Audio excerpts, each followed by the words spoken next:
Seeing Diane ignore her, Luna didn't feel wronged. Nor did she feel dissatisfied. In fact, she only felt that it was right. After all the pain she had caused, the fact that Diane hadn't come here to kill her personally was gratifying enough. But she couldn't help but feel anguish over the fact Diane's last words to her were, "Thank you." And yet, she betrayed that, in the end, "I know that there's nothing I can do to make this up to you, however. I will personally guide Amphrey into reincarnation." Luna said quietly, "I'll also make sure that she doesn't lose any of her memories. As long as she sees you once in her next life, she will remember everything. That is the least I owe you." Diane's dead eyes looked up when Luna said this, causing Luna to feel a raging killing intent crash into her. However, Luna could tell that this killing intent wasn't aimed toward her. It was as though Diane wanted to destroy everything in existence and tear the heavens apart. But when he heard Luna's words about reincarnating Amphrey with her memories, his heart, which had just about stopped beating, suddenly startled awake. The truth was, even if Amphrey reincarnated, Diane had no idea how he would find her. In fact, if she reincarnated right now, wouldn't she be dead or have transcended by the his modern era came into being? On top of all of that, the cosmos was massive. Each long universe had trillions of people, let alone the fact this ancient era had a near infinite number of them, while his own still had 10,000. Finding Amphrey under such circumstances was a fool's errand. But Diane no longer despaired. He wasn't the type of person to be daunted by the odds. If there was a way, he would find it. He had long since given up on his parents, but that was only a means of maturing for him. He could never give up on Amphrey. Not because he loved her more than his parents, but because, to him, she was his companion for life. They had a deep-seated connection Diane couldn't explain. In fact, he had this very same connection with every one of his wives. It was a feeling that made him understand that he never wanted to leave them in this lifetime. When Diane told Madeline that he didn't need a second wife, he had been serious. At that moment, he had seen so many women, even beautiful ones at that, but he hadn't batted an eye. Whether it be celebrities from his human world, Delia, Ava, or even Evelyn's little sister. That didn't even mention those like Venus and Tammy. And yet, he felt incomparably content with only Madeline. Although it was true that Madeline was far more beautiful than them all, something deep inside Diane was telling him that that didn't matter. He knew there was something else, something unimaginable connecting the two of them. But then Diane met Ree. And at that moment, it was like all those feelings Madeline had stirred within him had awakened and bloomed again in almost the same way for someone completely different. It was at that point that Diane was sure that it had nothing to do with beauty because Ree's appearance was truly as normal as it got when he first met her. That moment with Ree then trudged up the feelings he had buried long ago for Clara. He could tell that Madeline's place in his heart was exceptionally special because only she could force him to be unable to bury his feelings for her. And yet she also made it impossible for him to reject all others he felt this connection with.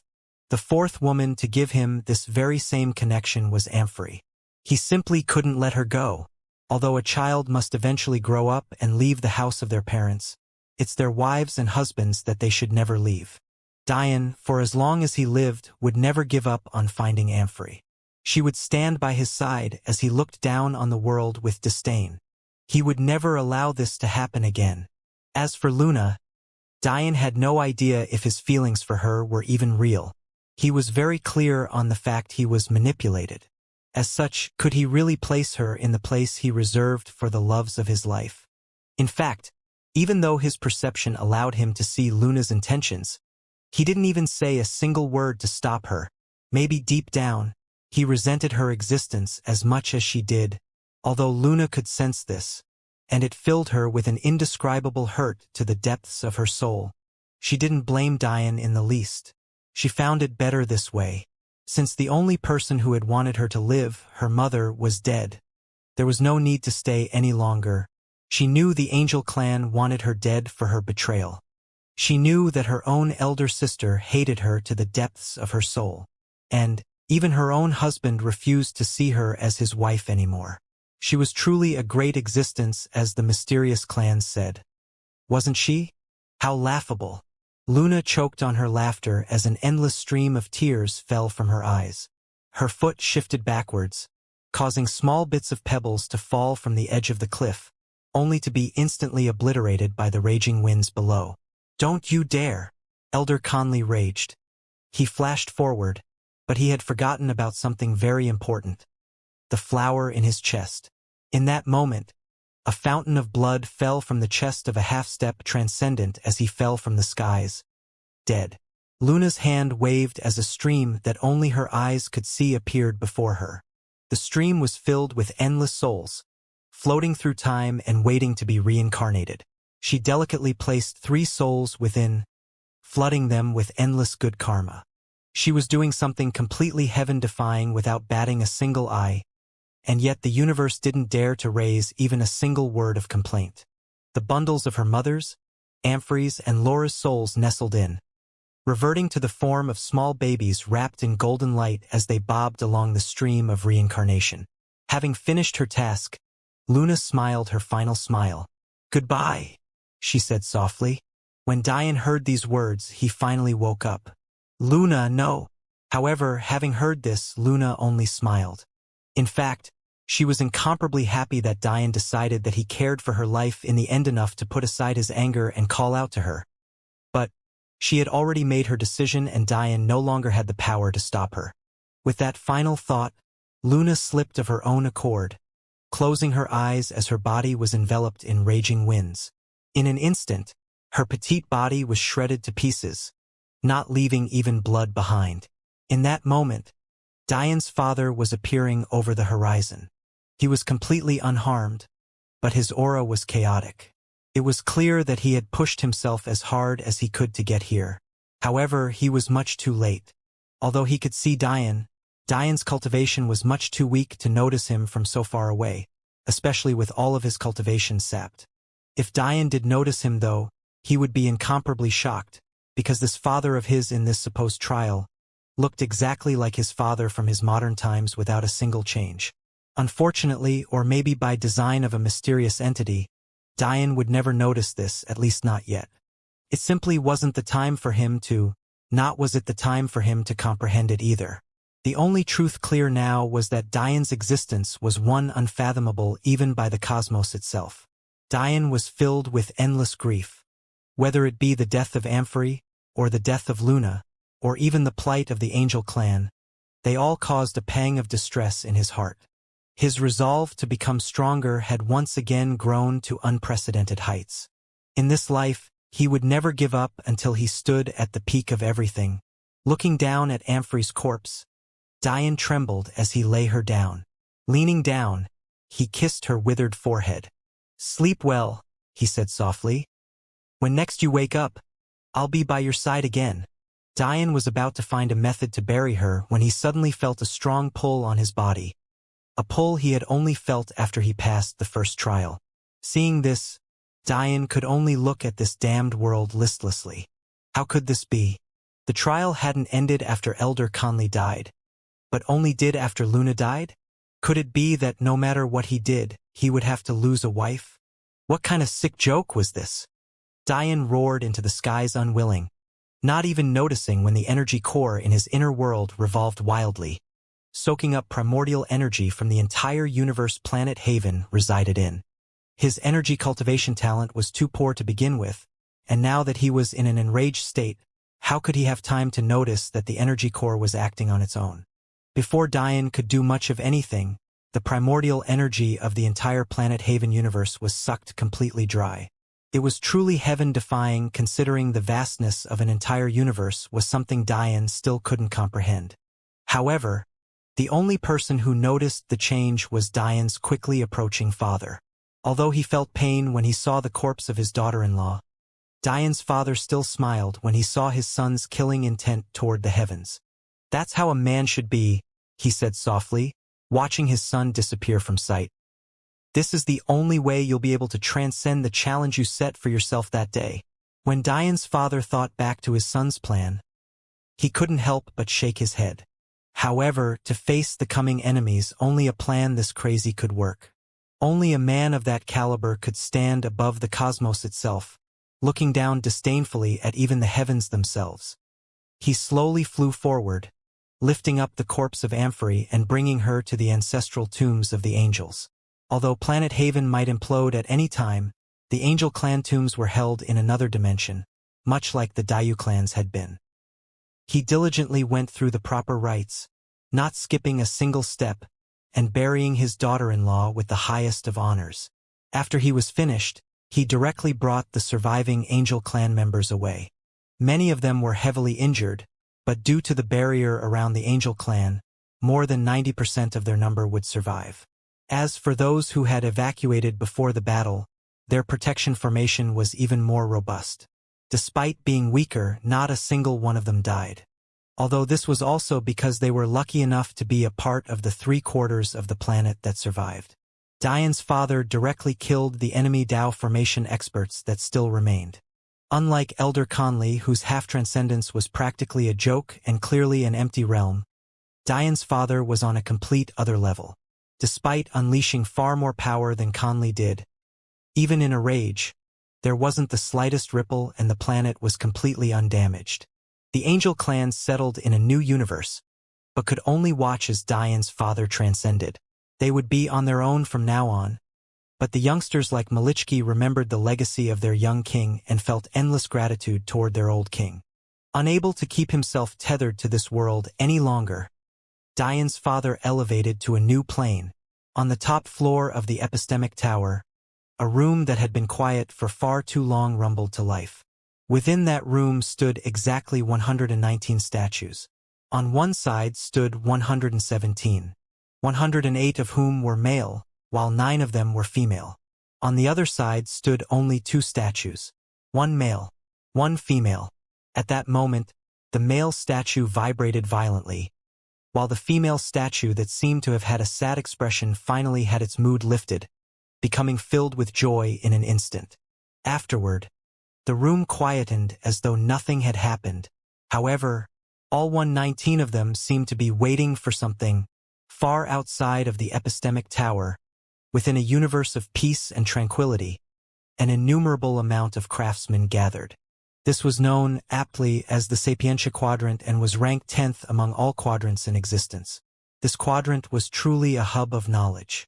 Every notable secondary profession in existence found its home here, but there was no doubt that the most central anchor of this quadrant was the Sapientia Tower, where the grandest library in existence was found. Although this quadrant was only ranked 10th, it wasn't necessarily weaker than those ranked above it. In truth, aside from the top 3 quadrants, there wasn't a great difference between those ranked 4th through 9th. However, the 10th rank was special. Unlike the other quadrants within those rankings, the Sapientia Quadrant didn't have to fight for its spot within the epistemic tower. Instead, it was an unwritten rule that it would always remain there regardless of its martial prowess. This may seem odd, but there was a good reason for it. The Sapientia family was in quite a difficult situation. They were in the pursuit of knowledge, and thus avoided conflicts. In fact, even if a war occurred in a universe or on a planet where they housed one of their branches, they wouldn't interfere. This was the case even if one of their own was accidentally caught in the crossfire. Even in such a case, the matter would be brushed over. Over the years, the Sapientia have slowly proved not only their worth, but also their sincerity. Being a family as ancient as those found in the top 3 quadrants, they've had plenty of time to prove their worth, and although some old foxes still keep a skeptic eye on them, for the most part, they're allowed to conduct the research they want to. With this, though, also comes many unwritten rules. For example, when Connery Sapientia spoke out against Madeline leaving the Sapientia family to aid Diane in the war, he was speaking the truth. If a Sapientia could just leave their family and join others, there was the risk of the Sapientia bringing undue heat to themselves. This was because some might think that the Sapientia were slowly infiltrating secular families in preparation for a big movement. For this reason, those who marry Sapientias are also tied to follow the rules of the Sapientias. Even further, if the Sapientia in question is from a high enough branch, their lover is forced to marry into the Sapientia family. There were, of course, many other unwritten and written rules like this, however those were best saved for another time. The most important point here was that the Sapientia had struggles of their own, and many were bound to follow these rules forever. So, What did this have to do with the perpetual 10th position they held? Well, oftentimes in the martial world, the best way for geniuses to achieve great things was to fight for them. For example, the greatest chances in the cosmos were often found in the epistemic tower. However, within that tower, not only did you need to have enough talent to be recognized by your quadrant, and thus be allowed to enter, even once you entered the tower, the benefits inside would be limited unless you could then fight within it. Why was this a problem? Well, as a family stout in its will to remain neutral, how could the Sapientia allow its geniuses to fight benefits? The Sapientia had to remain neutral, but within that also meant it was necessary for them to not anger the future generation leaders of the various clans their branches would reside in. If this happened, tensions would rise, and eventually, the system they had spent so many years building up would crumble. The ancestors of the Sapientia understood this very well, so they knew they needed a solution. On one hand, they didn't want to draw rifts between their younger generation and that of other clans and sections. But, on the other hand, if they didn't allow their talent to fight for their own benefits, their clan would definitely decline. No matter what kind of research one was doing, it was only possible to reach the highest levels once one truly understood the martial way and climbed to the top of it. How could you research cultivation techniques without understanding them? How could you research weapons without being able to forge at the highest level? How could you tame the best beasts without having the power to force them to yield? As such, the 99 quadrants and the Sapientia quadrant came to an agreement. The other quadrants would allow the Sapientia's young geniuses to fight to their heart's content without any retaliation. However, during all of the most important competitions and most poignant epistemic tower events, the Sapientia would always accept the 10th position, never fighting for a higher position. Of course, we aren't mentioning this quadrant for no reason at all. A person Diane cares for very much happens to be in this very quadrant right now, counting the days until he returns to her. In fact, the older generation of this quadrant happened to be quite interested in her, not able to understand how such a mind could be found within a young woman of barely over 20 years of age. However, what this older generation didn't know was that this other-worldly beauty hardly cared for their praise at all. In fact, if Diane didn't exist in this universe, she might very well be the most arrogant person in existence. Within the Sapientia quadrant, there weren't only the Sapientias. There were, in fact, many other families who installed themselves within this quadrant in order to focus on their crafts. In fact, many of them gathered during this current meeting. Old Man Baker, that grin on your face hasn't faded for almost a year now. You old lecher, you're not doing anything indecent, are you? An elder wearing robes red berated another wearing a silver robe who seemed to be absent-mindedly smiling. The one called Old Man Baker awoke from his thoughts, but didn't seem too disappointed. Instead, his grin grew more profuse. If you had a disciple as unquestionably spectacular as mine, you would be smiling all the time too. And for someone who visits Violet's Bloom Pavilion so often, you sure are quick to call others lechers. The red-robed elder nearly choked on his tea, glaring at Old Man Baker for being so unbridled with his words. But that only make the silver-robed Old Man Baker laugh louder. Aya? Another elder chimed in, wearing golden robes. For such a beautiful young lady to join your faction, the heavens must be blind. Another silver-robed elder, sitting behind Old Man Baker, responded, clearly displeased. What is that supposed to mean? The golden-robed elder was actually a beautiful middle-aged woman who looked no more than 40 years old despite the fact the reality was far from that.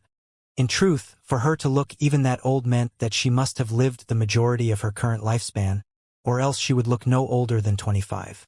However, because of her beauty and the clear brutish nature of the silver-robed elder, she thought her meaning was quite clear and only giggled like a teenage girl instead of answering. Old Man Baker harumphed. Who said that beauties can't join our weapons master faction? Do you think they're all destined for your magic's master faction? Don't be ridiculous. The golden-robed elder sighed. Just the idea of such a delicate girl spending all day in front of a burning furnace fills me with pain. She deserves better. With her sole talent, she could join almost any of us. How did you manage to snatch her up?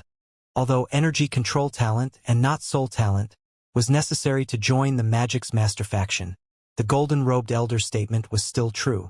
This beauty could have joined almost anyone, but it was especially rare for women to join the weapons master faction. In fact, it was almost an oddity for it to occur. Usually, the women who joined the silver-robed or weapons master faction were women born with what the golden-robed elder looked at as cursed constitutions. The truth was that they weren't really cursed, they just forced the delicate female body into a giantess state where they had much more muscle mass than the typical woman. However, to the golden-robed elder, this was definitely a type of curse. Hearing the question, Old Man Baker grinned. She came to me, saying that she wanted to become the greatest weapons craftswoman in existence. How could I refuse? An azure-robed elder snorted. You old codger. Don't bullshit us. A young woman with a peak-grade innate soul wanted to become a weapons master? Ridiculous. Old Man Baker shrugged. Whether you believe me or not isn't my problem. You should have a few understandings of how arrogant she is. You think she'd allow me to manipulate her into a decision. By the end, he sounded almost bitter. The azure-robed elder had an ugly expression on his face. He had indeed seen the overbearing side of this young woman. It didn't take long for everyone to realize the talent of this young lady. In fact, it had only taken a few weeks because she kept breaking records time and time again. She was already a grade 12 Grandmaster Weapons Master. It defied all logic for someone so young to reach such a level. All of her peers were at least a few hundred years old. But she wasn't even 20 yet. If it wasn't for the fact their factions had methods to confirm soul age, they would assume that some shameless old fox had taken over the body of that young beauty. Maybe the most shocking part was that when she got here, she was only a master-grade weapons master. Such improvement made no sense at all. That aside, when rumors of this young woman spread, countless elders flooded the weapons pavilion to try and take her as a disciple. This was because things worked differently in the Sapientia quadrant. Every faction was divided by robe color. Red robes signified formation masters, golden robes were magics masters, azure robes were alchemy masters, silver robes were weapons masters, so on and so forth. However, there was a special robe reserved for geniuses. These geniuses had such talent as craftsmen that it was a shame for them to box themselves into only a single discipline. These geniuses often learned 2 disciplines at once. Some of the more overwhelming ones learned 3. For them, white robes were reserved. Obviously, taking this tradition of geniuses into account, the elders were eager to have the young lady join their factions. However, they knew they had to be quick because even the greatest genius in their history could only learn 3 disciplines at once. But the ending was something none of them could imagine. The young lady rejected them all. Seeing that the young lady had no intention of joining any of them, many of the elders left dejected. However, azure-robed elders, or alchemists, were very much known for their overbearing arrogance. No one knew why this was, honestly speaking. Many thought that it was because improvement in cultivation relied heavily on pills. However, other factions were also highly important. Who didn't need weapons? Or formations? In fact, magic and runic veins, in particular situations, could be even more useful than alchemy. So, in truth, that answer was just a band-aid and couldn't possibly be the entire truth. The true answer laid in the constitution necessary to become an alchemist. Although weapons masters and formation masters required the amount of soul talent, they were still seen as professions easier than being an alchemist. If a weapons master messed up a piece of equipment, it could be reforged. For a formation master, it was even more straightforward because the only thing they lost was their own stamina. However, if an alchemist failed, they might even lose millions of energy stones worth of materials. Such severe losses, faced constantly, would cause many to become dejected. In the end, only the most arrogant and self-believing people could follow the path of alchemy to the end. In addition, if you weren't a peak talent, one wouldn't even consider alchemy. This was because the cost was too great.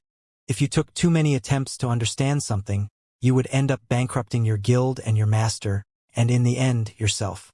And which peak talent wasn't arrogant beyond belief?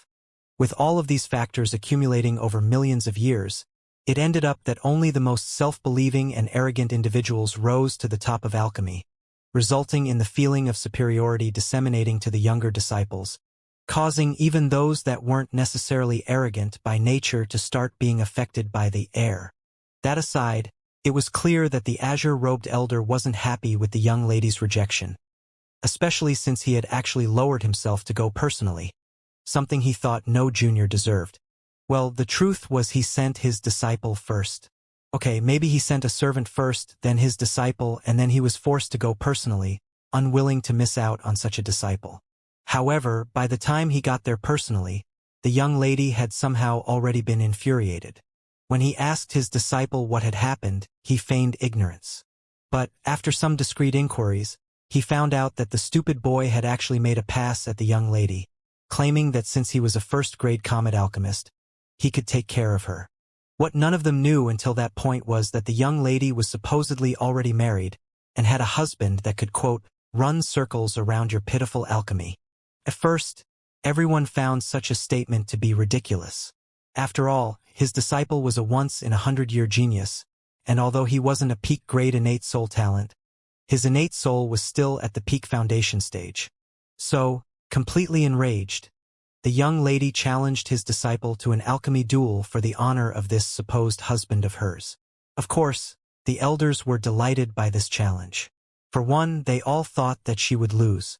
After all, at that time, her soul had only been at the peak essence stage, while his disciple's was at the peak saint stage. This wasn't because of talent, but rather because his disciple was almost 1,000 years old. Regardless, they thought that this would be a win. Secondly, they were dissatisfied that such a genius had already given herself to another.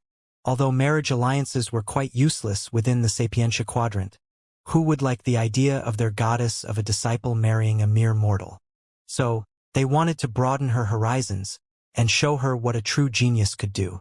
However, they were in for a rude awakening. In order to be fair, they were both tasked with creating a master-level pill. When his disciple created one with 87% purity, they thought it was over.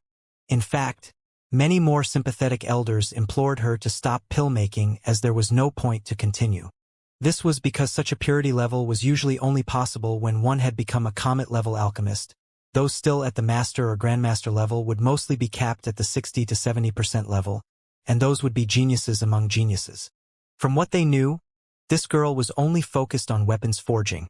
The fact she knew any alchemy at all was already impressive.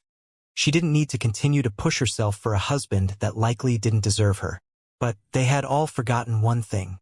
With how overbearing this young woman was, with how absolutely arrogant and domineering she was, even in the face of them as elders, how could her husband possibly be normal? What kind of man did it take to subdue such an arrogant woman? Once the young woman's delicate hand slapped her cauldron, and the pill popped out, they all thought she had failed. They couldn't smell any scent from the pill at all, and could only sigh and try to console her. But that was when the arrogant young lady looked at them as though they were stupid, and everyone focused their attention on the trembling young man that was her opponent. She leisurely tossed the pill to him and walked back to Weapons Pavilion, leaving behind only these words. My husband is the man who taught to me create pills. You aren't even worth the bottom of his shoes. When everyone turned their attention to the pill, they all trembled in shock. It was actually a pill with 100% purity. After that event, no one dared to bother the young lady about her choice in husband anymore. Even though many thought she might be lying, after all, how could such an alchemy talent fly under their radar? They chose to let it be. With the young lady's talent, they simply didn't have the right to question her decisions, and clearly, even if she was lying, this romance of hers hadn't affected her focus on her craft at all, so they didn't have any right to complain. That said, many thought she just made up this husband of hers entirely. It wasn't rare for young women, especially as beautiful as she was, to be harassed constantly by young masters who saw themselves as more important than the heavens themselves. Maybe she thought this imaginary husband of hers would alleviate some of the pressure on her. However, after that day, those young geniuses itching to prove themselves to the beauty didn't even get an opportunity. In fact, she spent all of her time forging, hardly resting at all. That was until yesterday, when she came to her master with the very idea that caused this meeting of theirs. Old Man Baker laughed uproariously. thinking about the day the azure-robed elder's disciple got slapped so resoundingly. "That's enough."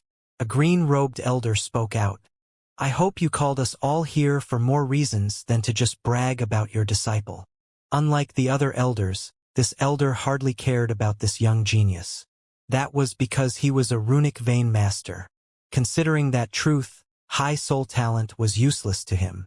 In fact, those with high soul talent were usually the least talented in his faction. Hearing this, all of the surrounding elders agreed, and looked toward the silver-robed old man Baker. However, they instead found him looking at the elder that headed them all, wearing white robes. He looked particularly handsome and had piercing golden eyes. This meeting of elders was one that could only be called by the heads of the various factions, and they were limited to only a single one per century. For Old Man Baker to use his privilege, one could understand that it was highly important to him. But the fact he looked toward the current Sapientia clan head made them realize that this was even more serious than they thought. The truth was that this wasn't the true Sapientia clan head, but one appointed to look over these meetings. However, his authority was absolute. After all, this quadrant was owned by Sapientia, and it was a holy land for craftsmen like them. If they remained in their own individual clans, they would be treated extremely well, but they would never be able to progress. That was because this was the hub of knowledge, resources, and wealth. Here they could take 5 steps for the energy it would to take one elsewhere. The handsome Sapientia smiled as everyone's attention turned to him.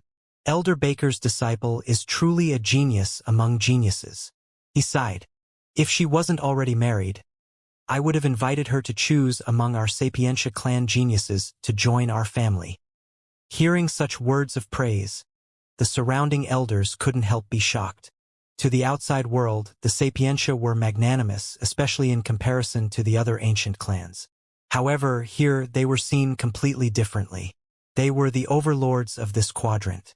While it was relatively simple to join branch clans of the Sapientia family, joining their main family was completely unheard of.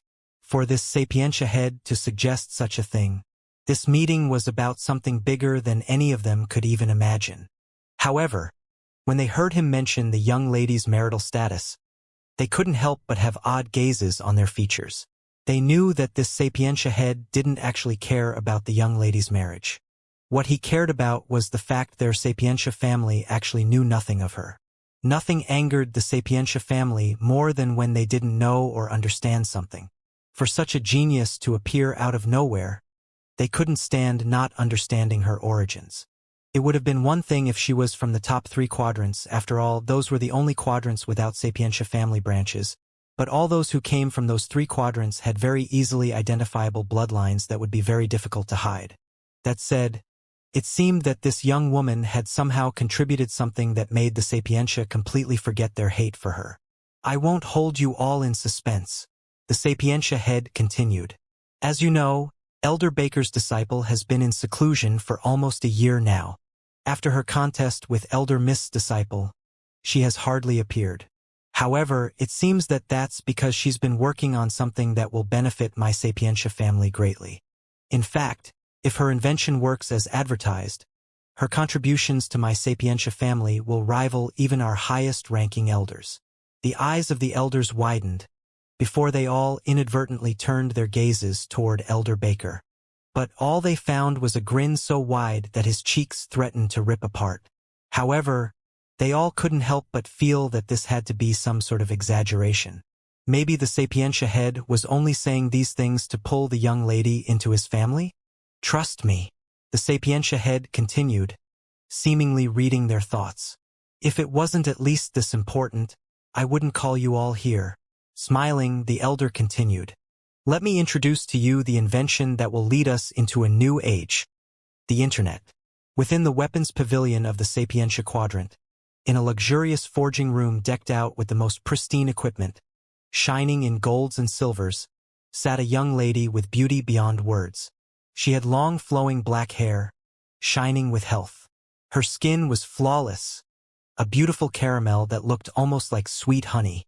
Her eyes were cold and piercing, such a pale shade of blue that they were often mistaken for gray.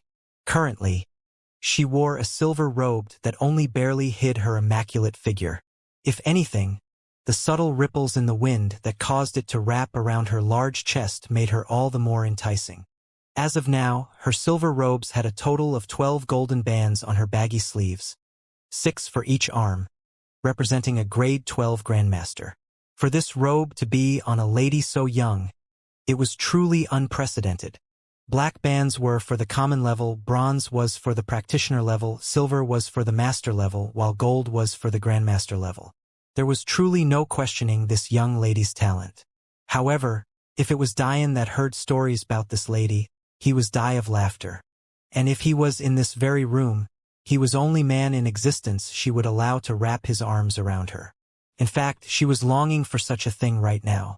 This young lady was, after all, someone who saw Diane as her one love in life. Clara Ciccaro. Suddenly Clara sighed, looking around the room with a look of loss in her eyes. I finished our plans so early on. But how are you doing? Almost 2 years ago now, Diane had set in motion a few plans to make their future smoother. One of those plans was to make use of the Sapientia family.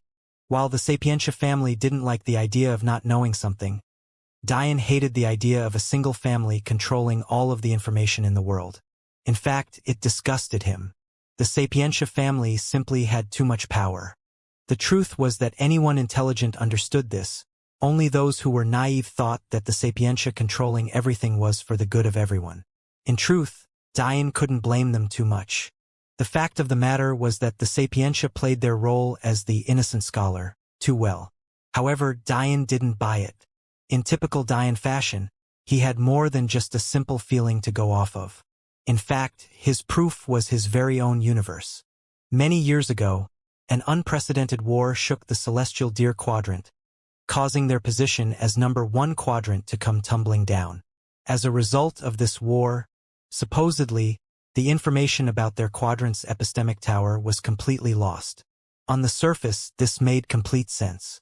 Since all the high-tier clans of their quadrant were wiped out, and the lower-tier clans didn't have the prestige to know about the epistemic tower, it was only right that it was completely forgotten. However, there was one massive problem with this. What about the Sapientia family? Could it be possible that even they didn't know where the epistemic tower of their quadrant was located? Since the Sapientia aren't allowed to participate in wars, they should have survived the confrontation by being neutral. And, even if they were completely wiped out anyway, all Sapientia branches were connected. Something as important as the location of the epistemic tower would most definitely be shared, without a doubt. One might wonder at this point if it was possible that the Sapientia were never apart their quadrant until after the demise of the Celestial Deer sect. After all, the top 3 quadrants refused to allow the Sapientia entry, and technically, the Celestial Deer sect was also an ancient clan of their level, especially considering they used to be ranked first. However, even if that was the case, the Sapientia would most definitely have information on the location of the epistemic tower. The reason was simple. The location of every epistemic tower was, without fail, the location of the main clan of a quadrant. This was the type of information the Sapientia would know without a doubt. As if to prove this point even further, despite not being in the top 3 quadrants, the Sapientia knew their main clan locations, and thus also knew the locations of their epistemic tower. So, the question was, why would the Sapientia ignore the fact they knew this information? Because of this, Diane simply didn't trust them. From the day he entered the Focus Academy library and met Libro, he had had a terrible feeling about the Sapientia family. And the fact that Connery Sapientia pissed him off definitely didn't help. But maybe what completely assured him that he shouldn't trust the Sapientia was the face that when Madeline earned Amethyst's faith seed, Amethyst took it upon herself to destroy Madeline's glasses. That in and of itself might not have meant much, but not only were Madeline's necklace and spatial rings completely fine, the Sapientia family bloodline that made her eyes gold was completely burned away, turning her hair purple and her eyes violet. I guess since I'm done here, I have a bit more freedom and can go visit them. Clara smiled. If any one of the weapons pavilions saw this, they would surely think they were dreaming. Just as Clara was lost in her thoughts, a petite apprentice suddenly rushed in. She looked only about 16 years old, but the truth was that she was older than Clara by a few decades. Clara! Clara! The petite apprentice rushed in. She wore golden robes, unlike Clara's silver ones, and had 2 golden stripes outlined in black to make them clear. Clearly, despite her appearance, this young lady was actually quite the magic's master prodigy, being only a few decades old, yet already a second-stage grandmaster. Clara smiled lightly. Although it was colder than her previous smile, it was still something very few people here got to see. Don't run around like that, May, or else people will really mistake you for a little girl. If that happens, the only men you'll attract are perverted lullicons. May pouted, but since she was already used to Clara's foul mouth, she quickly forgot it. Seeing May bubble over despite her words, Clara could only shake her head. At that moment, she couldn't help but remember Penelope, her longtime friend from the mortal realm. Thinking of this filled Clara with sadness, and her cold eyes grew even colder. It hurt every time she realized she would never hear Penelope's voice again. When May saw this, she couldn't help but sigh inwardly. She knew that Clara was hiding a deep pain within her, but since she wasn't willing to talk about it, May didn't press the issue. Instead, she decided to bring some exciting news. Maybe it would take Clara's mind off of whatever she was worrying about. Not all of us can have a holy man as a husband like Big Sister Clara. A genuine smile spread across Clara's lips as a subtle sheen of pride glowed in Clara's eyes. Although May might act naive, she was actually quite sharp and had many years of wisdom under her belt. Because of this, she was one of the few people sure that Clara wasn't lying about having a husband, because those reactions of hers couldn't be faked at all. There was too much genuine love in her eyes whenever her husband was mentioned. What Clara didn't understand was just who this young man was. Maybe a year ago, when Clara came here, May might have thought she was just a frog at the bottom of a well who didn't know what a true genius looked like. But after so many months had passed, by now, Clara had seen too many geniuses. Despite being in seclusion, Clara had the obligation to complete tasks for her pavilion in order to keep her status. Because so many rumors of her beauty had spread, oftentimes, the young men of particular prestigious families would request her to create weapons for them. It was actually quite ridiculous if you thought about it. But they did so anyway in hopes of maybe gaining Clara's favor. May had already lost count of how many spectacular acts had been put on in front of Clara in order to gain her attention, yet she never showed the slightest bit of interest. In fact, after all this time, the love in her eyes for her husband had only grown. It was truly baffling to May. May simply didn't believe that such an outstanding man could remain so unknown. So by this point, she just assumed that Clara's husband was an already well-established genius and that they just hadn't made their marriage public yet. There was simply no other explanation. Clara finally snapped out of her stupor and waved her hand. Did something important happen? Why are you so excited? Suddenly remembering her purpose, May happily jumped up and down. It happened again! If I can't marry that demon sage Xianxia in my lifetime, I swear I'll stay single forever. Clara burst into a fit of laughter. Hearing her husband so fiercely praised by someone else filled her with pride. But she was also confused. It had only been a day since the last piece of information about Diane was given to her by May. If Clara remembered correctly, the second trial was one about survival. Knowing Diane's intelligence, she expected it to be at least another decade before she heard anything, which was why she was so depressed about everything. Because of the nature of the second trial, time flow within it was different at practically 10-1. The record for survival, currently, was 97 years, 244 days, 14 hours, 48 minutes, and 13 seconds. That was about a decade of time. So, what did it mean for there to be information about Diane in a day? No, in fact, it was less than a day. What was going on? Seeing Clara's confusion, May only got more excited, but she then stifled it. I know that your chest is bigger than mine, but you definitely can't fight me for my Diane, May said sternly. I call dibs. Clara giggled, but she still nodded. Okay. Tell me what happened. I wasn't here all day because I was in a meeting with Master. Remember your promise, May said, clearly feeling good about herself. If you can believe it, he only spent a day inside of the second trial, yet his name was still placed first. A look of disbelief spread across Clara's features. But what was the time by his name then? Mei clapped happily. There was no time at all. For the first time in the history of the second trial, it was cleared completely. This demon sage Dian Sicharo is a god amongst men. Just as Clara was in shock, the news reverberated around the cosmos, causing even quadrants within the top 10 to begin to take this Dian Sicharo seriously. After a single top 1 finish, although it was shocking, especially considering the margin of victory, displacements of the first place on one ranking were rare, but not to the point of being completely shocking. Every so often, there would be a genius who excelled in one particular facet of cultivation, and was thus highly suited to passing a given trial. As such, they might do well on one ranking but not even place in another. It was only true geniuses that placed well on at least 3 rankings. As for those that placed first one multiple, it had never occurred before in the history of the epistemic towers. Even then, maybe it would be acceptable if the margin of victory was within reason, but in both cases, Dian completely obliterated the record. On the first ranking, he was the first to gain a perfect completion, with referred to finishing in 10 years or less. Yet, Dian did it in less than 2. On the second ranking, he completed a trial no one had ever completed before. Maybe others had come close, but even then, it took them decades within the second trial world to do so. Yet, Dian had done what they couldn't do in 7 days. Even worse, if those who took the trial remembered correctly, the 7th day was the day the opposing army attacked. Which means Dian waited for them to attack, before annihilating them in a single day. What kind of ridiculous concept was that? If all of this wasn't shocking enough, this young man wasn't from any of the top 10 quadrants. In fact, he was from the quadrant that had been ranked at the very bottom for the last several thousand years.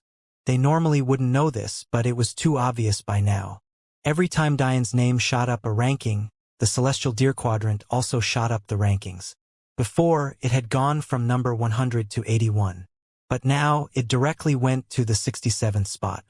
What all of these people didn't know was that over the next few years, it would continue to climb to ridiculous levels. This was because the demon generals were still taking their own trials. In addition, Madeline and Clara had yet to take theirs. Within the epistemic tower inner world, on the Peak Saint floor, there was a palace bathed in white snow and made of pearls stood tall.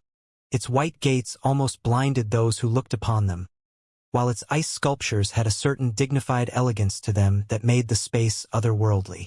This was the domain of the Snow family young geniuses, members of the Kitsune clan, and from the 30th ranked quadrant.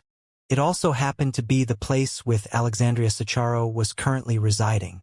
Much like many weaker quadrants, the 30th ranked quadrant wasn't monopolized and was thus shared by 2 powerhouse clans, the Kitsune clan and the Shruti clan.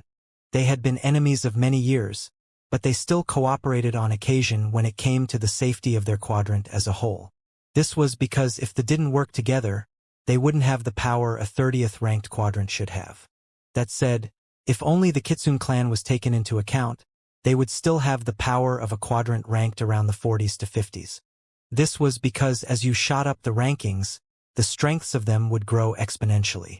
This was why, although Dian's first place finish shot him up 19 places, his first place finish only shot his quadrant up 14. Within a room of the palace sat an otherworldly beauty wearing robes of white. Her blue-silver hair lay gently down her back, but her eyes were covered in an opaque visor. Despite the blocking of her eyes, everything from the delicate curve of her lips, to the adorable point of her nose, and the slender slant of her cheeks, reached the utmost perfection. Behind her, 10 tails radiating a pure white aura lay quietly, only subtly moving occasionally, and sat in meditation. Suddenly, a necklace on her neck glowed. It was subtle, but could clearly feel it. After a moment, the one tranquil smiled brightly before it vanished, and she returned to her meditation, the fierceness in her hidden eyes growing. Much like her 2 sworn sisters, Madeline Sicharo had set off on her own adventure as well, entering the 4th ranked quadrant and joining the Flaming Lily sect. This quadrant was one known for its fire cultivation, and it was rumored that the golden origin flame was also somewhere hidden within its realms. This was the very same flame that the Amen family of Dian's universe hoped they would one day find. But that was a story for another time. Because of the nature of Ree and Clara's missions, they knew it was smarter for no one to know that they were the wives of Diane, as that would only be detrimental. Although they both made it clear they had a husband, they didn't give any more information other than that. However, Madeline's goal was slightly different. As such, from the very beginning, she made it clear that her name was Madeline Sacharo. As expected, this filled the Flaming Lily sect with great excitement. At first, that last name didn't mean much to them. However, after yesterday, when Diane's name resounded through the quadrants, many of the elders convened with Madeline to find out if they were connected. When they found out that Diane was actually Madeline's husband, their mood soared. This was truly the chance for their Flaming Lily sect to rise. In truth, the Flaming Lily sect was a women's-only sect, so many of their best disciples remained unmarried. However, this wasn't a rule, it was just how things happened to occur. Because the disciples of the Flaming Lily sect were so talented, obviously, considering they could hold their own in the fourth-ranked quadrant, it was often difficult for men to impress them. This was because even if a man was more powerful than you were, or even more talented, that didn't mean they could capture your heart. As a result, the ladies of the Flaming Lily sect had an ingrown arrogance that made them turn their noses up at men. However, it wasn't all of them that were like this. Almost hilariously, there was a steep divide that split the sect into two even factions. One side refused to marry, while the other side had entire reverse harems of men. It was truly a funny twist. Luckily, unlike those disgusting ice sects which forced women to seal off their emotions, a fire-based sect like theirs did no such thing, allowing their women to be free as long as they helped the sect in their times of need. This was why Diane chose this sect for Madeline after going through ridiculous amounts of information provided by his grand teacher. Not only would Madeline be welcomed with open arms because of her amethyst faith seed, their relationship wouldn't be barred. Diane did this because he knew if he had one other bullshit clan try to stop him from seeing his Madeline, he might rage to the point of even uprooting that clan's innocence. That aside, despite being a female-only sect, its members having powerful male counterparts was very good for them. This was because there was heavy competition within the fourth quadrant. In fact, there were exactly 4 Emperor God sects within their quadrant, splitting their 100 universes into even shares of 25. As such, many were vying for the upper hand constantly. In times of struggle, the Flaming Lily sect relied on the powerful husbands of its members to maintain its position. In truth, it wasn't that they didn't want to admit men into their sect, but rather that their legacies were tailored to the female body. If men practiced it, not only would it be slow, it would be detrimental to their vitality. After understanding all of this, and knowing that they weren't just a bunch of men-hating, closet nymphomaniacs, Diane felt much better about sending his first love there. At least there, she could grow stronger in peace while also subtly laying the floor for his plans. At the moment, though, Madeline wasn't thinking about any of this. Instead, she was beaming as the women around her praised her husband incessantly. "Aya, Madeline, where did you find this one? I can't believe the both of you came from that pitiful quadrant. He's definitely one man I'd consider joining the harem of. If an angel like junior sister Madeline can fall for him, he has to be a good guy." Currently, Madeline was wearing a long red dress that was exceptionally tight around her chest, torso, and waist, but through to her legs and arms, it flared out with an elegant unreservedness that made it look exactly like a mage's gown. Coupled with her violet hair and eyes, she gave off the feeling of a woman who had descended from the skies to bless the world with her beauty. In fact, even with women of the Flaming Lily sect found themselves getting lost in Madeline's plump bottom and outrageously proportioned chest and hips. That aside, Madeline only listened without responding. She could only imagine how shameless Diane would be acting if he were here right now. He might actually directly take them all as concubines. Thinking about it, Madeline couldn't help but giggle. But she was also worried on the inside. She knew how difficult God-level trials were from asking around about them. The fact Diane was placing first didn't necessarily mean he was having an easy time. In fact, he might be in a lot of pain right now. Maybe the only reason she hadn't gone to take the king trials yet was because she was still so worried about Diane. But she knew she would have to put that fear down soon, or else when Diane came out, she wouldn't be there to greet him. She would hate that even more than what she was feeling now. Ugh. Maybe I should just divorce my harem of men. They're all so useless. Another lady chimed in.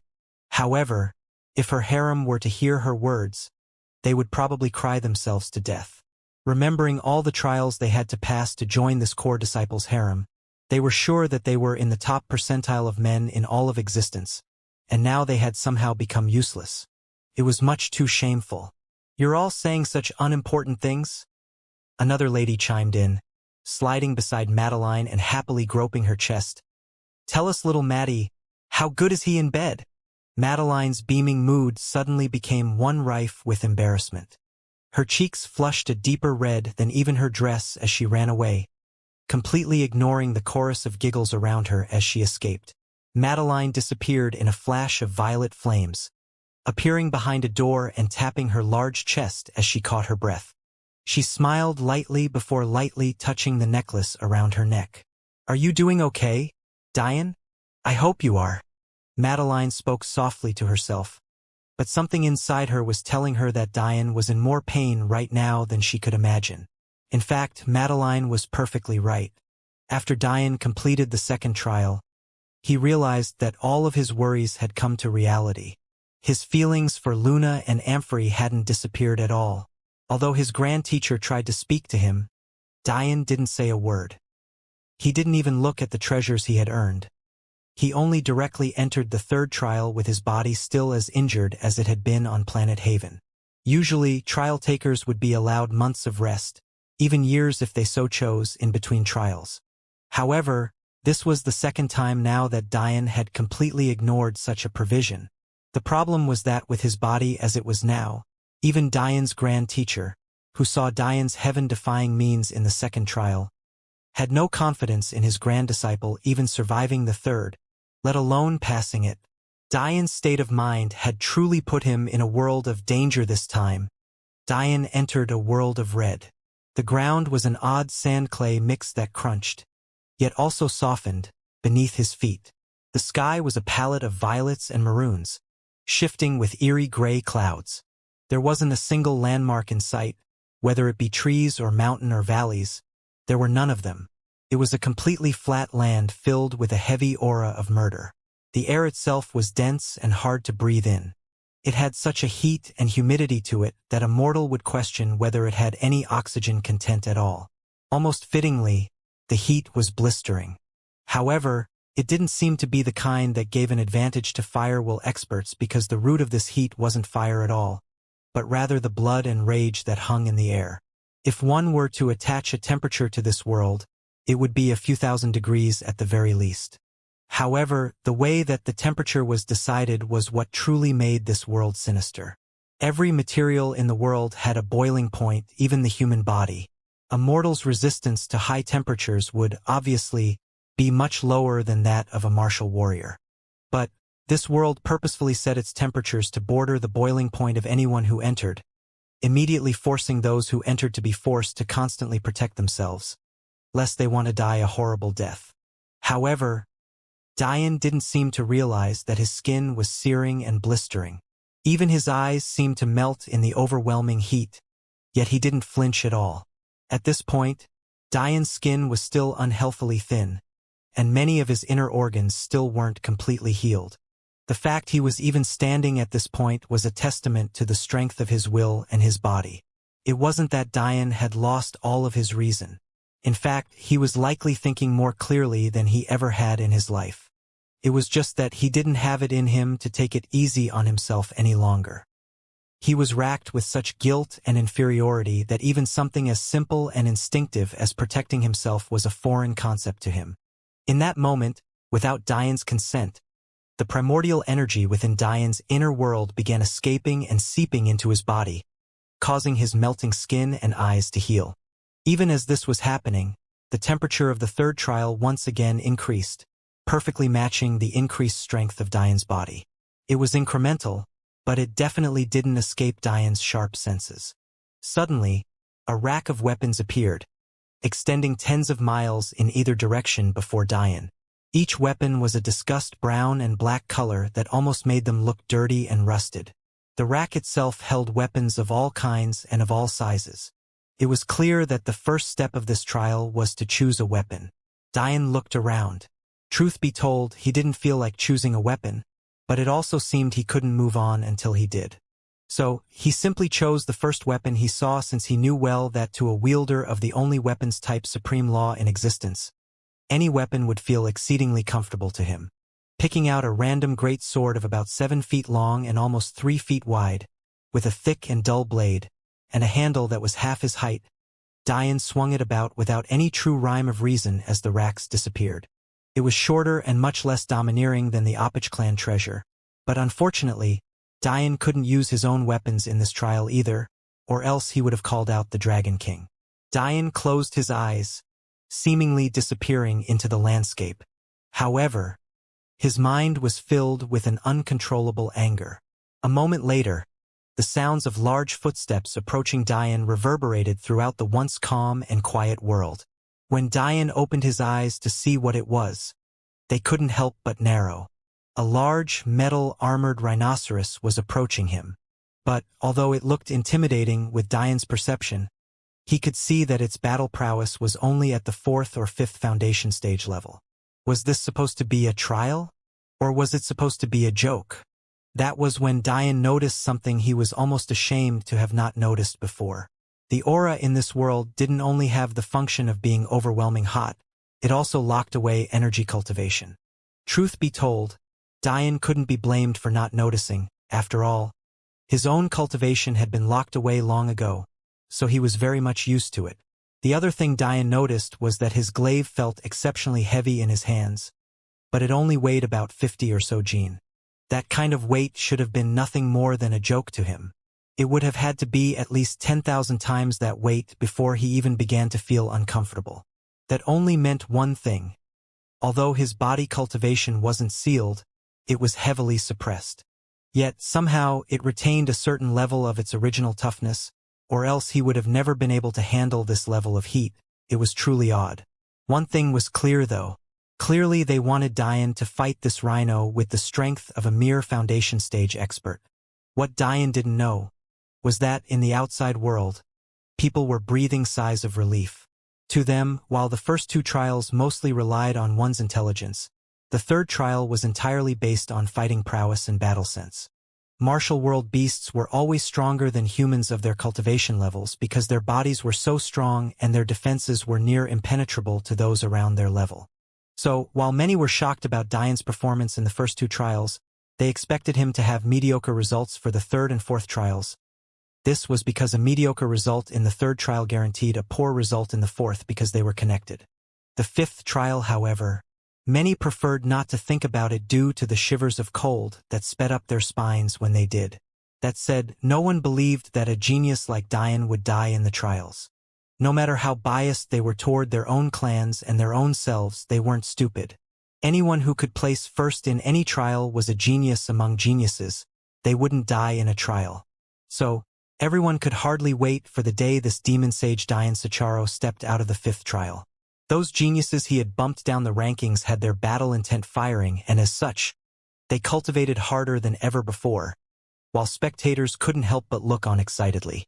It had been too long since a new contender stepped into this little game, so they couldn't help but look forward to the future. The truth was that all of the geniuses were already hundreds of years old, yet they were all still saints.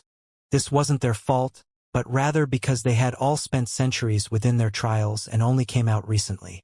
Although the trials provided ridiculous amounts of benefits, oftentimes, geniuses couldn't make full use of them until they exited. This was why those geniuses seemed old, when in reality, they had cultivated for roughly the same time as Dian. The problem they were facing now, though, truly troubled them. This was because Dian had taken the 2 trials that should have taken the longest, and blazed through them. Many took centuries to complete the first trial, while although time was accelerated in the second trial, one's soul age still increased at the same pace, meaning those who spent decades in the second trial still aged by decades. This meant that there was a good possibility that Dian would exit the trials, barely 30 years old, while they would be hundreds of years older than him. Truly pissed them off when they thought about it, making them train even harder. That said, the third, fourth, and fifth trials were also meant to take a long time. However, unlike the first that relied on you finishing as quickly as possible, those last 3 trials actually relied on you lasting as long as possible. This was true of the second trial as well, until Diane obliterated that notion. The reason that the geniuses didn't think Diane would spend long in those trials despite the rewards being larger the more time you spent within them, was the same reason as before. How could one person possibly be good at everything? Diane looked at the rhino that was approaching him. It actually wasn't too large, only about 2 to 3 meters in length and about another 2 meters tall. The intimidating part about it was its large metallic horn that was half a meter long itself. Other than that, it also had large metal sheets coating its body, but it seemed that those metal sheets weren't worn armor, but rather an actual part of the beast. This size was about normal for a martial world beast. Because of the nature of Diane's universe and how all of its vitality was being stolen by the entity at its center, although Diane didn't know it, it was difficult for it to produce martial beasts. In fact, the only martial beasts Diane had heard of were the deer that lived on the Focus Academy Crescent Island. But even then, he had never seen them.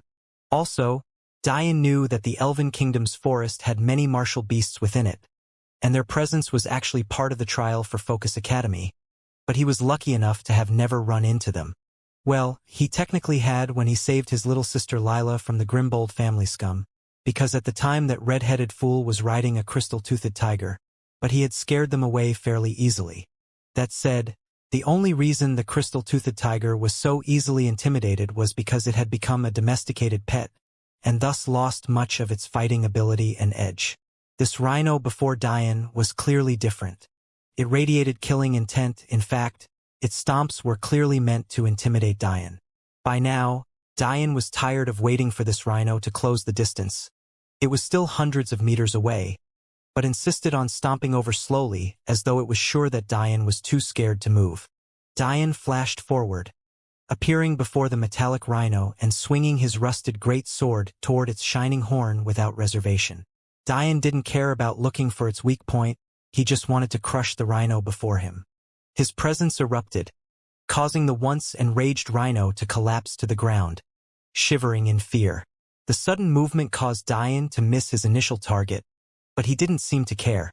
His sword violently smashed against the forehead of the shivering rhino, causing a dent of massive proportions to appear on the metal plate protecting its forehead. For a moment, there was no blood at all except for the eruptions of skin on Diane's arm from his overexertion whilst being injured. But then, the rhino's forehead began to drip with a disgusting purple liquid. By this point, the reason was clear. The dent in the metal plate had been so forceful that the rhino's skull was completely crushed. Diane retracted his broadsword, holding onto its long handle as he rested it on his shoulder. But that was when something unexpected happened. The rhino suddenly turned into motes of lights, swarming his large sword. After a few moments, the lights disappeared, and it seemed as though nothing had happened, but Diane's perception was sharp. He noticed that his weapon's weight increased by a fraction of a gene, and it seemed slightly less rusted now. In addition, he felt that he could use slightly more of his power now. Diane had entered his trials completely blind, not knowing anything about any of them. He could have probably asked his grand teacher about them, but he wanted to apply the most pressure to himself, so he felt it was better to not know anything. So, this sequence was actually quite a surprise to him. Within his master's memories, there was a bit of information about life-stealing weapons that could grow stronger as they defeated enemies, and even share a portion of that power with its owner to also improve its wielder, but these weapons were exceedingly rare. For one, materials capable of life-stealing were extraordinarily rare, so rare in fact that even the energy core hadn't produced any. If something on the level of the energy core couldn't produce them, one can imagine just how ridiculous such materials were. Secondly, this applied even for the lowest-ranking life-stealing materials. But what was even more shocking was the fact that this third trial had brought out weapons with this ability. And, if Diane was right, every weapon along that 10-mile-long rack was capable of this very ability. For the first time, Diane began to wonder just what kind of treasure this epistemic tower was. It was supposedly his grand teacher's creation, and quite clearly had his legacies within it, but from everything he knew and understood, When did the owner of a legacy ever place his own techniques on the bottom floor? By all logic, shouldn't his grand teacher's legacies be on the top floor? Dian remembered the very first time he walked into the epistemic tower. He found a round room with 10 doors around its edges, in addition to an oddly shifting golden statue at the center. According to his grand teacher, those rooms held his 5 legacies, there being 2 entrances for each. At first glance, that didn't seem odd at all, but the more Dian thought about it, the odder he found it. And when he thought about how the entity was supposedly his grand teacher's second disciple, Dian only found everything even weirder. Just as Dian was about to become lost in his thoughts, 2 more metallic rhinos showed up, charging toward him ferociously. Although Dian knew that these martial beasts could only barely count as earth beasts, he could tell that not only were there more to deal with, their auras were also slightly stronger. It seemed this trial would only get harder as time passed. At this moment, 4 figures were gathered together in a room. One was a fairly lanky boy who was still somehow almost 7 feet tall, yet had a vibrating vitality around him that made his seemingly disproportionate size very pleasing to the eye. He was currently avidly reading a book of plants as though it was the most interesting thing in the world, and he would sometimes wave his hand around, causing an illusory plant to appear in the air before disappearing and giving way to the next image. Sitting beside this young man was an otherworldly beauty, the likes of which only Dian's wives could match up to. She had full features and beautiful olive skin, and although her eyes were currently closed in meditation, anyone who saw them open would feel as though they elevated to a new heavenly plane. Opposite these 2 were 2 young children. One was a little girl as pretty as a fairy. She had 2 large, sparkling eyes that looked like they were carved from pink diamonds, along with long, flowing pink-silver hair that reached the back of her knees. The other was a little boy who had a dark edge to him, yet whenever he looked at the 3 people around him, he would inexplicably flip a switch and show a tender and loving gaze. Clearly he cared deeply for the 3 individuals around him, but he seemed to be missing a few dearly as well. These 4 were obviously Eli, Delia, Lila, and Zaire, 4 individuals Dian was very close with. Over the past 2 years, they had remained within the epistemic tower because it wasn't safe for them to go out. Although Delia and Eli wanted to help with Dian's plans, Eli was constantly in danger of getting kidnapped, so this was the safest place for him. In addition, Delia wasn't willing to leave him alone, so she stayed. As for Lila and Zaire, they were still much too young, as such they remained as well. However, it would soon be Zaire's 10th birthday, so things were about to change. In truth, he was actually only turning 4 years old, but in human years, he would be 10 because he had purposely calculated the time he spent in his beast for so he would always be exactly 1 year older than Lila so they could grow up together. Suddenly, a voice filled their minds. "Are you ready, little Zaire?" Zaire's little head nodded with a maturity far beyond his years. He always tried to emulate his big brother, so Zaire matured just as quickly as Dian was forced to. "Little Lila, you'll go with him. Dian found a place quite suited to you, so you 2 will be able to watch out for each other." Lila's sadness was replaced by a clear excitement. She hadn't been looking forward to leaving Zaire's side because she couldn't stand the idea of losing 2 big brothers, but it seemed that she didn't have to now. If others knew where Lila and Zaire were headed, they would be shocked. But it was the only place Dian would ever send Zaire to, the 2nd-ranked quadrant, a place he was eager to return to for the sake of his late father's name, the Dragochilan lands. As for how little Lila would find a place in such a savage quadrant, that was a story for another time. Dian silently watched the 2 metallic rhinos approach. He wondered when a martial beast capable of giving him pressure would appear, because if things continued like this, his presence would never break through to the Emperor level. What Dian didn't know was that in these times even king-level presence was hard to come by, let alone a peak king-level presence like his. The truth of the matter was that presence could only be slowly cultivated over thousands of years. It was just that taking Luna's virginity gave an unprecedented shortcut to Dian. And, as far as Dian knew, Luna might have been the only woman in existence capable of boosting a martial art in that way.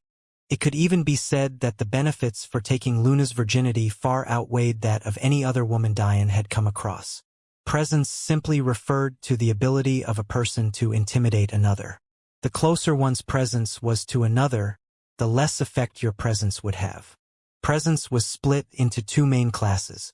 The first class was known as the noble class, while the second was known as the ruler class. The noble class contained 4 tiers, including Viscount, Earl, Marquis, and Duke. There was also a 5th tier, known as the barony rank, but its effects were so negligible that the epistemic tower didn't have a trial of its ranking. The lowest baron ranking was often one simply born of confidence and aura. It was the type of presence that let commoners understand that you were of high birth. It was only effective on exceedingly weak-willed individuals who didn't have many aspirations in life. Even a commoner who wanted to make something of themselves later in life would be able to ignore the presence of a baron. Where presence starts becoming legitimate was when it crossed over into the Viscount ranks. No longer being the lowest of nobles, Viscounts had the ability to exert pressure onto most.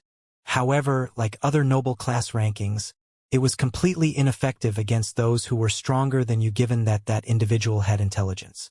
For example, a Viscount would be able to easily apply a feint intimidation against earth martial beasts because their intelligence was only marginally better than common beasts. This would be the case even if the earth martial beast was stronger than the Viscount.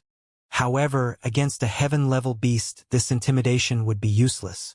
Because heaven martial beasts were approaching human-level intellect, they wouldn't be scared off by minor intimidation tactics if they were stronger than the opponent before them. They would be intelligent enough to separate the individual's potential with their current strength and act accordingly. This was consistently the truth for Viscounts, Earls, and Marquis, while Dukes were in a pseudo-class of their own, embodying some of the benefits of being a king while not truly being one. This said, if one assumed that presence was only simple intimidation, you would be mistaken. After all, against intelligent creatures like humans, what good would intimidation do you if they were well aware that they were stronger than you were? In that vein, presence was also capable of dampening the battle prowess of an opponent, especially in a case where a weaker presence tries to foolishly use their small abilities in the face of one with a vastly greater presence. In addition, presence was capable of cultivating a firm Tao heart. This made the road of cultivation smoother and also made the attacks on will during tribulations far easier to withstand. When martial warriors realized this, and noticed how difficult it was to cultivate, many countermeasures were created, although very few were as effective as the true form of presence. The most effective countermeasure would be the reverse scales of a high-level dragon. This was because dragon souls were among the very few things in the universe capable of matching up against presence. That said, those who use these methods try their best to hide it, lest they feel the rage of the second-ranked quadrant in full force. However, the number of dragon reverse scales on the black market couldn't be hidden. The effects of presence were just far too devastating for powerful empires to leave themselves and their young without protection. More powerful families, though, relied on more extravagant methods. This was because while a relatively weak quadrant might be ignored by the Dragochilan lands, they definitely would not be. So, for the sake of their pride and their safety, they could only use other methods. One such method was lightning stones bathed in heavenly tribulation lightning. The one entity presence had no effect on was the heavens themselves. As such, materials like lightning stones of the highest grade, capable of holding a sliver of tribulation lightning, was enough to cut through all presence and even provide a heavy backlash. However, this method was usually only reserved for the legatees of the top 20 quadrants. This was because the price of such a method was truly out of this world. Even Dian, with all his wealth, would be completely cleared out buying just one such stone. And that was a Dian who held all the remaining wealth of both the Elven Empire and the Dayu Empire. Truth be told, the Dayu was only a minor clan in the Dragochilan lands considering they only had bronze dragon souls at birth, and the Elven Empire had to give a vast majority of their wealth to the Ragnars in exchange for safe passage to Dian's universe, but it was still a vast amount of wealth regardless. Dian's massive heavy sword fell 8 more times, eliminating the 4th wave of rhinos in an instant once again and accepting the motes of light that flew toward him. Seeing 16 rhinos appear, Dian didn't hesitate to charge forward once again, absent-mindedly releasing his presence and smashing their heads in. The second class of presences was a bit different, although it was still capable of being stifled by dragon souls and lightning stones. The grade of both needed to be very high. The reverse scale would have to at least be at the half-step king level, while the lightning stone needed to contain tribulation lightning from a first-grade saint becoming at least a second-grade celestial. These requirements grew exponentially for every step up an individual was in the ruler class presences. In fact, there was no known counter for a peak emperor-level presence. Luckily for those with weaker presences, there were less than 10 emperor-level presences in the cosmos, and no god-level presences. In addition, all of these individuals had much better things to do than to bully the young masters of various clans. To many, even giving countermeasures for king-level presences seemed like overkill, but many did so anyway. The truth, though, was that among the younger generation, there were only 5 lower king-level presences, and no mid-level king presences or higher. Well, in truth, there were 3 kings and 2 queens. In addition to these 5, there were another 5 of the Dragochilan lands who cultivated half-step king-level dragon souls who were able to contend. Among them, 4 were male and 1 was female. Also, there are a few dozen with gold dragon souls and yet another few dozen with peak duke or duchess presences. Despite the disparity between these almost 100-strong geniuses and those 10 listed above, they were still highly feared, and their names reverberated through the cosmos. As one can see, the Dragochilan lands did have an advantage in terms of cultivating this sort of intimidation technique because of their resonance with the sovereign path, but that didn't mean other races were too far behind. Of course, Dian didn't know all of this, and his grand teacher didn't bother to tell him either. Knowing Dian's personality, he would have already assumed that his presence was far better than that of others simply by virtue of his arrogance. Even the day he didn't truly meet someone with a higher presence than his own, he would simply beat them down and make sure the heavens realized just how blind they were. Although Dian believed in himself wholeheartedly, so did those other 10 geniuses. In fact, within all of existence, those 10 geniuses were the only ones who could possibly match up to Dian's level of arrogance. All 11 of them held an undying belief in themselves that no others could match, and their only opponents within this generation were amongst themselves. And there was another interesting tidbit here. If Dian was allowed to cultivate his presence alone, and he had never taken Luna's virginity, his own presence wouldn't be at the peak king level. No, instead, his presence would be perfectly level with these 10 other geniuses, only having just broken through the lower king level. Could be said that Dian was only lucky that he was above them. And it could also be said that his appearance had lit a fire under them all. Weeks passed. By now, Dian was facing thousands of metallic rhinos at once, and his nonchalant appearance had long since disappeared. Although the motes of light could replenish his stamina, it was never to 100%. Even worse, the motes wouldn't appear until the entire wave was gone, meaning one didn't have a chance to catch their breath until the brief pause between waves. In addition, the waves were getting harder to deal with. Although they were the same metallic rhinos, because there were more of them, Dian's presence was thus spread out amongst them as well. The effects of this dissipation were still small, but Dian could only imagine how bad this would be if the metallic rhinos were heaven martial beasts instead. With their increased resistance and numbers, they would no longer be paralyzed in that instant. Dian was very much right. For now, his presence was still effective even against thousands. In fact, for these metallic rhinos, no matter how many of them there were within Dian's range of about a kilometer, they would shiver in fear and drop to their knees.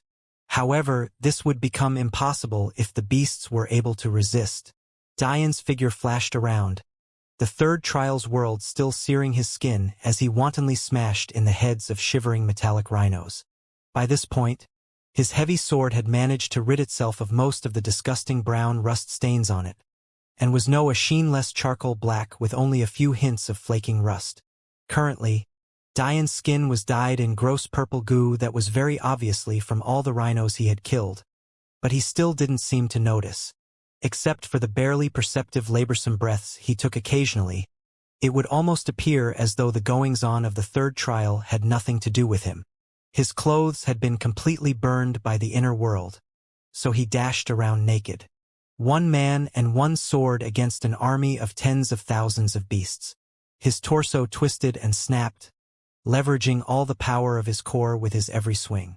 Without fail, every metallic rhino fell with a single blow, reaching levels of efficiency no one had ever seen before. With a final swing, the 524-288th rhino fell, and with it, the 20th wave collapsed, sending motes of lights that blocked out the sky careening toward Diane's gasping figure. However, before he could even rest, a roar that resounded through the heavens resounded, and he received his first message since he began. Would you like to continue to the second stage? Or move on to the fourth trial now? Diane didn't respond to the system. Instead, he watched silently as a 3-meter-tall lion roared, with all its might toward him. The most devastating part was that it was actually of the meridian formation level, yet Diane cultivation was still being suppressed at the foundation stage. A wave of earth spikes charged toward him, filled with a bloody light that matched the red soil beneath his feet. Diane quickly dodged, giving the system the only answer it needed. Suddenly, the ground beneath Diane's feet surged, causing him to jump in surprise. With a swing of his heavy sword, his feet planted on its side, blocking the spike beneath his feet with a finesse that sent him flying in through the air toward the roaring lion. Diane was well aware that this lion, coined the Earthen Lion, was on an entirely different level as compared to the metallic rhinos. The rhinos relied on their physical defense and spikehorn, but the Earthen Lions had a character reserved for mid-level earth martial beasts and above. The ability to use wills. Even worse, the lion itself was actually a high-level earth martial beast. In addition, its defenses, due to its thick skin and earth will, were far higher than that of the metallic rhino. Not to mention the fact its maneuverability was on a completely otherworldly level in comparison. Diane couldn't help but have his anger flare up. This damned beast actually thought of him as nothing more than food. If that wasn't the case, how could its spikes so perfectly send him flying towards it? Diane knew that his anger was almost irrational, but after having so many things fall out of his control just a few weeks ago, he wasn't willing to sit idly and allow any slight against him to slide. Diane's body flew in a perfect parabolic arc, but his expression was completely cold as he closed the distance toward the lion's gaping mouth. He raised his arm above his head, holding his massive sword like a god descending from the skies. In that moment, his presence erupted with a majestic and royal aura, completely stamping out the roar of the lion. In the mortal realm, lions were seen as kings. However, in front of Diane, it was no more than a whimpering kitten.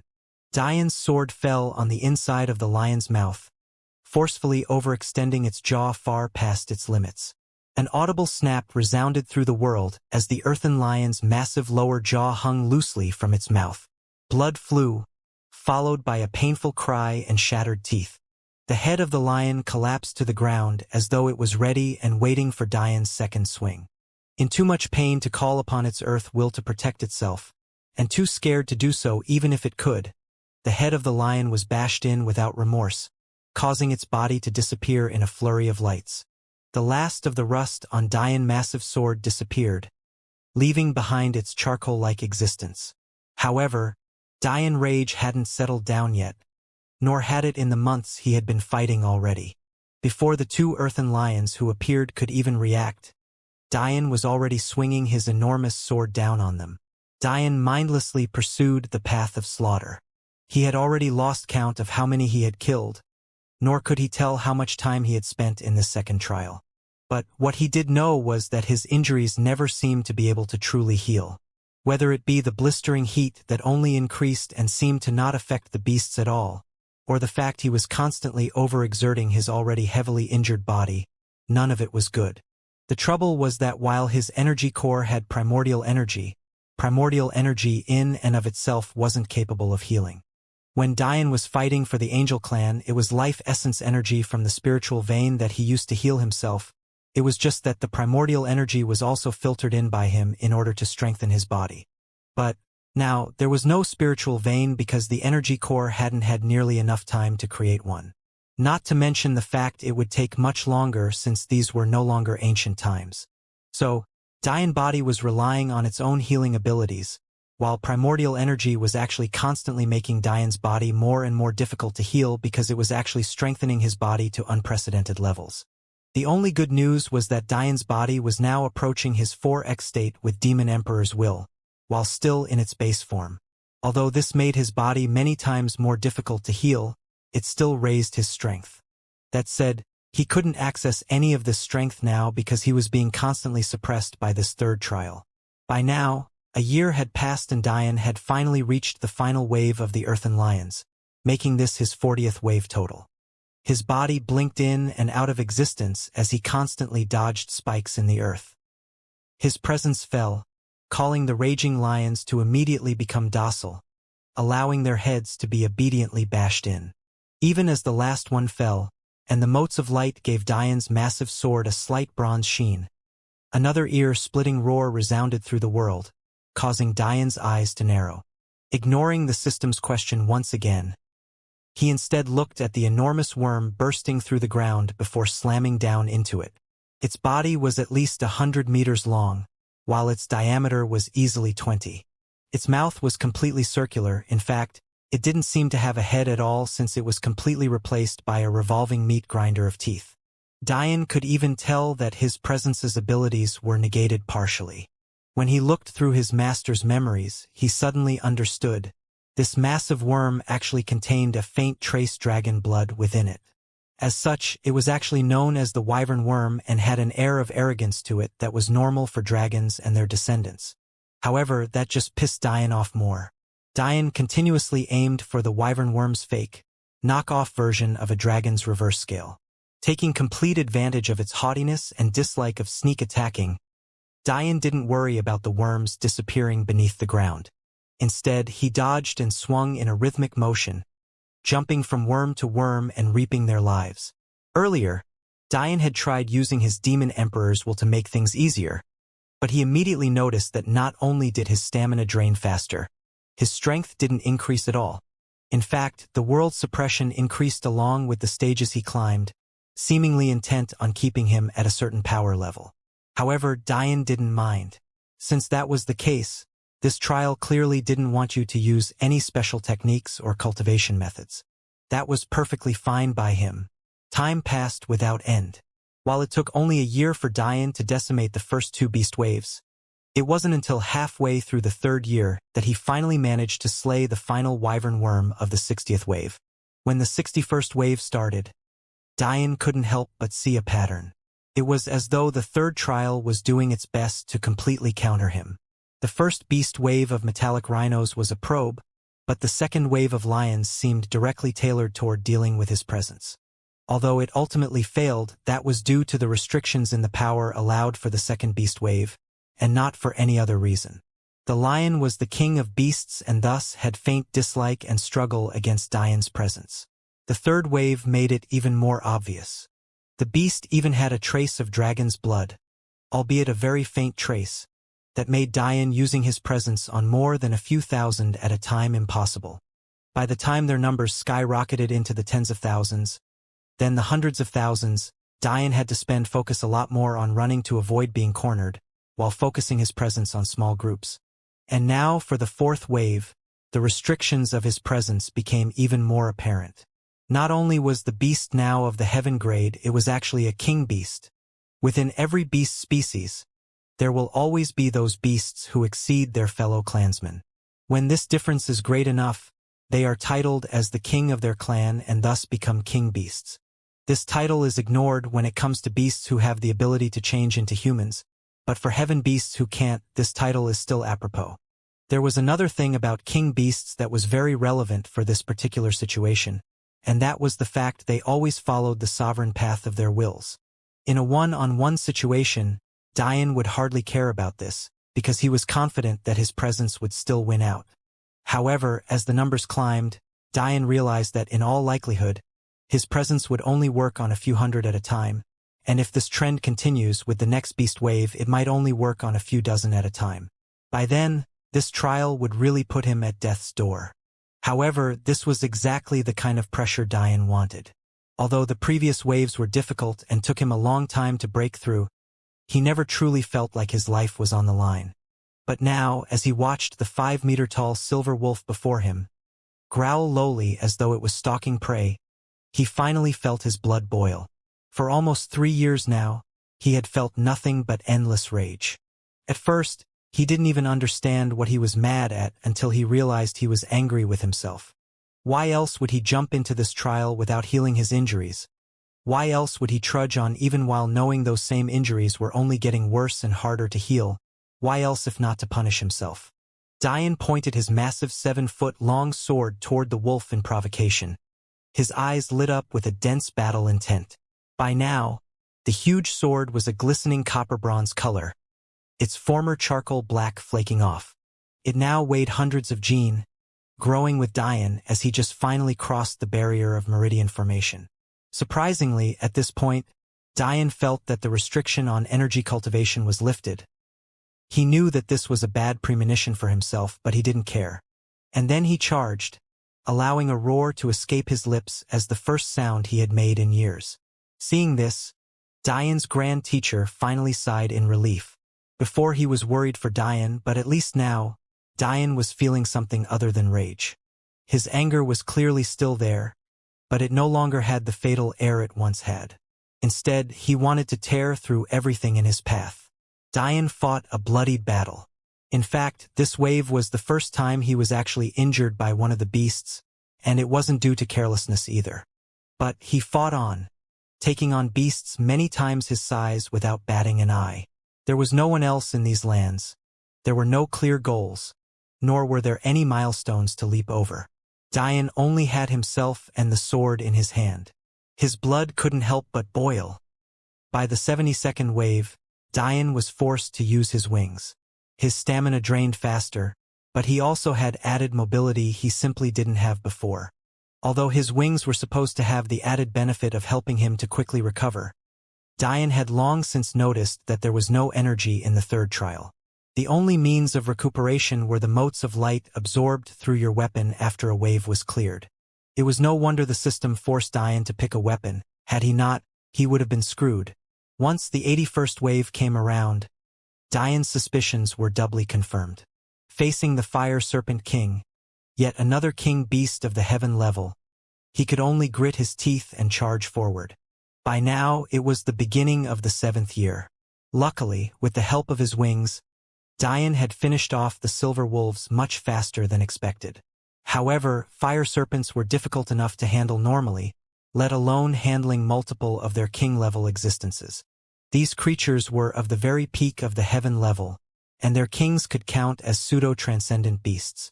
The word transcendent for beasts were reserved, entirely, for beasts capable of human-like intelligence and having the capacity to choose the human path of cultivation. It was a sort of transcendence for the beast subspecies. As such, they were aptly named. For the Fire Serpent King to count as a pseudo-transcendent, they could thank their trace dragon bloodline. Not only was their dragon lineage more robust than that of wyvern worms, they also managed to form a pseudo-reverse scale that had partial dragon soul effects. Although it couldn't match up to even the lowest bronze grade of a true reverse scale, it was still enough to cause Dian headaches. In addition to this, they were exceptionally intelligent. Unlike the first 4 waves, they could actually coordinate their attacks. Although the 3rd and 4th waves had intelligence, it was overridden by their pride. This was a small benefit Dian received for the system tailoring the chosen beasts to his strengths. However, this benefit didn't last for long. Despite being as prideful, if not more prideful than the previous beast waves, the fire serpents had human intelligence and thus understood putting their pride aside for the sake of survival. This ended in joint attacks that constantly put Dian's life in peril. Even worse, there was an invisible ceiling that completely stopped him from flying out of the range of the serpents, something he had found out the hard way. The only saving grace was that the serpents had the same weakness as the wyvern worms, their reverse scale. This allowed Dian to focus his attacks instead of looking for vital points like he was forced to do with the silver wolves. By the time Dian reached the end of the 100th wave, his body charred and cut, along with ridiculous bruises down his sides courtesy of vicious tail whips by the serpents. Describing him as a man on his last legs would be giving him far too much credit. His massive sword was glistening with a silver-bronze light, or it would have been, if it wasn't coated in violet blood. As for his arms that held it, they were ridden with scary-looking veins that were a product of their overexertion. But he still swung time and time again, carrying a weapon that had reached thousands of gene as though it was a feather. As he swept through the red-scaled bodies, he could feel the restrictions on his body about to allow him to break through to the essence-gathering level. But, This would only make the situation worse for him. After he broke through to the meridian formation stage, Dian felt that the ban on wills and energy were lifted. In accordance with that, the beasts also became fiercer. If this continued, the gap would only grow larger. By now, it was well into the 10th year and Dian had collapsed to his knees. In the outside world, although 10 years weren't much in the face of martial warriors, it was still too long for someone they assumed wasn't a fighter. So, many assumed that Dian had overestimated himself, forging forward when he should have cut his losses and continued to the 4th trial. Although the rankings only held a 100 names per trial type, for a total of 35 to 5 trails to each of the 7 tier levels, there were other methods for checking on names not worthy of making the top 100 in their generation. The epistemic tower inner world was separated into 100 corners, each of these corners corresponding to one of the 100 quadrants. However, the celestial deer corner has been closed off for millennia, thus not allowing people to use it as an exit to find out where the tower was located.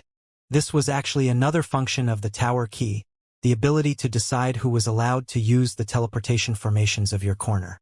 That aside, that was only one function of the corner. The other was a much more subtle ability. Currently, the corner of the celestial deer quadrant was covered in a massive fog formation.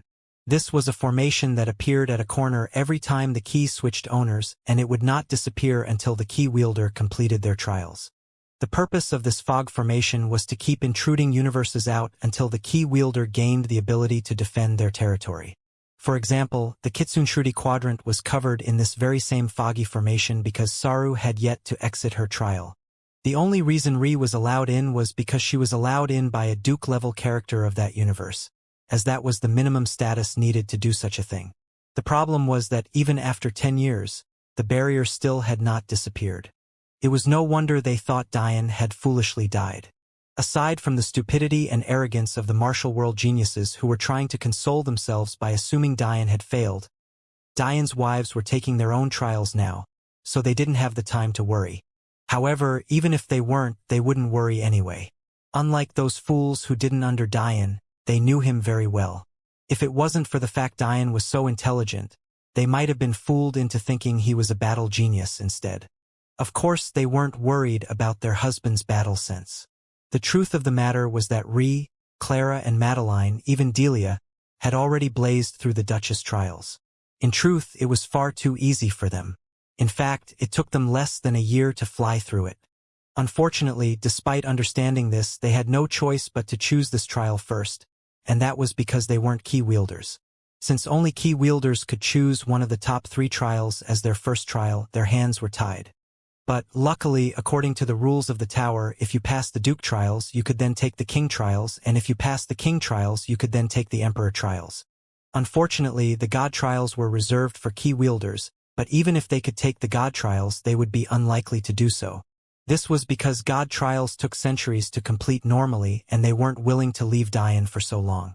Delia chose not to take the King trials, instead wanting to stay by Eli's side, feeling bad about the few months she had left him. But Ri, Clara and Madeline all decided to forge ahead. For now, aside from Madeline, they all had to hide their affiliations to Dian. Even Madeline wanted to thank the Flaming Lily sect for their taking her in, so they all took their trials under the names of different quadrants. Within 4 years, Ri, Clara's and Madeline's names resounded through the cosmos as their names tore up the rankings of the King trials, each of them placing within the top 20 of every trial without fail. Clara performed far better on the first 2 trials, which heavily relied on soul talent and intelligence, while Ri and Madeline performed far better on the 3rd and 4th trials, which required battle prowess. As for the 5th trial, they all performed exceedingly well. When they exited, they realized that Dian's name still hadn't appeared on the 3rd God trial rankings, but they weren't worried. Instead, they knew their husband was working very hard, so they insisted on doing so as well. With barely a month's rest, they stormed the Emperor trials. By the 6th year, the current 10th year of Dian's, they had already completed the first 2 trials, each managing to find a place within the top 50 on both. Unlike the 2nd trial of the God trials, the 2nd trials of the lower tiers were based on completion speed, as the armies they faced were far easier to handle. In addition, the trial setting was completely different from the God trial Dian underwent as well. What no one had yet to notice was that the moment Dian completed his second trial, it disappeared from the world forever. The only person to realize this was Saru, because just a few days after Dian completed his trial, she entered her own. Although she didn't manage to complete the first trial perfectly, within the 10-year limit, she was only a few months over. But, instead of being transported to the second trial as per usual, she was actually shown to the third trial instead. It was suffice to say that the Shruti clan celebrated for weeks when their princess managed to rank second, only behind Dian on her first trial. But it was still bittersweet because they realized that they were just a decade shy of having the glory of being number one. This, of course, put a heavy amount of pressure on the Kitsune clan. Now that their enemy had such a great seedling, they had to come up with a plan for the future, lest they start to decline. Unfortunately for them, their poor treatment of their most powerful faith seed wielder had caused irreparable harm to the relationship between them and Ri. The top 3 Kitsune powerhouses in their history were the Void Kitsune, the Heaven Kitsune, and the Time Kitsune, and each of these Kitsune corresponded to the top 3 families of their overarching Supreme Kitsune clan. When Ri decided to return to her Snow family in order to alleviate the pressure on her mother, and also learn to wield the Snow family blood within her, the Void family immediately detected her faith seed. After years of waiting for their faith seed to reappear, only to see it appear in a bottom-rung family, the Void family flew into a rage, leading to a series of events that would cause Dian's blood to boil even more than it was now. There was no question that the moment Dian learned of what happened, the very first thing he'd do is storm the Supreme Kitsune clan, leaving blood and gore in his wake. In the end, the Void clan was forced to stop by the Heaven and the Jikin family. However, because they 3 clans had lived harmoniously for so long, they allowed the Void clan to take certain advantages of Ri that completely crossed the line in hopes of appeasing the Void clan. In the beginning, they thought they were doing the right thing. To them, stopping the Void clan from killing and forcefully stealing Ri's faith seed was already a service to her. She should be grateful. The truth was that they didn't really care what happened to Ri. They knew very well that if Ri instead had their own clan's faith seed, they would react the same way the Void family was reacting. However, they were also dissatisfied with the fact the Void clan had their faith seed, but their faith seeds were nowhere to be found. So, they wanted to make sure that the power of the Void clan remained on the same level as their clans, so they forced the Void clan to allow Ri to keep her faith seed. However, they made a big mistake. The original plan was for them to allow the Void family to punish Ri, then for them to swoop in and save Ri. In this way, although Ri might have an irreconcilable hatred with the Void family, she would at least have a good impression of their families. This was a mistake many stupid clans had made in the past. Who cared if you forced a genius to join you in their youth? If they kept that hatred in their hearts as they grew up, once that genius became strong enough to ignore your power in the future, wouldn't you be courting disaster? This was why Dian looked down on the Sapientia branch clan like they were absolute fools. Once Madeline surpassed them all, who's to say she wouldn't eradicate all those who wronged her in the beginning? So, the Heaven and Jikin families took this good cop, bad cop approach in hopes that Ri would have a good impression of at least the majority of the Kitsune. That way, even if she suppressed the Void clan in the future, it wouldn't be to the point of eradicating them due to her being concerned for the fate of their Kitsune clan as a whole.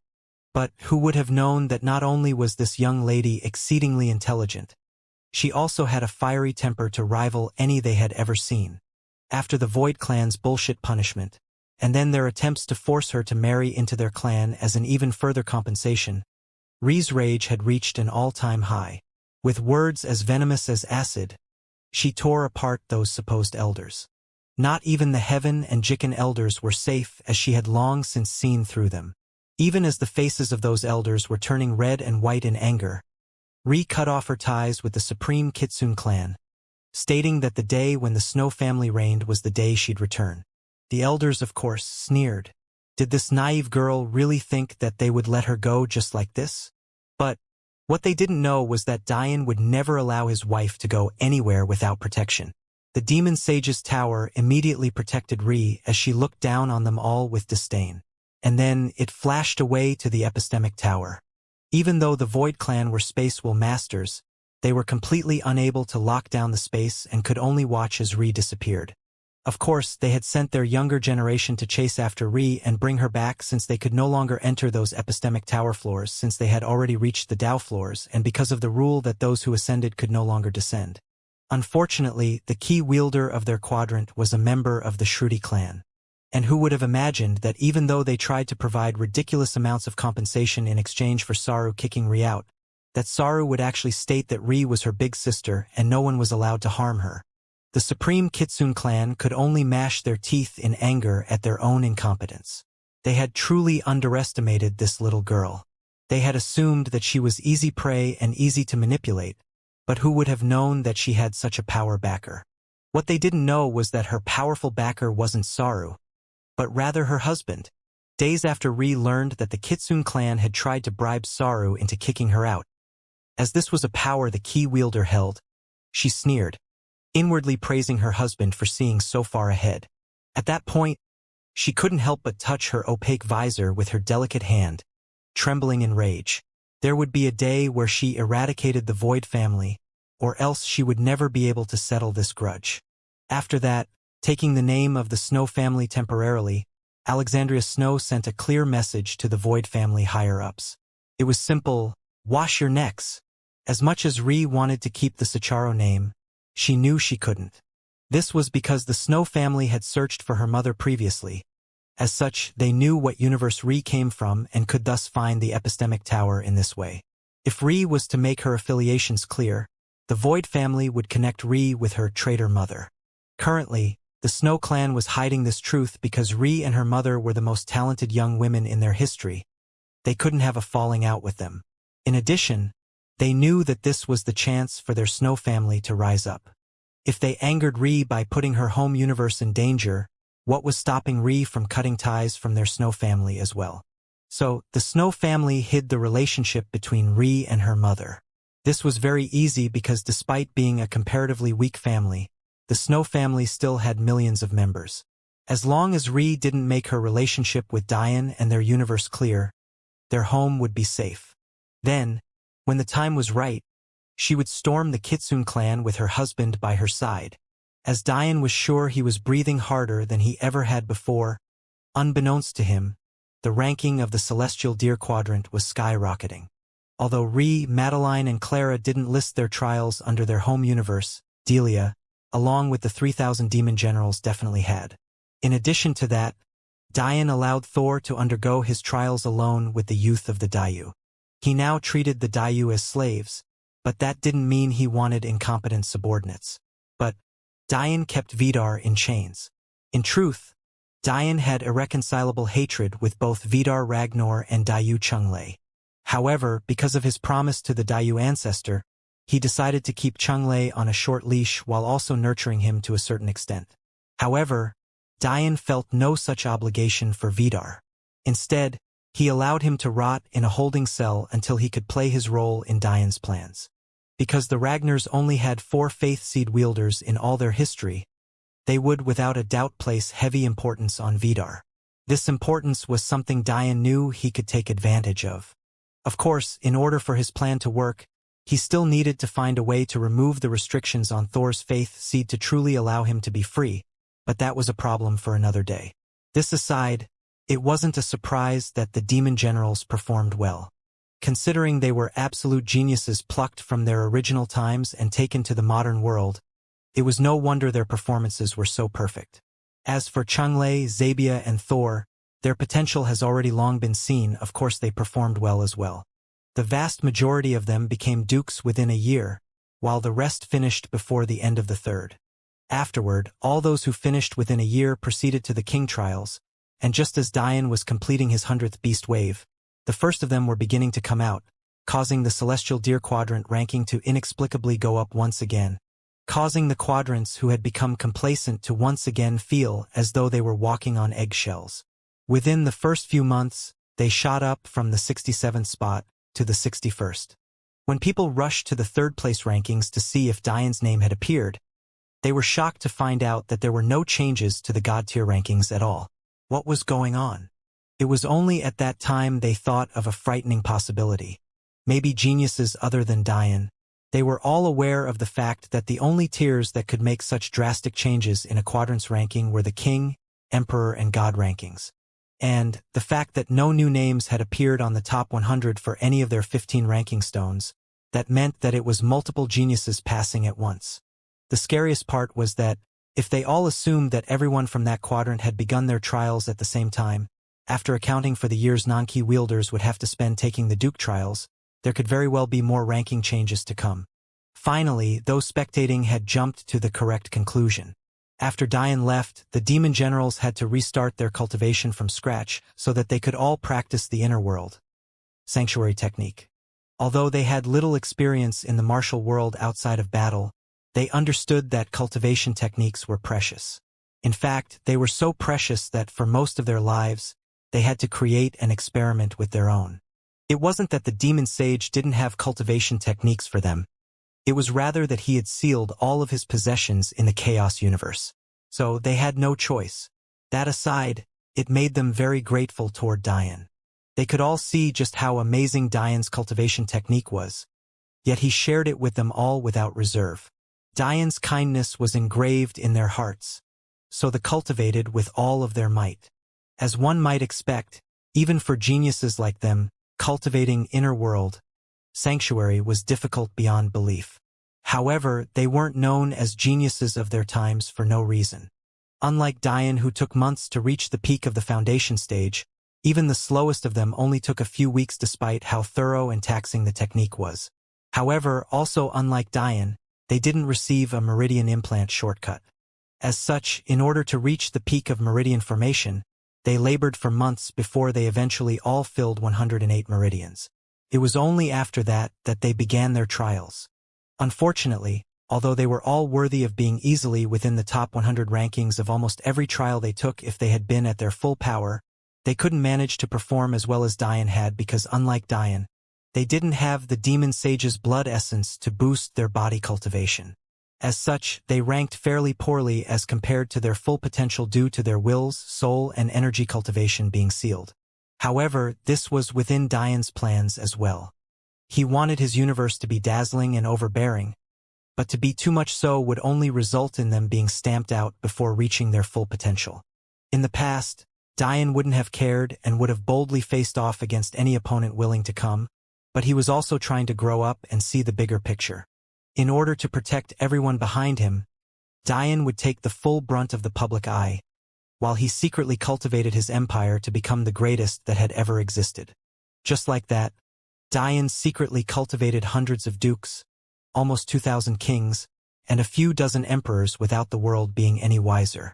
In fact, they wouldn't learn of this until the individual quadrant rankings were made viewable after the fog around their corner dissipated with Dian's exit. Unfortunately for all those waiting for that moment, Dian would make them wait quite a long time. However, once the truth was known, it would rock all 99 quadrants. Dian breathed heavily while kneeling. He had stuck his heavy sword into the ground and was leaning on it to regain his strength and consolidate the motes of light that were still flying toward him. But he was shocked to find that he still couldn't sense any more beasts coming. Could it be the trial was over? Thinking this, Dian shook his head. Although it had taken him 10 years to reach this point, and it could count as difficult, he didn't believe that a god trial would be so easy. So where was his next trial coming from? For the past few waves, the beasts had stopped letting him absorb the motes of light before attacking. The result was that he had the residual energy from at least a handful of waves still lingering within him. It was lucky that it didn't seem that the trial allowed the wastage of the motes of light, which was nice of it, in comparison to this hellhole that is. However, it was clear that this was just another test. The motes of light were forms of energy, and it benefited you to have the talent to absorb them faster. Unfortunately, Dian's energy cultivation was locked, and even if it wasn't, his ability to sense and manipulate energies was piss poor. So, he could be considered to be ridiculously slow in his integration. Although the idea of a handful of trials seemed simple enough to Dian, they represented months at a time without fail. So, the fact he hadn't fully integrated that energy in all this time, it was truly too pathetic. Suddenly, Dian's thoughts were completely interrupted by a voice filled with disdain. So, This is the kind of trash they allow into the god trials in this generation? Clearly, this person could see Diane struggling to absorb the motes of energy and accurately judged him as a person with horrendous energy cultivation talent. Hearing this, Diane didn't have any particular reaction. He only steadied his breathing as stood. It seemed that after clearing beast waves, you would then have to deal with humanoid cultivators. So, Diane decided that now was as good a time as ever. His wings appeared again, but this time they appeared in full force. They were no longer their black and white color, but instead a blinding and metallic gold. In addition, he didn't call out a single pair. Instead, he called out 3, flapping all 6 of his wings with a power far outweighing the restrictions on his body. In that moment, the motes of light that had lingered in Diane's body surged toward his wings, coursing through their beautiful veins, before allowing them to be refined and injected into Diane's body.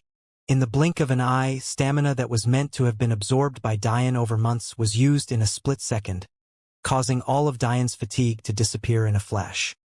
His wounds healed at a visible pace, while his silver-bronze sword became a clear and bold silver, even showing hints of gold. Diane's cultivation, which had been stalled at the mid-meridian level, skyrocketed to the peak meridian formation level. Although his massive broadsword seemed odd, as though it had been carved out of a single slab of silver, Diane could feel that its power had reached a new level. It now approached 10,000 genes in weight. It should be comparable to a lower master-level weapon now, with still plenty of room for growth. It was kind of disconcerting that it took the motes of light from millions of beasts to reach that point, but it had to be considered that many of those beasts were at the mere foundation stage and meridian formation stage. They simply weren't worthy of upgraded a life-stealing weapon any further than they already had. After Diane was done, he retracted his wings, re-establishing his handsome and domineering bearing. His eyes slowly locked onto the shocked figure of his opponent. In reality, this opponent of his looked quite generic. There was nothing special about him. Black eyes, black hair, and delicate skin that oddly looked like it belonged on a female, coupled with his scrawny appearance, and even about him was begging to be underestimated. However, Diane's perception was far stronger than that. Not only was this person clearly displaying the power level of an essence gatherer, Diane could tell that his cultivation was being suppressed from the saint level. That meant his battle prowess exceeded normal essence gatherers, and now Diane had to face him with his peak meridian formation cultivation. Truly difficult indeed. Snapping out of his surprise, the genius smiled. At least this will be more interesting. In that moment, a golden lance appeared in his hand. It was a vicious-looking cone shape, with a point as sharp as any sword Diane had ever seen. I'm obligated to tell you that unlike the past waves, you're allowed to quit whenever you want from now on. But, if your lips move a little too slowly, don't blame my lance for turning you into minced meat before you can. The sinister glow in his eyes radiated a dense killing intent, and then he erupted with the first presence Diane had faced. When Diane felt the presence, at first, he was a bit surprised. But, when he felt the realm of the presence, he felt the urge to laugh. If he hadn't been in such a crappy mood, maybe he would have. It was at this point that he finally realized that the third trial hadn't been tailoring its beast waves to his own strengths. No, the reality was that this trial was meant to place heavy pressure on one's presence to begin with. Diane was certain that even with his combat prowess, it would have been impossible to defeat hundreds of thousands of enemies at once with his soul sealed, if he hadn't had his presence. And if it wasn't for his perception, he would have died long ago. That was when he understood.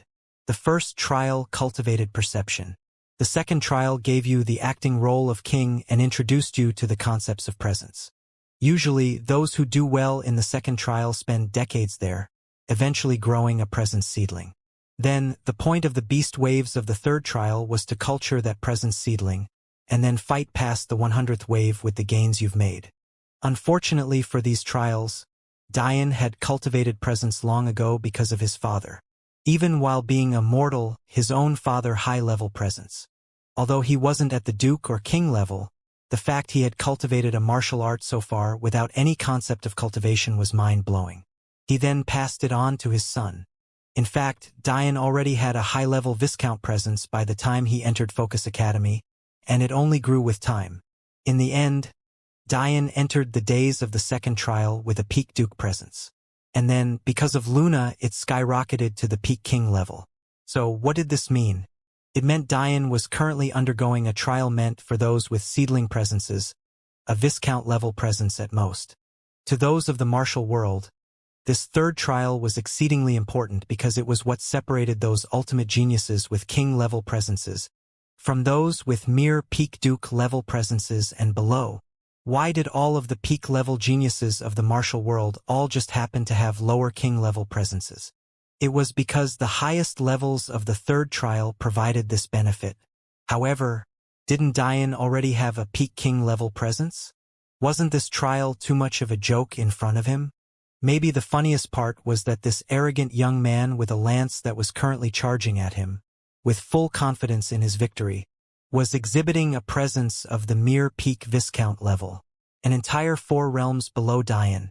Seeing Diane raise his massive sword, Diane's grand teacher sighed. The only reason he had been worried for Diane beforehand was because the beast waves were no joke and it put him at a massive disadvantage. It could be said that now that Diane had passed the beast waves, there was no challenge remaining before him at all. The rankings for the trials of the epistemic tower were reset every 1,200,000 years, because in the martial world, this corresponds to 1 generation of youngsters. This time span is simply calculated by the fact if one were to reach the peak of Tao formation, 1.2 million years would be your uppermost lifespan. In this way, every generation is pitted against their own generation. For the current generation, the record for the third trial was the 157th wave. In regards to the very best records Diane's grand teacher had ever seen, Diane had already shattered them for both the first and second trials, and it seemed he was about to do so for the third as well. The young man with the lance watched in horror as Diane's presence erupted. His confidence was completely crushed in an instant without even a chance to retaliate. It felt as though his bones had turned to mush and his brain couldn't form coherent thoughts. The only thing left was an instinct, the instinct to bow in reverence.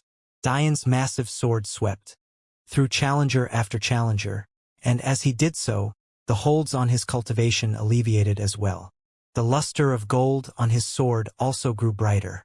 By the time he reached the 145th wave, his name had appeared at the 100th spot on the rankings, causing an uproar. However, that wasn't the truly shocking part, because after less than a minute, he leaped another 11 spots as the bright red number 146 appeared by his name. It would have been one thing if Diane was quickly blasting through the 110s, and much more acceptable. That was because many of the more outstanding geniuses had reached the marquee levels of presence, having cultivated presence since they were young due to their knowing the asks of the trials. This was cheating a bit, but they believed that family background and resources were simply a part of the martial world that would never disappear. But the 145th challenge of the third trial had a Duke-level presence. In fact, this would be true until the 155th challenger, where they would then have King-level presences. For Diane to blow by them so fast, that could only mean that he had already cultivated a King-level presence before the 156th challenge. That was completely unheard of. Diane's names shot up again, reaching the 152nd wave in an instant. By now, the scalps of those watching were feeling numb, thinking about how they could possibly break this news to the young masters that sent them here. With bated breath, they watched as Diane cleared the 155th. At the moment, Diane's name had firmly taken a place at the 11th spot. The above 10 were reserved for the 5 geniuses, the lower King-level presences, and the 5 dragons and Chilants with half-step King Dragon souls. Among the 10 of them, 7 had managed to clear the 156th challenger, while only 3 managed to clear the 157th, whether consciously or unconsciously. Despite Diane's performances on the first and second trials, they had still not placed him on the same level as these 10 geniuses. That was because while the rankings for the first and second trials varied among those geniuses, without fail, only those 10 names would be found in the top 10 for the third, fourth, and fifth trials. Because of this reality, many began to believe that maybe the first and second trials weren't true tests of ability, because it seemed that only the last 3 trials accurately predicted the top 10 existences among the younger generation. It wasn't that those 10 geniuses didn't do well on the first 2 trials, because many of them could be found in the top 100, although not all of them, namely the dragons. However, oftentimes the first 2 rankings allowed other lesser-known geniuses to shine, while the last 3 were completely dominated by those 10 figures. This was the very first time anyone had threatened the rankings of these 10 in the final 3 rankings. However, the ending was completely anticlimactic. In the blink of an eye, Dian had cleared the 158th, and people could only stare blankly at his name occupying the top spot. Within the 3rd trial world, Dian was completely oblivious of the commotion he had caused. Instead, he had finally run into some real competition. By now, his weapon was a blistering gold that even rivaled the shine of his wings, but it seemed to still be evolving. Right now, it seemed like nothing more than a slab of cut metal, but when Dian cut down the 156th challenger, he sensed it evolving into a true weapon. When he cut down the 157th, veins of red pulsed through the weapon, slowly crawling along it as he cut down the 158th. When the 159th challenger appeared, Dian finally began to feel resistance. Although these challengers didn't have counters for presence, once the gap between presences closed, it was possible to resist to some extent. If this wasn't the case, this trial would be absolutely impossible for those who didn't have Dian's luck. However, this opponent fell just the same despite her mid-level queen presence. By the 162nd challenger, the presences had evolved to the high-level king presence. They fought valiantly, but they fell to Dian in the end. And then came the 165th challenger. Now Dian had truly met his equal, a challenger with a peak king presence. Seeing his enemy's long flowing blonde hair and sharp blue eyes, Dian finally felt his blood boil. He felt his entire existence was being questioned, and it made the rage within him erupt to new heights. After a brief moment of surprise from seeing a trial taker make it so far, a valiant battle began. By now, almost all of Dian's cultivation had come back, but he was still restricted to the saint level. That said, it was because he hadn't had time to absorb all of the motes of light he earned because he finished off his previous opponents too quickly. The battle between the 2 peak kings lasted days, but in the end, Dian was victorious, and his already overwhelming beatdown of the supposed top 10 geniuses grew once again. But the honeymoon period was now over. A pressure that seemed capable of crushing Dian's kneecaps to dust suddenly overwhelmed him the moment the 165th challenger disappeared into motes of light. Dian struggled to raise his head, stabbing his massive sword into the ground to keep himself from collapsing to the ground. In that moment, the first member of the older generation Dian had seen in this trial appeared. He was an old man, garbed in robes of white, pristine and without blemish. His hair seemed to blend into his robes, it being a holy white as well. The old man slowly scanned over Dian, inwardly surprised that he somehow managed to remain expressionless. And even more surprising was the fact that he hadn't given up yet despite seeing the disparity in their power. Intrigued, the man began to speak.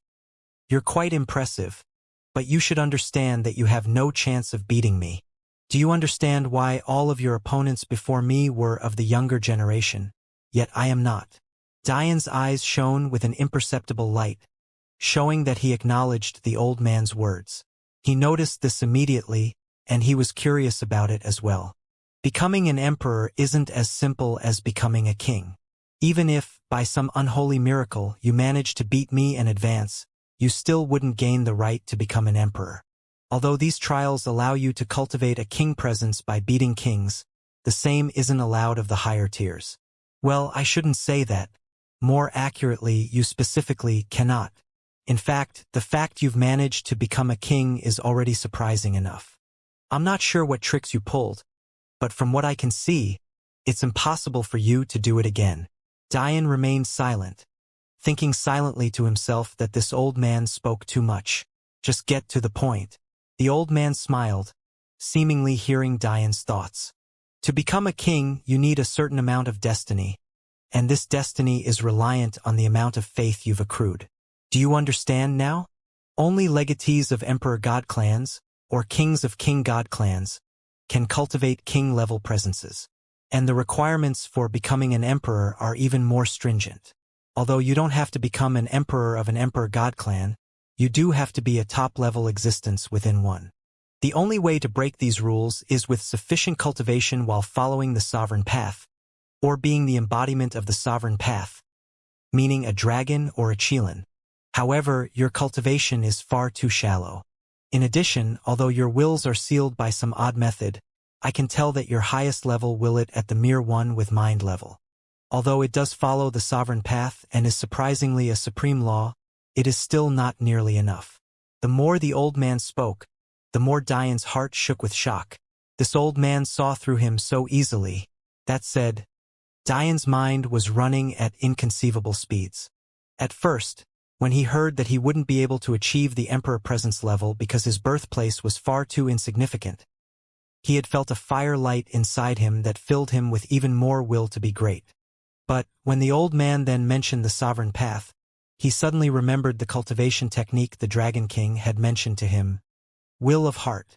It was quite a masochistic technique that truly tested one's martial heart. But now that the old man had said this, Diane was determined to use it. Without a word, Diane disappeared from the third trial. Clearly, he had decided to give up, not bothering with the old man any longer. Seeing this, the old man only shook his head, sighing to himself, "Ah, the younger generation. So rude." But he didn't seem angry. In fact, he even smiled, seemingly wondering about something before he faded from existence. Diane appeared in an odd world, filled with black fog. But, interestingly enough, the few hundred meters around him was completely clear of this fog, remaining at the outside edges of an arena that was seemingly crafted with black obsidian tiles. What truly surprised Diane was that this black material was strikingly familiar. After thinking about it for a moment, a flash of realization hit him as he remembered back to Elven Kingdom sentries, the 220-meter-tall puppets he had stolen from them. He had always wondered just what kind of material was worthy of forming Dao formation-level puppets, and it seemed he had run into this material once again. Diane snapped out of his thought when he noticed that the massive sword from the third trial was still in his hands. After seeing this, the obvious conclusion was that the third and fourth trials were connected in some way. The massive sword pulsed, its red veins still eating away at its gold exterior. What Diane didn't know was that the process currently occurring in his chosen life-stealing weapon wasn't one that had happened in a long time. The weapons have 5 initial stages. The first was its rusted form, then came its charcoal form, then its bronze, silver, and gold forms. By passing the first 100 waves, only would complete the first half of the third trial, and thus earn a bronze-silver to silver weapon. However, progressing to peak of gold became very difficult after that.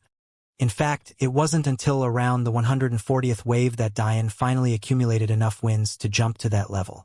That aside, what was occurring now was a special transformation. Instead of being a mere slab of metal, the weapon was starting to return to its original form. Truth be told, Diane didn't care much for what was happening. If he wanted to use a broadsword in the future, couldn't he just have the Dragon King morph into one? Although there was something to be said about not overusing the Dragon King so as not to attract attention, wasn't a life-stealing weapon just as greed-inducing? However, that was when Diane thought of something else. If he could take this weapon out of the trials, didn't that also mean that others who took these trials could as well? Maybe, in that case, these life-stealing weapons were actually a sign of status that weren't as rare as one might assume. If that was the case, maybe there was some merit in using this weapon as opposed to the Dragon King. Thinking to this point, Diane made a decision. If he really could take this weapon out, he would make it his primary weapon and leave the Dragon King as his trump card. Although he thought this, there was another reason for this decision as well. Yes, it was true that the Dragon King could morph into all sorts of weapons and armors, however, its effectiveness dropped when it was used for both offense and defense. Diane remembered clearly that when he was struggling to kill Elder Dayu, he had to retract his Dragon King armor in order to focus on offense. Only then did he manage to chop Elder Dayu's head off. Diane knew that this problem would disappear after he reached a high enough cultivation level to withstand higher unsealed levels of the Dragon King. But for now, it was still a problem. In that case, he could reserve the broadsword for offense while keeping the Dragon King as an armor. With this method, he would multiply his effectiveness in battle. I could have killed you on at least 7 separate occasions by now. An arrogant, but oddly familiar voice sounded in Diane's mind. It was only now he remembered that he was still within the trials, and his attention snapped away from the still slowly changing sword in his hand. When Diane saw who was standing across from him, only about 20 or so meters away, he couldn't help but be surprised. But he didn't show much of it. That was because when one thought about the direction these trials were going, it only made sense for such a method to be used to test him. Standing there, holding a sword just as massive as his, with a look as lofty as the heavens in his eyes, stood an exact copy of Diane. Everything from his brownish, red-gold hair, to his hazel-green eyes and caramel skin, to even his demeanor, nothing was different at all. Oh? You're not going to speak? Throwing a tantrum, I see. For a man that's turning 30 soon, you remind me more of a toddler. It was only after his clone said it that Diane realized that he truly was turning 30 soon. It took him a bit over a year and a half to complete the first 2 trials, while he spent about 10 in the third.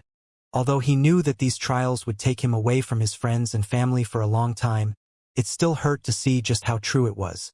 For the first time in years, Diane had thoughts not completely filled with endless rage, but rather steeped in worry. He had sent his 10-year-old brother and his little sister off to a world of beasts, despite promising to let them grow up worry-free. He had left his wives to fend for themselves in a world of lustful, selfish, and greedy people. He had abandoned his friends and loyal followers, all for the sake of seeking power. Was it worth it? Diane snapped himself out of his thought, looking straight into the eyes of what looked like a reflection of himself, before he spoke the first words he had in years. I don't believe for an instant someone carrying a visage so close to mine could say something so stupid. I am quite an arrogant person, and as such, I can say with certainty that your IQ is several dozen points too low to impersonate me. If you want to attack my Dao heart, and make me question my own decisions, you should have picked a different face. Diane's form of speech was quite funny, even to himself. After so many years of silence, even he felt that his words were too rigid and formal. Was he speaking casually? Or was he giving an important address? Despite Diane's words, though, his clone responded to his insults exactly how he would have. Laughing lightly, the clone shook his head. I don't need clever tricks or manipulations to relay the truth. What kind of man spends 10 years lamenting over the death of 2 imaginary women? Are you certain you have 2 balls between your legs? You claim to be intelligent, yet you pretend not to have realized that if you wanted to achieve your goal, one way or another, the silver-haired bitch would have had to die. The clone had yet to speak a single lie. The second trial would not have ended until all notable enemies had died. Although it was disguised as a survival trial, the true face of the second trial was to test one's ability to lead, thus allowing you to form a presence seed. Part of being a ruler, a king, an emperor, is to make difficult decisions. For the second trial, the form this difficult decision took was in the appearance of Luna. The trial forced you to be madly in love with her, while also forcing her death to be the only method of passing. It was truly cruel beyond belief, and it wasn't until Luna died that Diane realized this. But his feelings wouldn't have changed anything. There was only one truth in the end.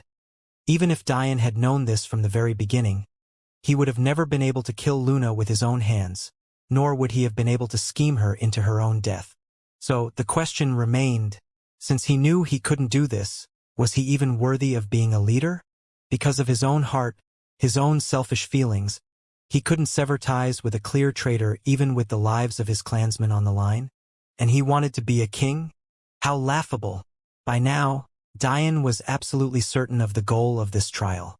He without a doubt had to surpass himself in combat prowess, but it seemed to come with an added attack on his Dao heart at the same time.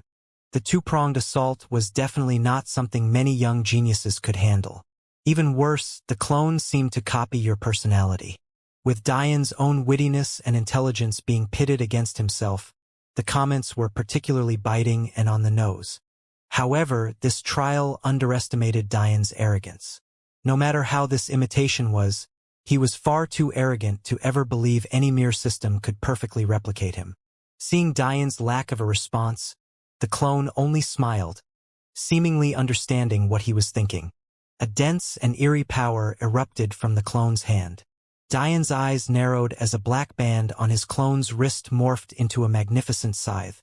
His countenance began to change, paling from its original golden caramel color to a pale sheet of white.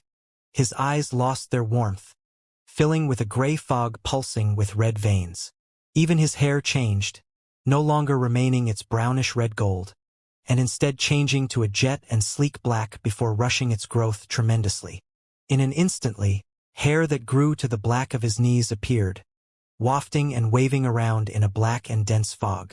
In the end, his body lost much of its muscle mass, leaning out and growing taller. He almost became a skeleton, yet his handsome features became even more pronounced, filled with an eerie dark and dangerous air that would make the hearts of innocent maidens beat wildly. Even if Diane saw this transformation from miles away, even if he lost half his intelligence and became to think with his feet instead of his head, in fact, even if he was blind and could only feel it out with his soul, he would never need more than a moment to recognize what was happening. This was none other than his death intent form. Yet it seemed so much more refined and powerful. He knew well that he had never entered this state with such perfection before. Oh right! The clone slapped his forehead in mock pity.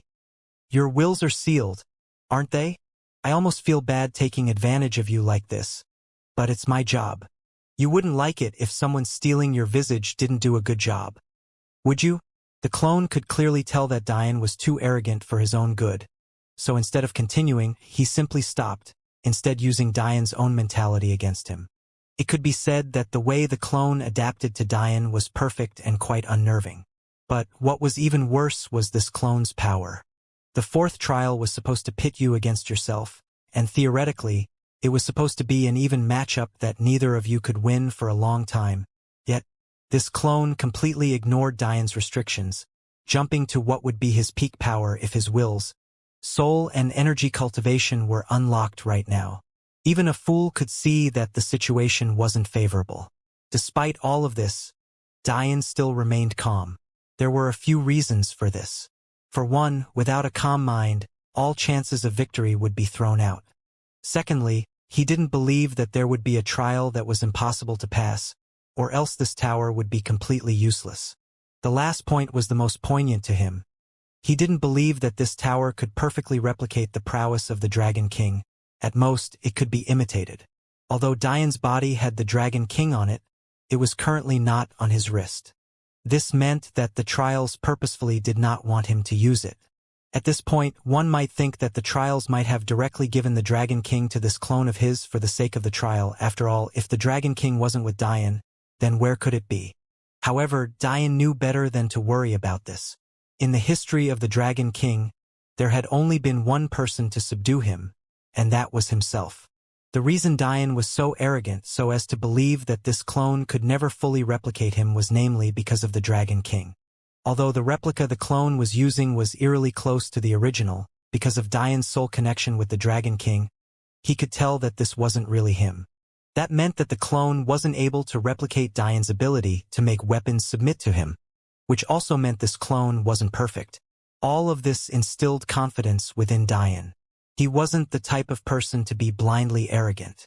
Rather, he was just a person who had the utmost confidence in himself and his own analysis of things. No matter how many millions of years this tower had been created for, it was still too green to affect his psyche. Brandishing broadsword, Diane surprised the clone by making the first move.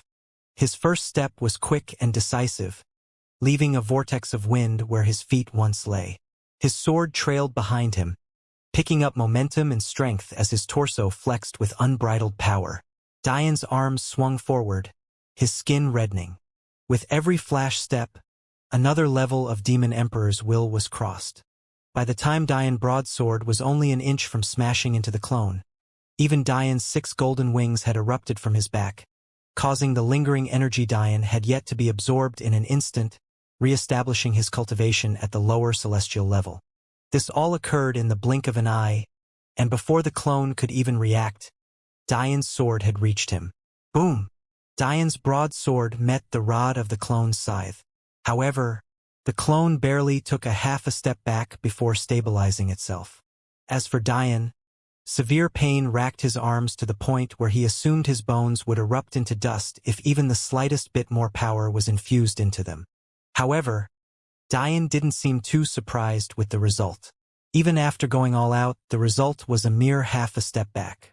A normal person might feel despair at this point, and maybe Dian would be more sane if he did as well. But he simply didn't. The clone chuckled. I did all that, even letting my guard down for you, and that's the best result you could achieve? Isn't that a bit too sad? A dense black chi burst forward from the scythe's shaft, corroding Dian's energy and blackening his skin. Without waiting for Dian to respond, the clone swung, blasting him backward. A flurry of exchanges erupted, if it could even be called that. By the clone's second swing, Dian was forced into using his broadsword as a shield, hiding behind it as he tried to deflect the power of the blows. Is this how you fight? The clone's mocking laughter rang through Dian's ears as he pressed him back, again and again. Let me tell you a secret. I'm quite disgusted to be impersonating you right now. Your fighting style is so crude. All of your techniques are power boosters, yet you have no finesse or skills to properly apply that power. How are you any different from a madly swinging barbarian? Oh, how pitiful. Before you could learn anything from your master, she died. And then the last sliver of her consciousness wasted its last bits of energy trying to stop you from turning into a devil. The seemingly furious swings of Dian's clone actually had quite a playful air to them, as though he didn't care to end this battle as quickly as possible. So, it seems this is quite a pattern for you, isn't it? Getting pissed off? Throwing a tantrum? You have the emotional IQ of a 16-year-old girl, difference being, at least they know how to vent and get over it. You're pathetic. The rain of corroding swiped rained down on Dian's broadsword shield. He could tell that if he hadn't managed to blast through the gold layer of the weapon in his hand, it would have long since shattered completely. Oh! The clone suddenly spoke as though it had only just remembered something. But, considering the devious glint in his eye said different. I almost forgot to tell you. You probably don't want to accidentally touch the black fog around this arena. I mean, unless you want to leave out the emo thoughts in your head and die.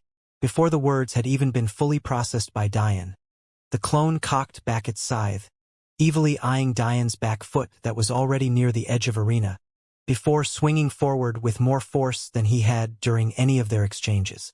The bones in Dian's foot completely fractured, following the forceful revolving of his celestial wind movement technique. Ha ha! The clone laughed, as though completely expecting this. After all, he was Dian, for all intents and purposes. As such, he knew all of Dian's techniques as though they were his own. However, the next instant completely surprised the clone. Instead of running, Dian only used the technique to quickly shift half a foot to the side, before perfectly slanting his broadsword to deflect the clone's blow. Caught off guard, the clone stumbled forward, clearly headed for the dense black fog he had just warned Dian about. Quickly regaining his bearings, the clone sneered. Such petty tricks. Don't you know that I'm you? The clone's eyes flashed with a white light. In that moment, a brilliant formation appeared, completely prepared to stop his moment from going too far forward. Completely confident in his own means, the clone no longer bothered with his still falling momentum, instead using this opportunity to swing his scythe back toward Dian, aiming to bisect him at the waist. However, what he found was Dian's sword shield. Boom! Dian was sent flying hundreds of meters back. His arms shook violently, threatening to break once again, while his feet that glided along the obsidian tiles cried under the pressure, not forgetting the fact they had just shattered due to Dian's violent movement from before. Eventually Dian stopped, taking a deep breath and settling down. At the same time, the clone fell into the defensive array it had created. After stabilizing itself, it pushed itself up from its awkward, half-leaning, half-falling position, before leisurely placing its scythe on its shoulder and walking toward Dian. You did all of that just to go back to the middle of the arena? The clone didn't seem to be perturbed about being tricked. In fact, he was quite interested in how Dian had such good battle sense, despite clearly being such a newbie. The truth was that Dian was correct. His clone wasn't able to replicate him perfectly. However, that wasn't due to any specialty that applied only to Diane. Or, rather, more accurately, it wasn't a specialty that was exclusive to Diane. There were many other overwhelming geniuses who had entered the fourth trial that he wasn't able to replicate perfectly. Those in the top 10 of this trial were perfect examples of this, actually. It could be said that this was an advantage solely given to those amazing enough to not allow a perfect copy of them to be created. And it could also be said that if these imperfections didn't exist, it would be impossible for anyone to pass the fourth trial. Of course, the speed at which Diane recognized this still pissed the clone off a little bit, so he retaliated a bit too brashly. He wasn't actually supposed to tell Diane how dangerous the black fog was, but he was infected by Diane's arrogant personality. It was unfortunate that he didn't manage to copy all of Diane's intelligence, because Diane would never risk losing for the sake of showing off. Diane silently straightened out his bent knees, rolling his neck as he too rested his weapon on his shoulder. Such a shame. The clone shook his head, slowly approached Diane. Such good instincts for battle, yet no ability to make the best use of it. Even though your wills are locked away, I can tell that even if you had them, you might be able to make use of 5% of their peak. If you went up against those geniuses from the sizable quadrants, you would get destroyed. It's so sad I could laugh. You know no weapon techniques, yet you call yourself a weapons master. You know no fist techniques, yet you for some reason use them as often as you do weapons. The most important technique for someone as shabby as yourself would be your movement technique, yet you haven't even managed to master the first act of it. What's the use of your celestial body? You would get played with to death by even a saint-level genius, let alone one that had broken past sainthood. Truth be told, Diane wasn't really listening. He was only focused on allowing his ankles to heal. If he didn't, he would be in trouble. The things this buffoon was saying were things he already knew. The only reason he never factored such things in his calculations, and the reason he still believed that even peak first-grade saints would get played with to death by him, rather than the other way around, was because he was confident in his adaptation abilities. For example, he had no business killing Jabari Opich, yet that man's life and death was being held on by a string at the end. Now wasn't it? The clone shook its head again, as if reading Diane's thoughts. How many characters as stupid as Jabari do you think exist in this cosmos? In fact, Jabari could have actually been labeled a battle genius. It's only that you took advantage of the fact he had never seen concealment arrays before. How could you even be proud of such a victory? Diane finally sighed. If you're done talking, I don't mind getting this done and over with now. I didn't say all of that to destroy your morale and have you fall on your sword. I'm trying to encourage you, the clone said in mock pity. Diane didn't bother with the clone's antics. Within 1 month, I'll clear this trial. You're not worth any more of my time. Almost exactly as Diane had predicted. 3 weeks and 5 days passed before the clone lay at his feet, on its last breaths. You! The clone gasped for breath, clearly trying to understand just how this had happened. From the moment Diane gave him the month-long deadline, he had snorted with disdain, then had begun attacking with everything he had.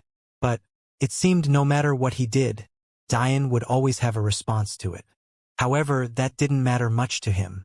As long as he managed to pass the deadline Diane had set, he would have successfully done his job in shattering Diane's Tao heart. At that point, nothing else mattered. He could then play with Diane at his leisure.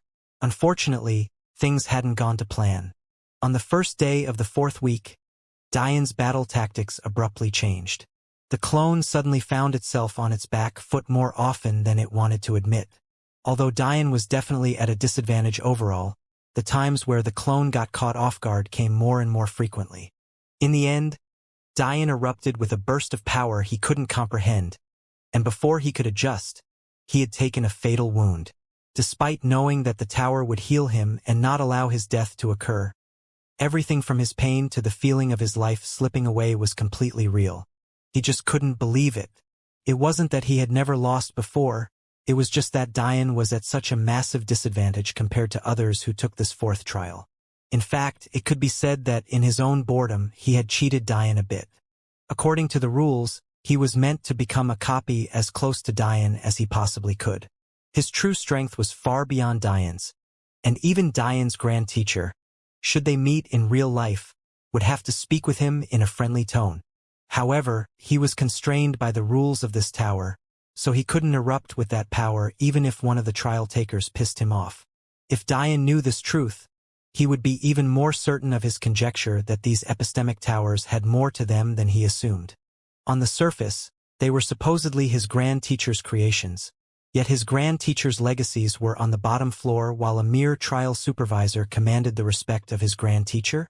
What kind of concept was that? Setting aside that mystery for now, the trial supervisor followed the rules, but he sometimes bent them a little bit to soothe his boredom. Truth be told, he really disdained the idea of conforming to the fighting styles of mere children. Every time he thought about it, he wanted to find the man who sealed him in here and fight it out to the death. However, whenever he thought about just how overwhelming a character that man was, he could only shake his head and hide his fury. This time when he bent the rules, he became a perfect clone of Diane, but purposefully ignored the seals on Diane's wills, energy cultivation and soul cultivation.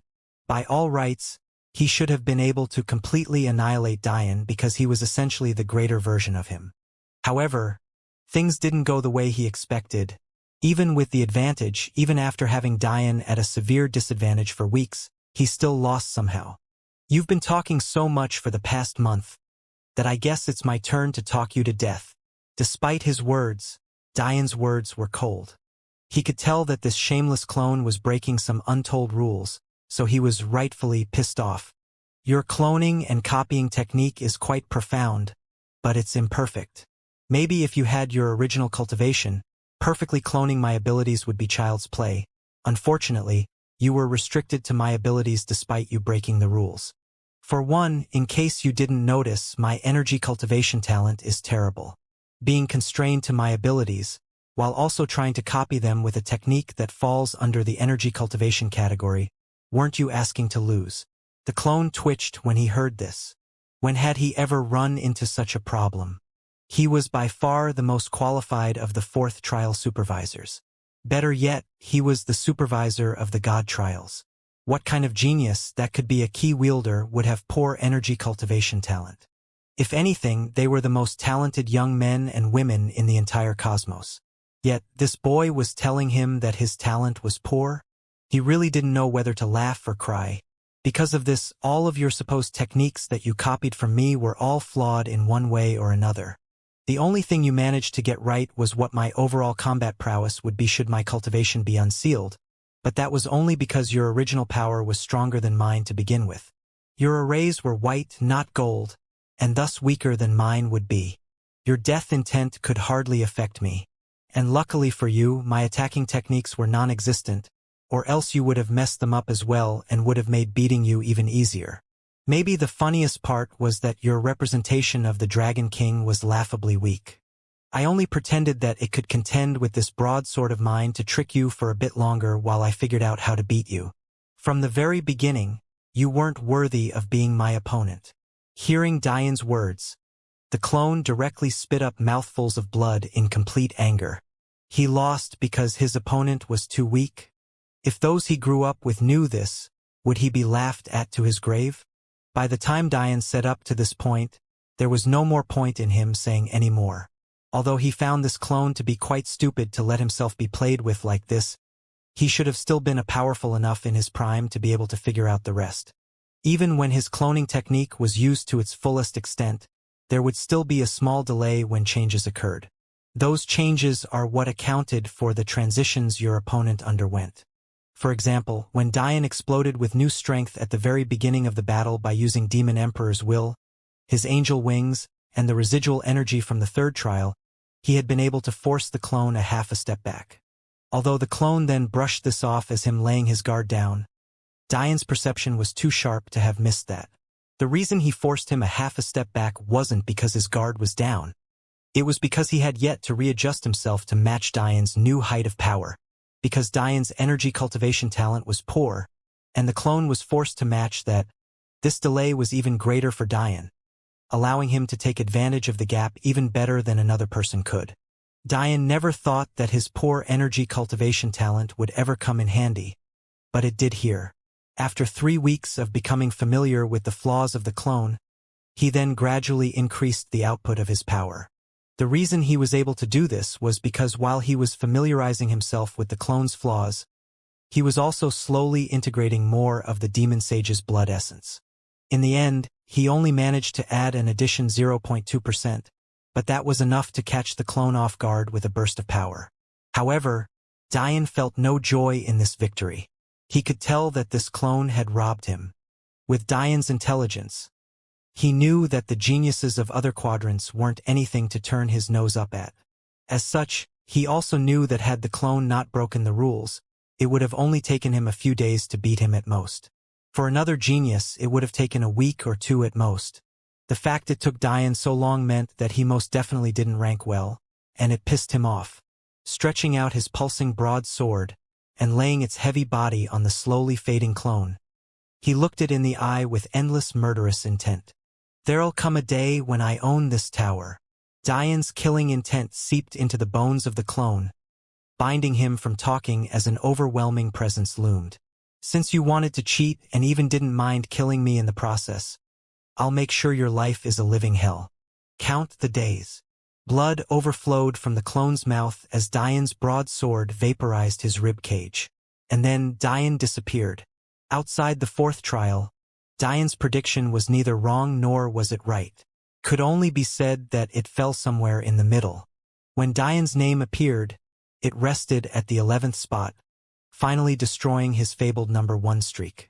However, this didn't dampen his legend by much despite finally giving the top 10 geniuses the ability to breathe normally again.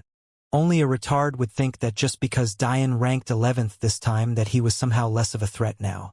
However, because of the parameters of the 4th trial, many began to think that although Dian could compete with the top 10 geniuses, they had more talent than he did. The reason for this was simple. According to common knowledge, the more talented you were, the harder it was for the clone of the 4th trial to perfectly replicate your abilities, thus making him easier to defeat. By relying on this, the top 10 geniuses had defeated the clone within 2 to 3 weeks, while Dian needed 5 days over the upper limit to win. This lit a fire under the geniuses even more so than before. Although they were fired up already, they hadn't had a true target to aim for. Now that they knew it was likely that their futures were brighter, they pushed themselves to their limit, looking forward to the day they would finally meet this Dian. It was too bad that none of them knew exactly what happened. Although they were right that Dian's energy cultivation talent was poorer than theirs, if they were to compare body and soul cultivation, Dian would lap them by hundreds of times easily. To say it wasn't close would be an understatement. That aside, many were eager for the future. Despite Dian taking 3 weeks and 5 days to finish, and the 10th place genius taking exactly 3 weeks, there was still a large gap between Dian and 12th place. Because of this, instead of being grouped with the lesser geniuses, Dian was still grouped with the top 10, making him an honorary 11th member. All that was left to do was wait for Dian's result in the 5th trial. If he was able to rank within the top 11 once again, his place amongst them would be solidified and his name would resound throughout the cosmos. What no one would know until much later was that Dian's results in the 5th trial would be his most shocking yet. Walking out of the 4th trial, Dian was once again greeted by a treasure room filled with rewards, much like he had been at the end of every trial. But he planned to ignore them once again. By now, he could see the finish line and was more interested in seeing his wives again as quickly as possible before going out in search of Amphory than these trials. However, Dian knew that finding Amphory couldn't be rushed. Not only might she not share the name of her past life, she might not even necessarily look the same. Even worse, there was a possibility that everything from the 2nd trial was just a dreadful nightmare, which would mean that he would never find her because she never would have existed to begin with. Despite the possibility of this truth, Dian refused to believe it. Even if he didn't find her until he lay on his deathbed, he still wouldn't believe it. That said, Dian would never abandon or neglect his wives for the sake of seeking out someone he might never find in his lifetime. Clara, Ree and Madeline were too important to him and they deserved better than that. So, he was already sure that the first thing he would do after the 5th trial was seek them out. After so many years without their husband by their side, Dian was sure that they had become the apples in the eyes of many. That truth made him proud, but it also made him want to let the world know that they were his and his alone. Although he couldn't publicly announce that Clara and Ree shared the Sicharo name for now for various reasons, he wouldn't hold back with Madeline at all. Then, when the proper day was reached, he would proclaim Clara and Ree his as well. For now, his priority other than his women would be the various plans he had already laid out. The scheme Clara was undertaking was likely the most important, but it was also the most dangerous. Dian didn't want to have to put her in such a situation, but he had no choice. Because his name was already so well known, this plan couldn't be implemented by him. Other than that scheme, though, the plan Dian labeled as the second most important was residing within Zabia's universe. For this one, Dian planned to handle it mostly alone. It wasn't that he was arrogant, but it was mostly because Zabia's quadrant was ranked in the low 90s. From Dian's research, such a quadrant was technically even worse off than his own. Although Dian's home quadrant, the Celestial Deer Quadrant, was ranked 100th formerly, that was only because its epistemic tower had been neglected and forgotten, and thus there were no elite members available to fight for higher rankings. If this was ignored, and purely the power of the elites were taken into account, the current Celestial Deer Quadrant would rank near the mid-level rankings. This may sound odd considering the dukes and duchesses of an unnamed quadrant were able to so easily handle their younger generation, but there were a few important points to consider here. For one, although Zabia assumed those dukes and duchesses were from his quadrant, Dian deduced that he was likely wrong. From the Celestial Deer Quadrant's position, there were two other quadrants near enough to allow travel between them without the use of the epistemic tower. One of those quadrants was Zabia's, ranked 97th, and the other was the much higher ranked 30th Kitsunshruti quadrant, where Saru is from. This, of course, makes sense, considering Zabia's clan and Saru's were the only ones to react to the apparitions of Dian's birth, thus causing them to be drawn to Dian's quadrant. In continuing with this logic, the reason Dian was sure that Zabia was wrong was because of the power of the upper echelons of quadrants by ranking. The emperors of the Ragnar and Pakel clans, as well as the king of the Weta clan, were all powerful peak lower Dao formation experts. This corresponded to about the 4th to 6th stage of Dao formation. In comparison, the upper echelons of Zabia's universe might have one first-stage Dao expert, with most of the more powerful characters being at the peak celestial stage, namely the 9th to 12th stages. This wasn't too surprising, really. Even without the epistemic tower, Dian's quadrant has the energy density of a quadrant that used to rank number 1. Because the entity was only draining Dian's universe of its energy, the remaining 99 universes were completely untouched. In reality, if the Celestial Deer Quadrant once again began to use their epistemic tower, it would only be a few thousand years before mid-level Dao experts appeared, and only a few more 10,000 years before high-level Dao experts appeared. In comparison, the energy density of Zabia's quadrant was far poorer. As such, their peak-level existences reflected that, without the help of the epistemic tower, they would likely be capped in the same way as the experts of Dian's home universe. After learning of the power levels of various peak experts of the Celestial Deer Quadrant from Dravel Weta during their negotiations, Dian was able to piece together that there was no way mere dukes and duchesses of a 97th ranked quadrant would be able to defeat Loki and the like. Therefore, the only conclusion was that they were from the Kitsunshruti quadrant. This made perfect sense.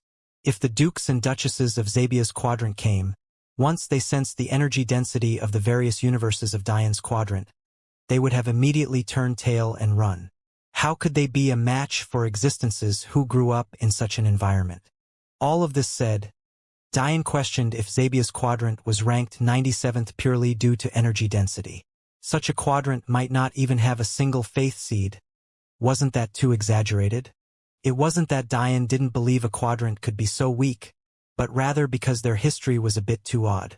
The wars between the soul and energy path Zabia described had many points that grabbed Dian's interest, especially the parts even Zabia couldn't bring himself to describe.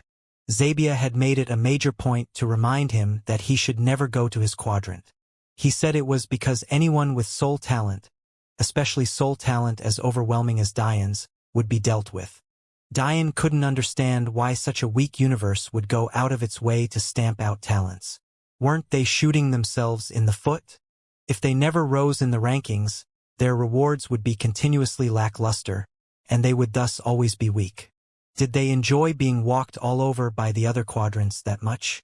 Dian shook his head, heading for the entrance to the 5th trial, when he suddenly heard his grand teacher's voice.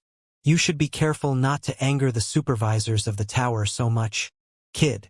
I'll kill him for good one day. Dian's grand teacher sighed. There are many spirits within the tower. Some have been here since the tower's inception, while others are simply the soul strands of young geniuses of the past. If you go around pissing them all off, your time in the tower will be a living hell.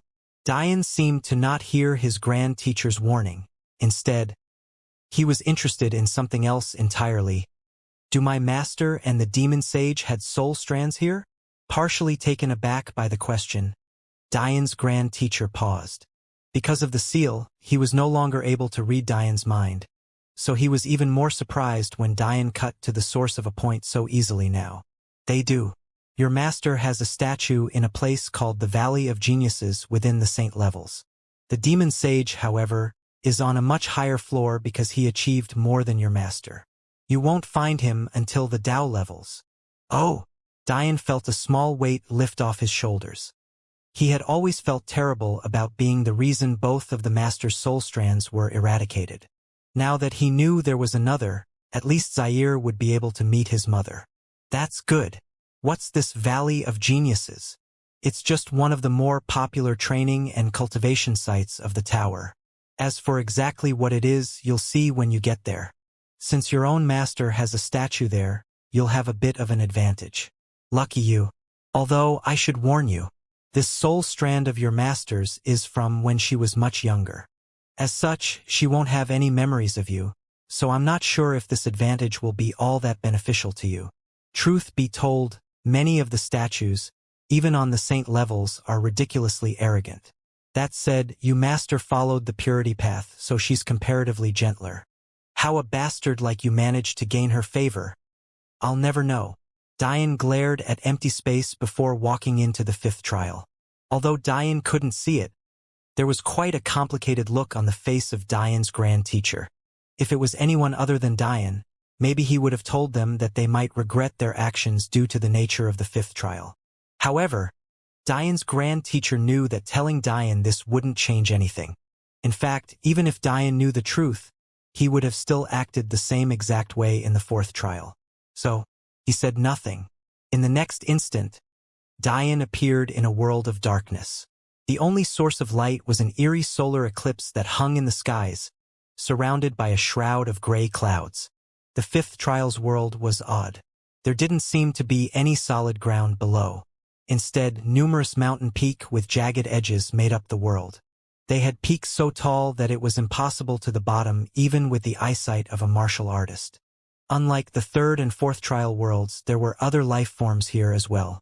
Large birds that looked eerily reminiscent of crows flew through the air, blending into the darkness, only to call out with loud caws, ensuring that anyone witnessing the scene would feel their presence.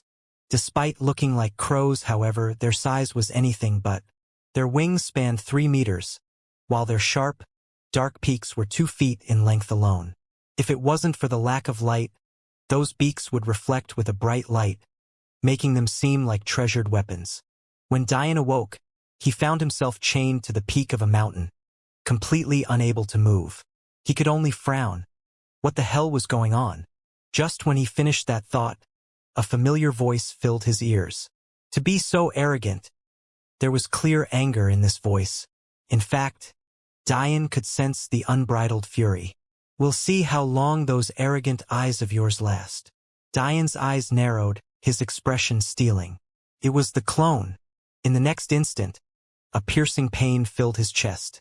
Looking down in shock, he saw his heart being slowly pulled out, before it was squeezed to nothingness. And then, his life force faded to nothing, blackness swallowing him whole and a veil of nothing covering his eyes.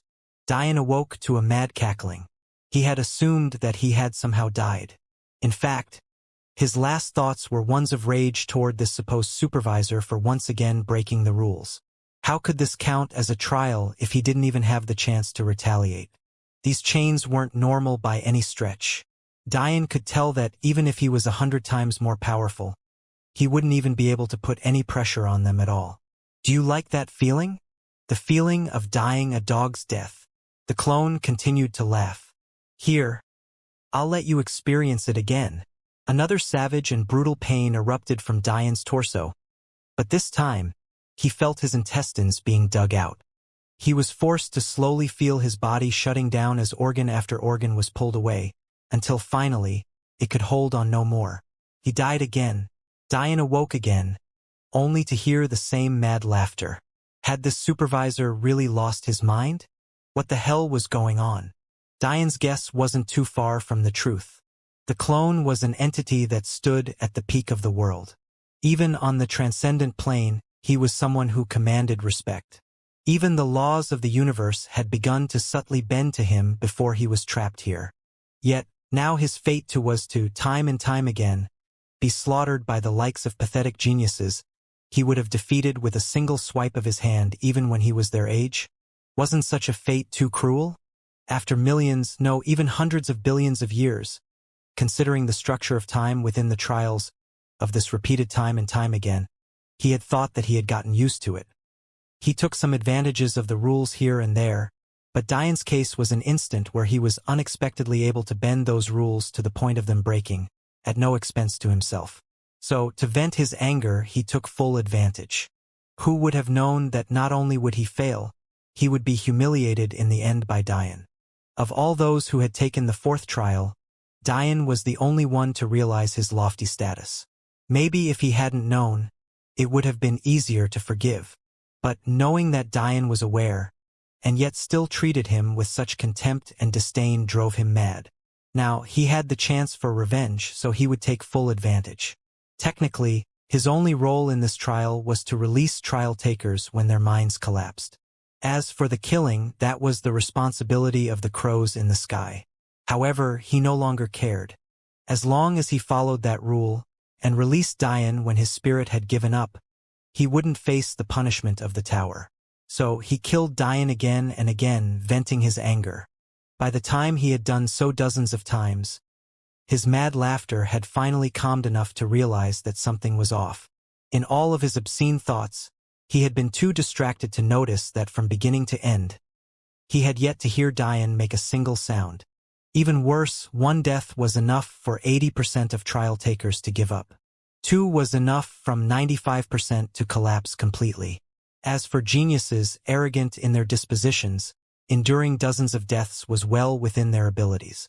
Oftentimes, geniuses of that level wouldn't consciously give up, but rather, their minds would no longer be able to handle the torture, and thus take it upon itself to subconsciously give up on behalf of itself.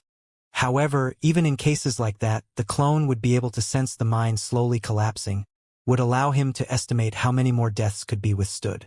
It was this sensitivity that allowed him to be the supervisor of this trial, because before he was trapped, he was a torture expert.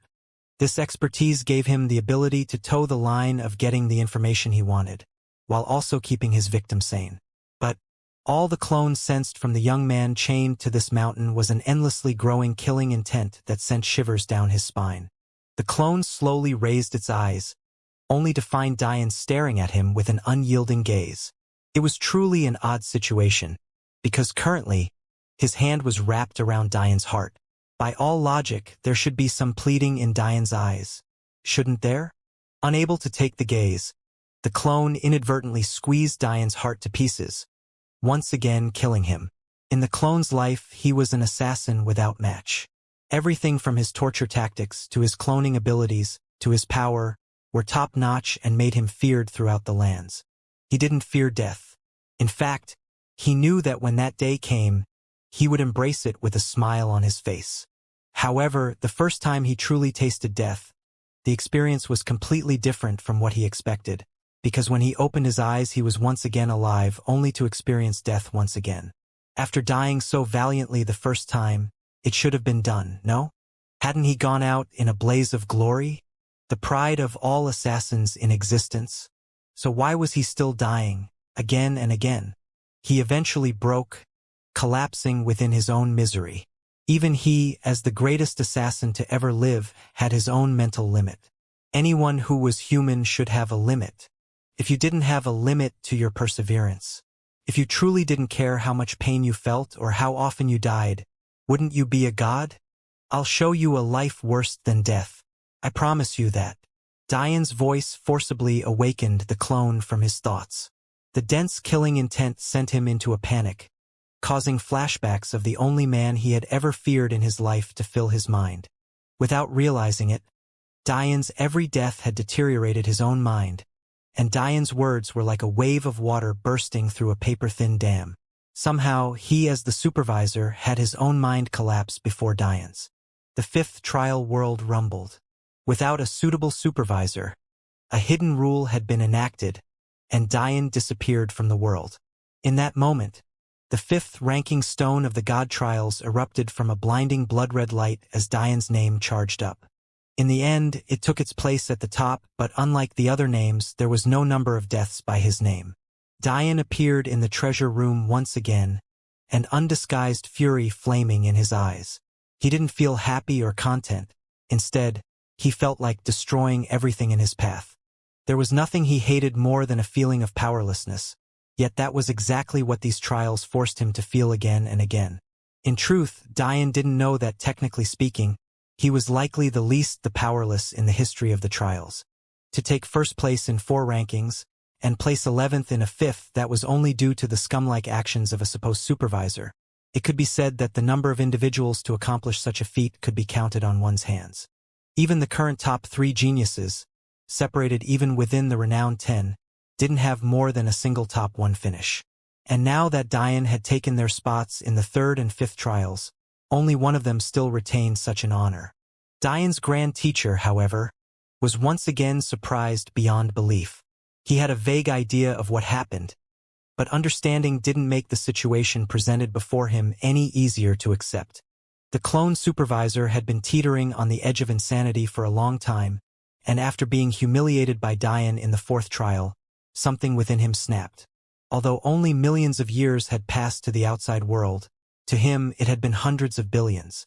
Even for a transcendent existence like him, such a period of time was much too long. Transcendents didn't have normal lifespans like experts of this plane did. Instead, a transcendent's lifespan was contingent upon their mental state. As long as a transcendent remained steadfast and solid in their Tao heart, theoretically, they would never die. In fact, even the deadliest of injuries would only take them time to heal. This was the meaning behind being a true transcendent. That said, from the beginning of time to now, reaching the age of hundreds of billions of years old was completely unheard of. No one's mental state could last for so long, it was impossible. So, one might wonder just how the clone supervisor had lasted for so long. In truth, he had mentally broken down hundreds of times already. It was just that every time he reached such a point, the tower would forcefully revive him, almost like refurbishing his mind to a previous state and keeping him alive for longer. But this was the very first time Diane's grand teacher had witnessed this breakdown being the result of a test taker. Usually, the supervisor would find enough entertainment in messing with and killing young trial takers that he would be able to ignore his own death's door. However, Diane's appearance had thrown him into the depths of hell, swamping his mind with his worst memories and shattering his Tao heart once again. This was quite ironic, actually. The goal of the 5th trial was to test the upper limits of one's Tao heart. In fact, it was the most direct test for potential to transcend. Usually, those capable of withstanding 10 or so deaths without breaking down had about a 10% likelihood of transcending. This number might seem low and an easy mark to reach, but this was a thought many young geniuses had until they too experienced their first death. Diane's grand teacher sighed. Even for him, experiencing 100 or so deaths would be nearing his limit. Coupled with the fact he was already nearing the end of his life, and it would be a miracle if he withstood any more. Because of this, he was keenly aware of the depth of difficulty of the 5th trial, so he couldn't help but grumble that Diane was angry.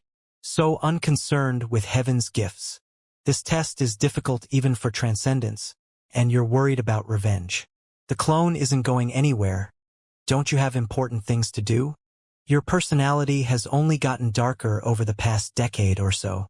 If you don't handle it soon, Eventually you'll do something you'll regret for the rest of your life. Originally, Diane's grand teacher wanted to say that this anger might affect Diane's Tao heart. But after seeing Diane's performance in the 5th trial, he didn't dare to say this.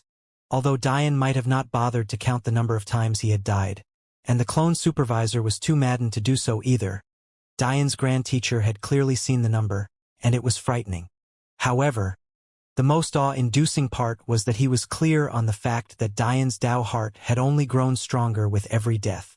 He simply couldn't understand it. He speculated that it might be due to Diane's chosen path of sovereignty for his death intent. But with Diane's will sealed, how was he able to take such advantage of it? It just didn't make sense for such a strong will to exist in the world, let alone in a little boy. Seeing that Diane didn't respond again, Diane's grand teacher shook his head, lamenting youth. If you respect me as your grand teacher, you'll listen to me. In the Dragochilan quadrant, within the lands ruled by the crystal dragons, there lies a spring disguised as a volcano. You probably know this already, but the crystal dragon race has a special attribute within the dragon souls that allows their experts to be capable of cleansing and replenishing mental energy. This ability is actually as a result of this spring. I think it could do you some good if you could manage to find a way to sneak in.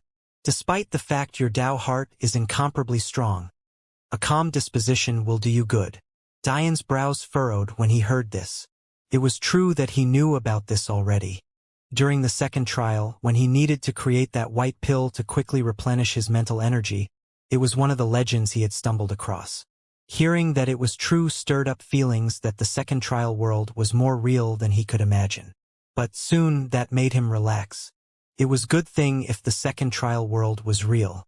Even though he would never see Luna again, he would at least be able to find Amphory.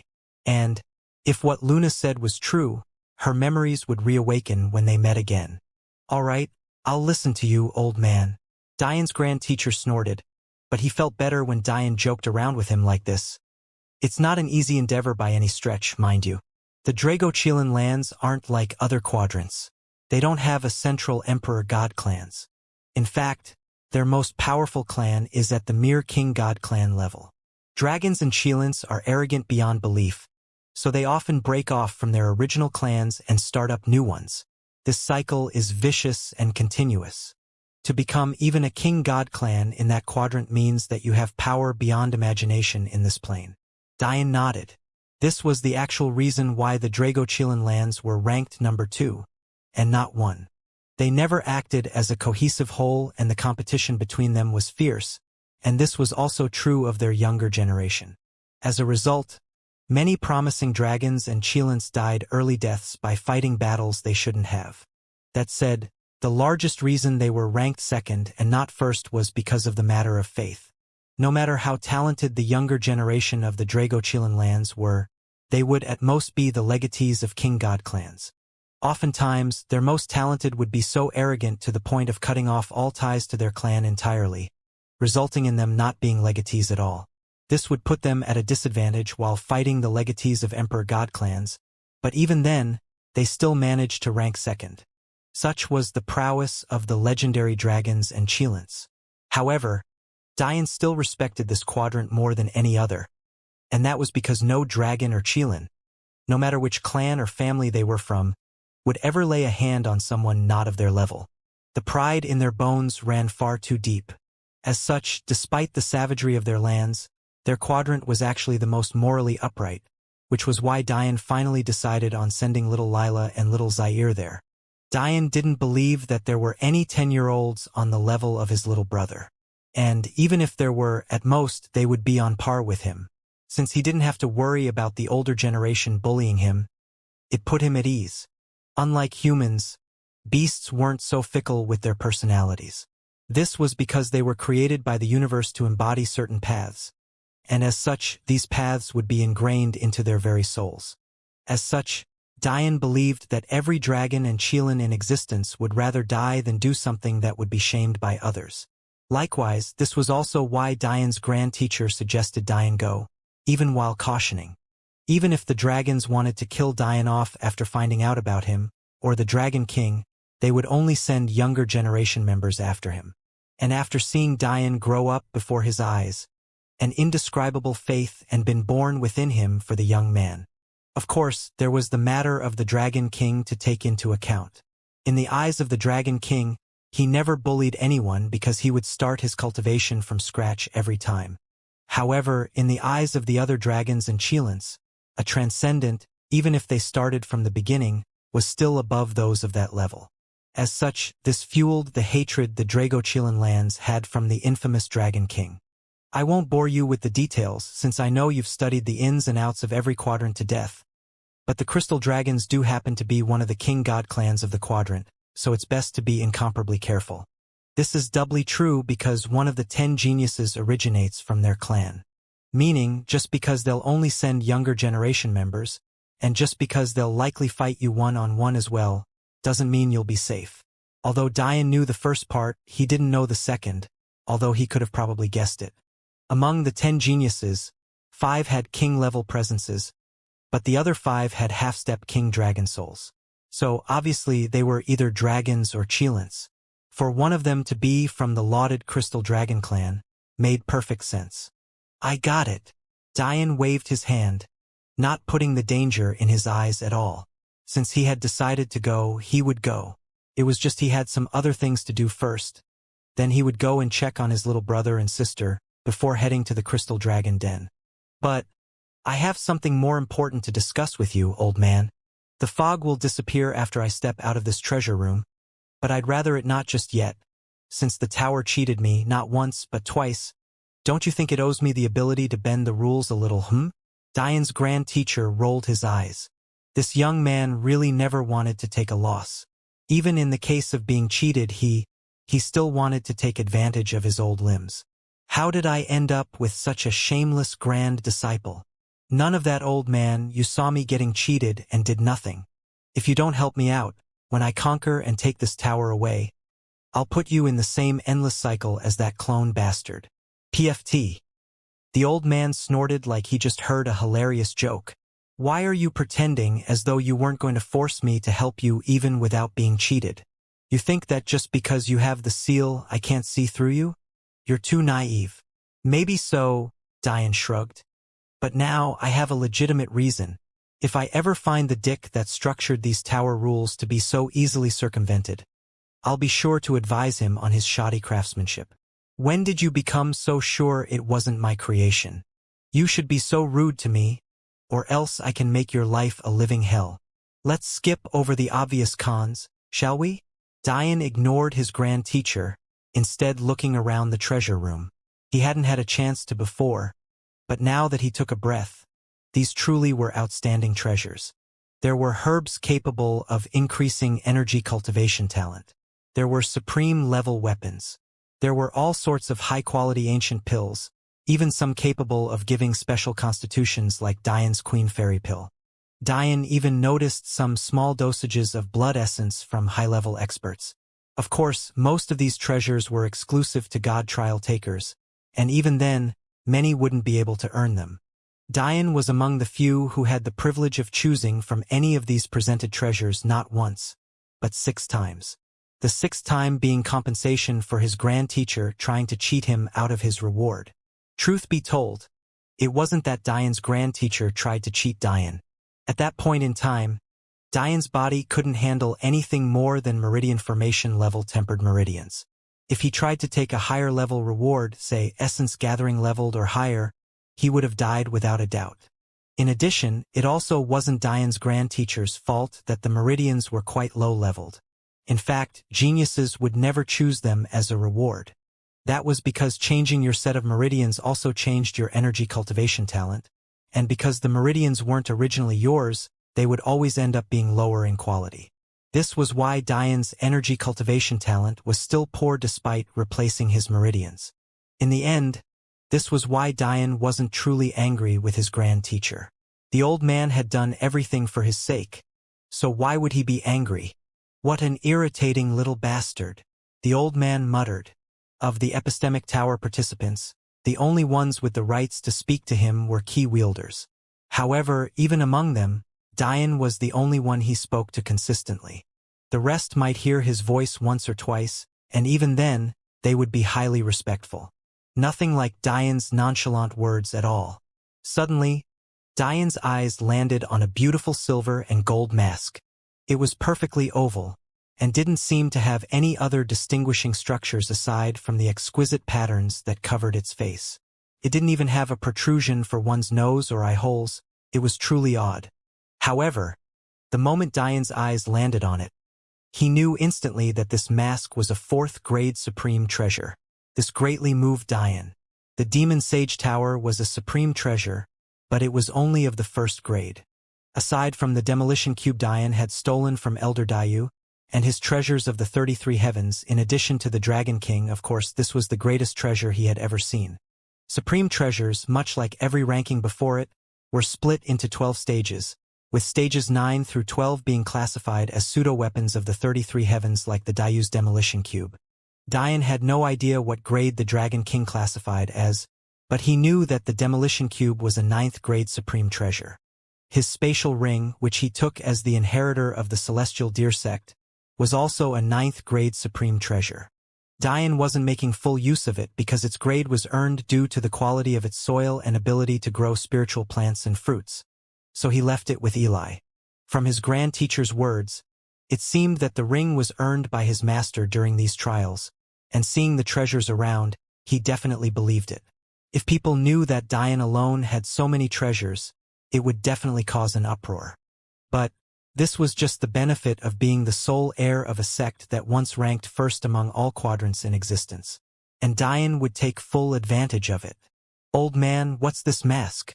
Is it special? Why am I so drawn to it?" "Your eye is actually quite good," the old man snorted. "Although the aura of this mask is only of the 4th supreme grade, that's because it has some internal damage despite its outward appearance being so pristine. It was once of the 10th supreme grade. Its name is actually quite pretentious and long-winded, but given its abilities, it's quite deserving of it. It's called Swallowing Lightning Willows Danced." "Oh!" Diane stared fixatedly at the mask, captivated by its name. The lightning willow is a special tree that grows in lightning-dense areas. Unlike most trees made of wood, it actually has a dense metal attribute. Normal lightning willows have a black exterior that make them difficult to distinguish from other more common trees. However, their insides gradually turn a silver color as they age. In actuality, lightning willows that have undergone 9 revolutions of 10,000 years are highly sought after because that is the point where they can begin to store tribulation lightning, albeit the weakest Saint Tribulation lightning. After 9 revolutions of 100,000 years, they become capable of housing celestial tribulation lightning. After 9 revolutions of 1,000,000 years, they can house Tao tribulation lightning and can be listed as the equivalent of the second highest level, Tao level abyssal cores.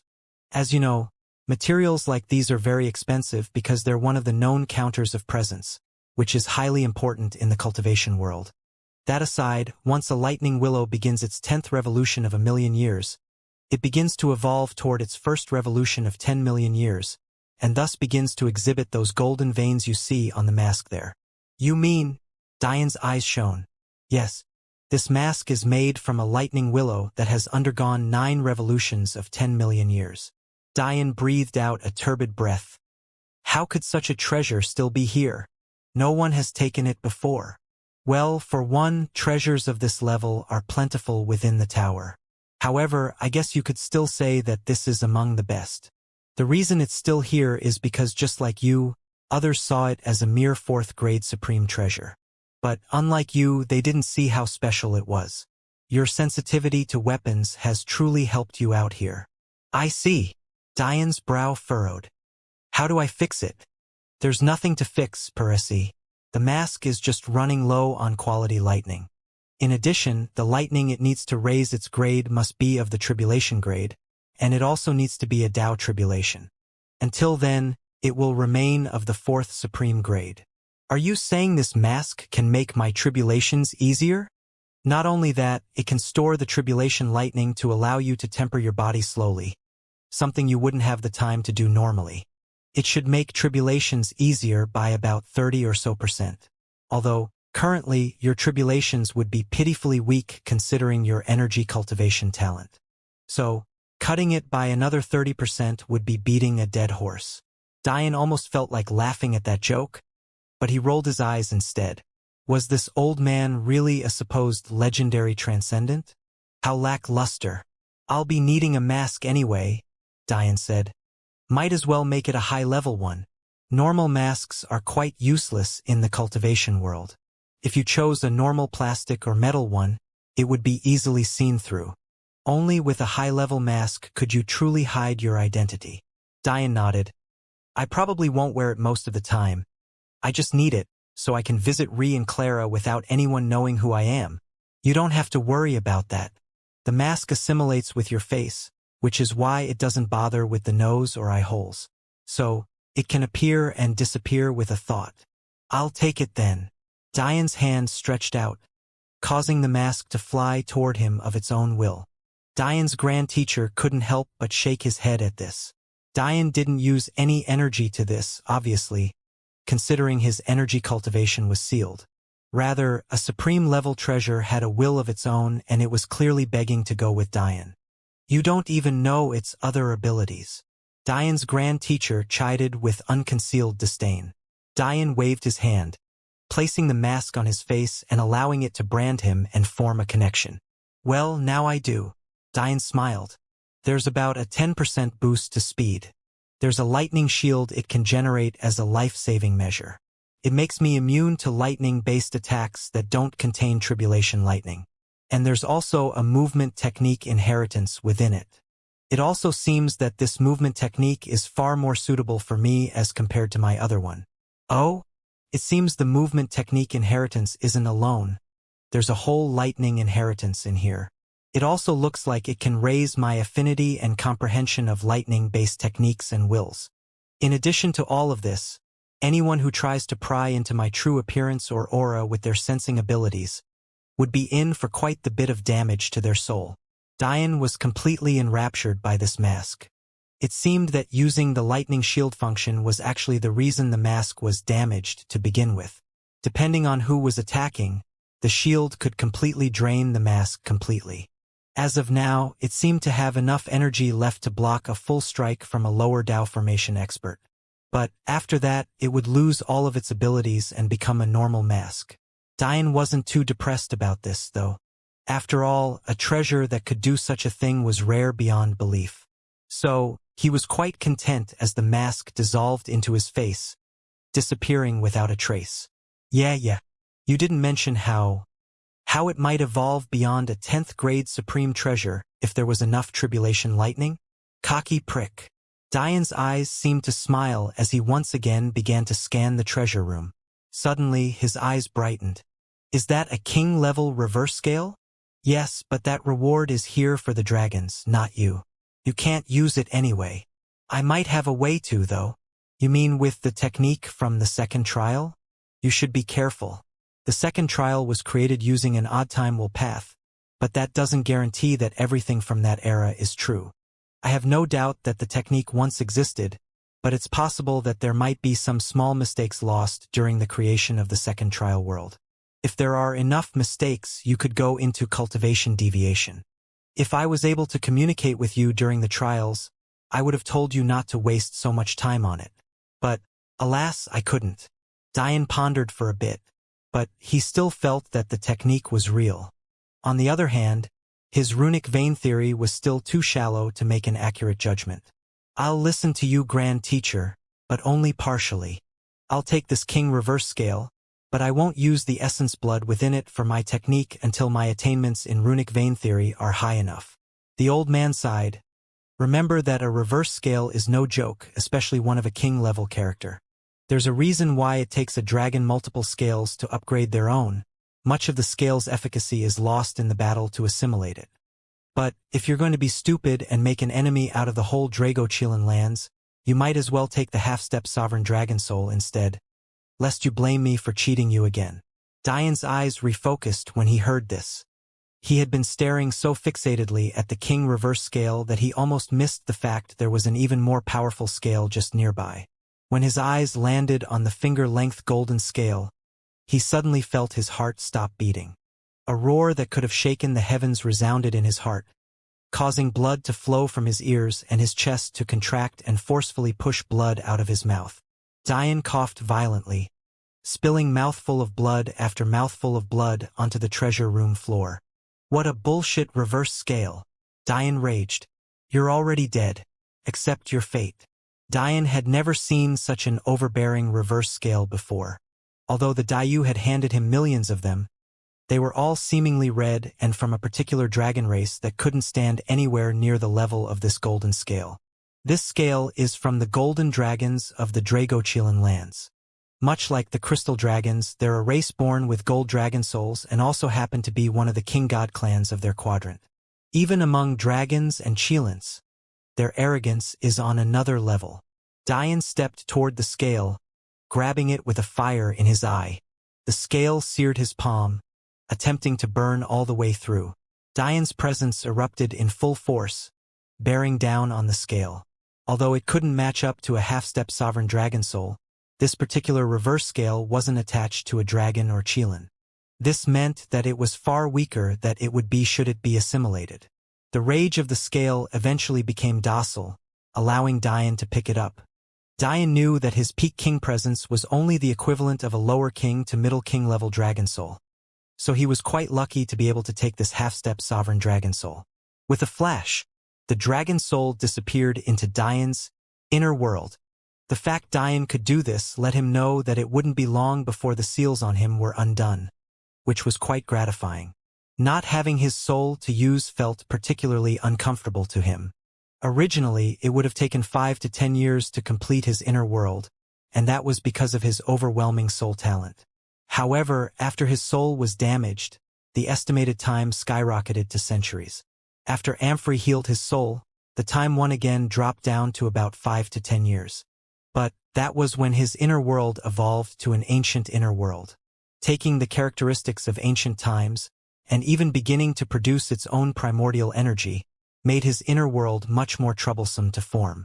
In the end, Dian didn't know exactly how much time it would take. But now, about 13 or so years had passed. Unfortunately, this wasn't an exact science. Even Dian's more sure estimates deviated 5 or so years. He could only be thankful that the process seemed to be closing in on its end.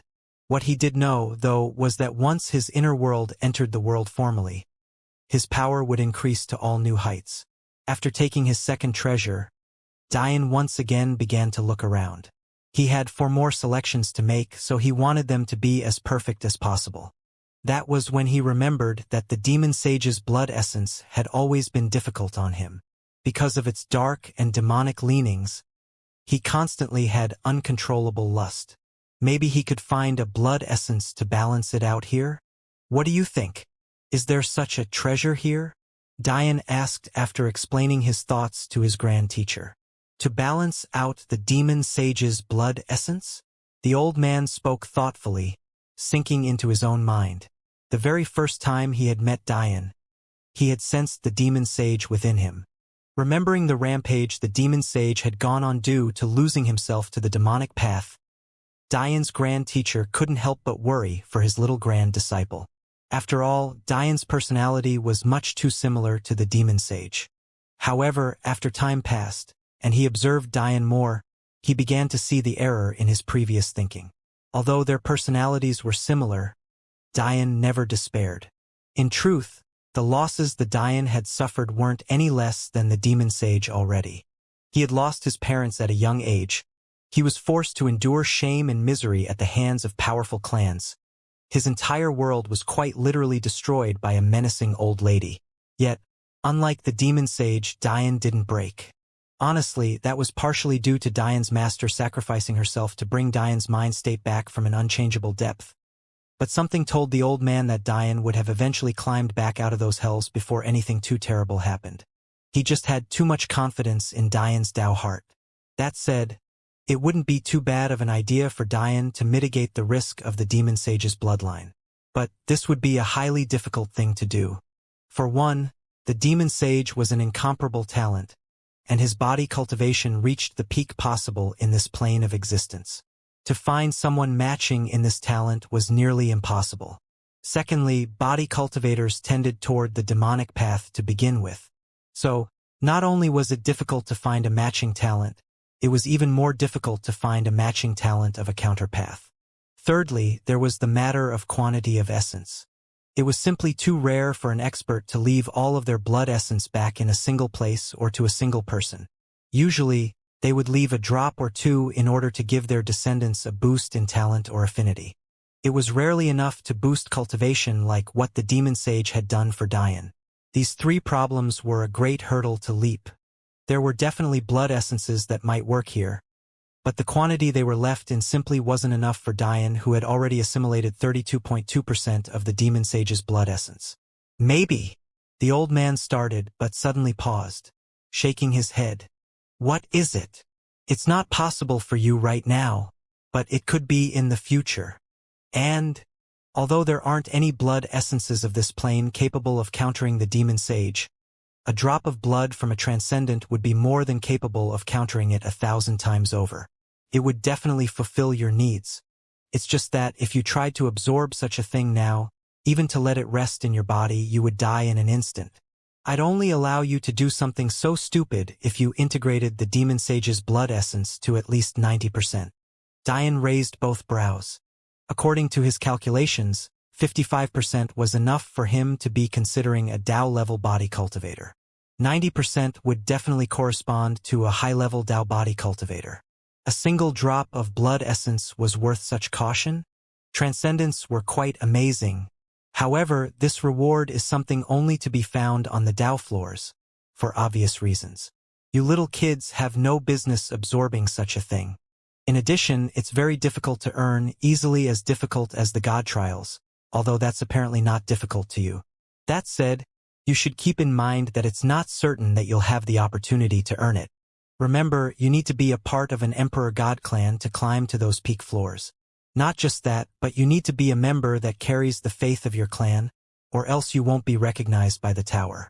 Because of that, although the actual mission to earn the blood might be easy to you, the actual qualifications needed make it hundreds of times harder.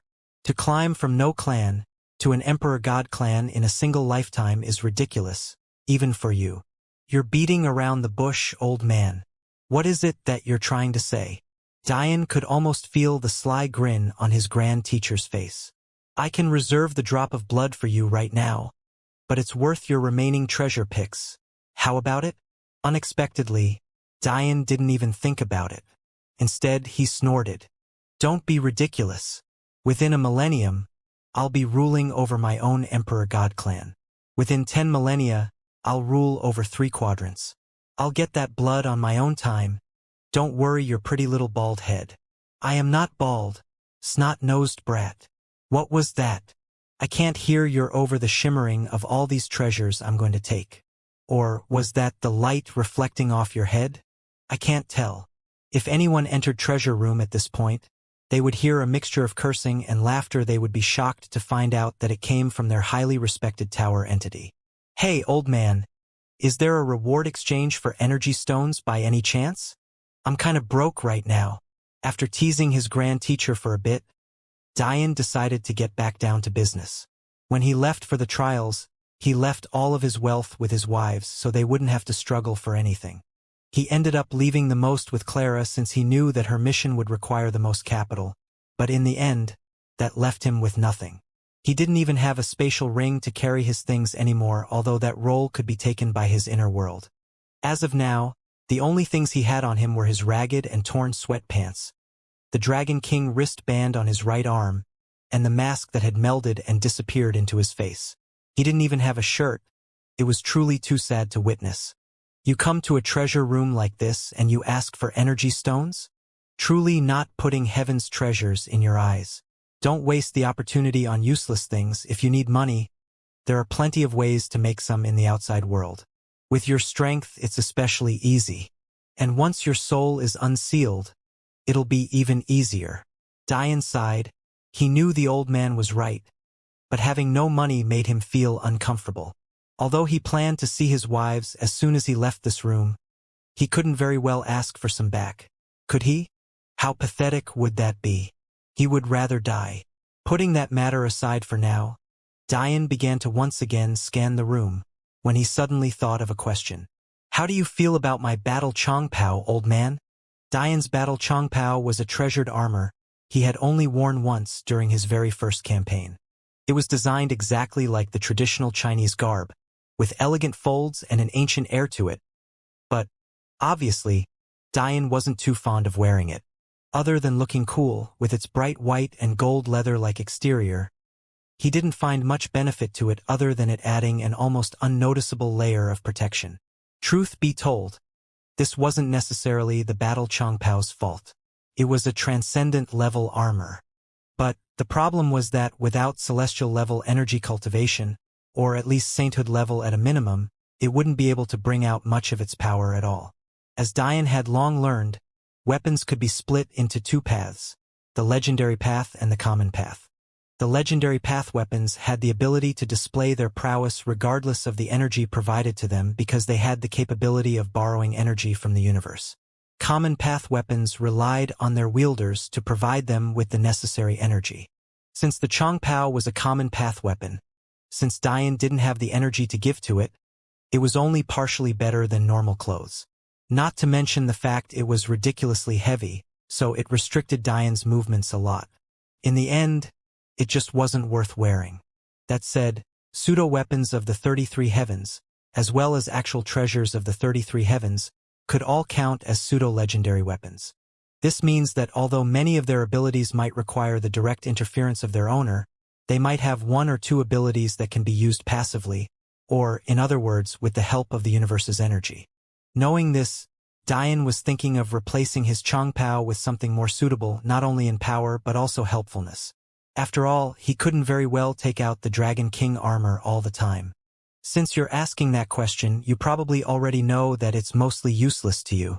As for what you could use to replace it, there are many options here, but none of them are any less flashy than your Dragon King armor. I assume you want something more covert. Dian nodded. That was indeed what he wanted. You don't have anything in the style of chainmail? Something that can be hidden under clothes, perhaps? I'd prefer to not use the mask's life-saving measure unless I absolutely have to. If you plan on hiding it under your clothes, there may be a few options. But you should know that the reverse scale is quite the defensive treasure. It's possible to use it instead. Dian raised an eyebrow. It can be used like that? It can, yes. But in order to do so, you just have to make use of your runic flame. Normally, I wouldn't bring this up because if your body is connected to it, and the scale breaks, the backlash would be enough to kill a normal expert at your level. But not only do you have a celestial level body already, breaking the scale of a golden dragon, a scale of the half-step sovereign level no less, is a pipe dream even for a peak Dao expert. Dian was surprised. Even for one not attached to its original owner? Yes, even then. A reverse scale protected the most vital flesh of a dragon. As such, it's also by far the hardest scale on its body. In addition to the nourishment it receives from the dragon's blood essence, much of the dragon's vital energies pump through it as well. Dian pondered a bit before nodding. That did, in fact, make sense. What do I do about its size? Sometimes I question if you're intelligent at all. Just how being was your martial father? Your master? A sudden realization hit Dian. Just because it was small enough for you to wrap your hand around it here, doesn't mean that this was its original size. A single reverse scale from a beast of that size can be anywhere from tens of meters to hundreds of meters at full length. It only shrinks down like that when they enter their human forms, like the scale on your little brother's forehead. I see. So if the scale can't be destroyed by even a peak Dao formation expert, does that mean I can run rampant? Or is there a catch? Of course there's a catch. For one, powering the scale requires your bodily stamina, and it definitely isn't a cost many people other than you can handle. If you can't power its increase in size, it'll go right back to that small shield it is now. I guess if you place it over your heart, it can protect that small area then. Secondly, the power it can provide is only as much as your body can. Although your body is at a lower celestial level, the reverse scale should help you scale up its defense to peak lower celestial levels, or lower mid-celestial levels with ease. Thirdly, do you think it's so easy to turn a dragon's scale into a weapon? If your body isn't eradicated on your first attempt, you can consider yourself lucky. Dian sighed. Fantastic. Without waiting, Dian immediately summoned the golden scale before, without pause, pouring his golden runic flame into it. In an instant, Dian felt almost as though the scale could move to his will, but directly afterward, yet another dragon's roar resounded in his mind. This time it was easily 10 times more powerful than before. Blood dripped from Dian's 7 orifices, but his gaze remained locked and true. His presence erupted once again, bearing down on the scale. "You're mine now. Be obedient." However, unlike the previous time, the scale didn't feel up to calming down. It struggled violently, constantly trying to send its power through Dian's runic flame and directly into his heart where it resided. Unlike his aurora flames that could be destroyed without any impact to himself, runic flames were completely different. They were connected to your vitality. In fact, they were quite literally born of your blood essence. Any damage to it could cause irreparable harm to yourself. While an aurora was, at the end of the day, an external resource, the runic flame was not. Dian was quite literally putting his life on the line to subdue this reverse scale. Just when Dian felt that his mind might collapse, the demon sage's essence roared to life, almost as if to say, "If I bowed down to this kid, what right do you have to think you can't?" Dian felt a new power feeding into his runic flame, adding flecks of black and red to the pure gold. Its power blasted outward, shining with a majesty that was more than worthy of ruling the cosmos. Seeing this, the old man sighed. He knew from the beginning that Dian alone was much too weak to subdue a dragon's reverse scale. But he allowed it to happen anyway because he expected this result. It wasn't that Dian's will wasn't strong enough, but rather he simply didn't have the power to back that will. Only the demon sage did. The fact that the 32.2% of the demon sage's blood felt the need to help Dian out let the old man know that the demon sage really had changed in the latter portion of his life. Although he had never said the words to Dian, he felt that this kid here was worthy of being his successor. And given his arrogance, would he allow anything to harm him? Of course not. The scale pulsed before acquiescing. Maybe in its prime, it could have fought toe-to-toe with the demon sage, but without the support of its body, it could do no such thing. Dian's eyes blinked awake from his trance before he eyes the dragon scale before him. It was currently revolving in his palm, light flickers of gold, red and black shining across its metallic gold surface. With a thought, Dian's runic flame once again erupted, causing the scale to expand to hundreds of times its size in an instant. He immediately felt a drain on his stamina, but it wasn't nearly as much as the drain placed on him by the Aurora Steps. Even in a drawn-out battle, Dian felt that if he was clever with his actions, he could withstand using it for a few hours. As for the eruption of blood essence from the demon sage, Dian felt that as well. It seemed that the blood essence he had integrated from the demon sage could be used to boost his runic flame temporarily as well. He was surprised to see that it turned his lower comet-level runic flame into about a peak-level moon runic flame. That was truly quite a leap. Unfortunately, he found that in this state, he couldn't use the dragon scale's dragon soul, but Dian expected that much. If it was so easy to do, the dragon refining arts wouldn't need to exist. But that didn't matter too much. The Dragon King said that his dragon soul was only a step away from evolving from the king level too, so this scale and the Dragon King were probably on par. And, unlike this reverse scale, Dian could use the Dragon King's dragon soul. Humph. Don't be ridiculous. Even between half-step sovereigns there are differences. My full-strength dragon soul is easily 2 times more powerful than this clown's. An ancient voice Dian hadn't heard in a long time reverberated in his mind. Dian rolled his eyes. Although he could use the Dragon King's dragon soul, it was limited by the number of unlocked seals he could handle. Before, the Dragon King's domain was able to freeze Elder Dayu only because the Dayu clan only had lower bronze reverse scales. So, even in a weakened state, the Dragon King was still able to heavily affect him. But, right now, Dian's presence was far more powerful than the pressure the Dragon King could emit. The old man suddenly interrupted Dian's thoughts. How about for your next treasure? You take the weapon from the 3rd and 4th trials? What a scam! Taking a weapon that I caused to grow up counts against me as a treasure taken? Stop complaining about everything. In the next instant, a massive broadsword appeared before Dian. It looked completely different from before. Its metal body-like finish was gone, replaced by a sleek black body coursing with red veins. It had dark chains riddled across it, clearly meant to act as a harness while also doubling as a tool for combat. Additionally, the obnoxiously long handle was wrapped in a powerful leather. Diane was sure he would have no chance of breaking.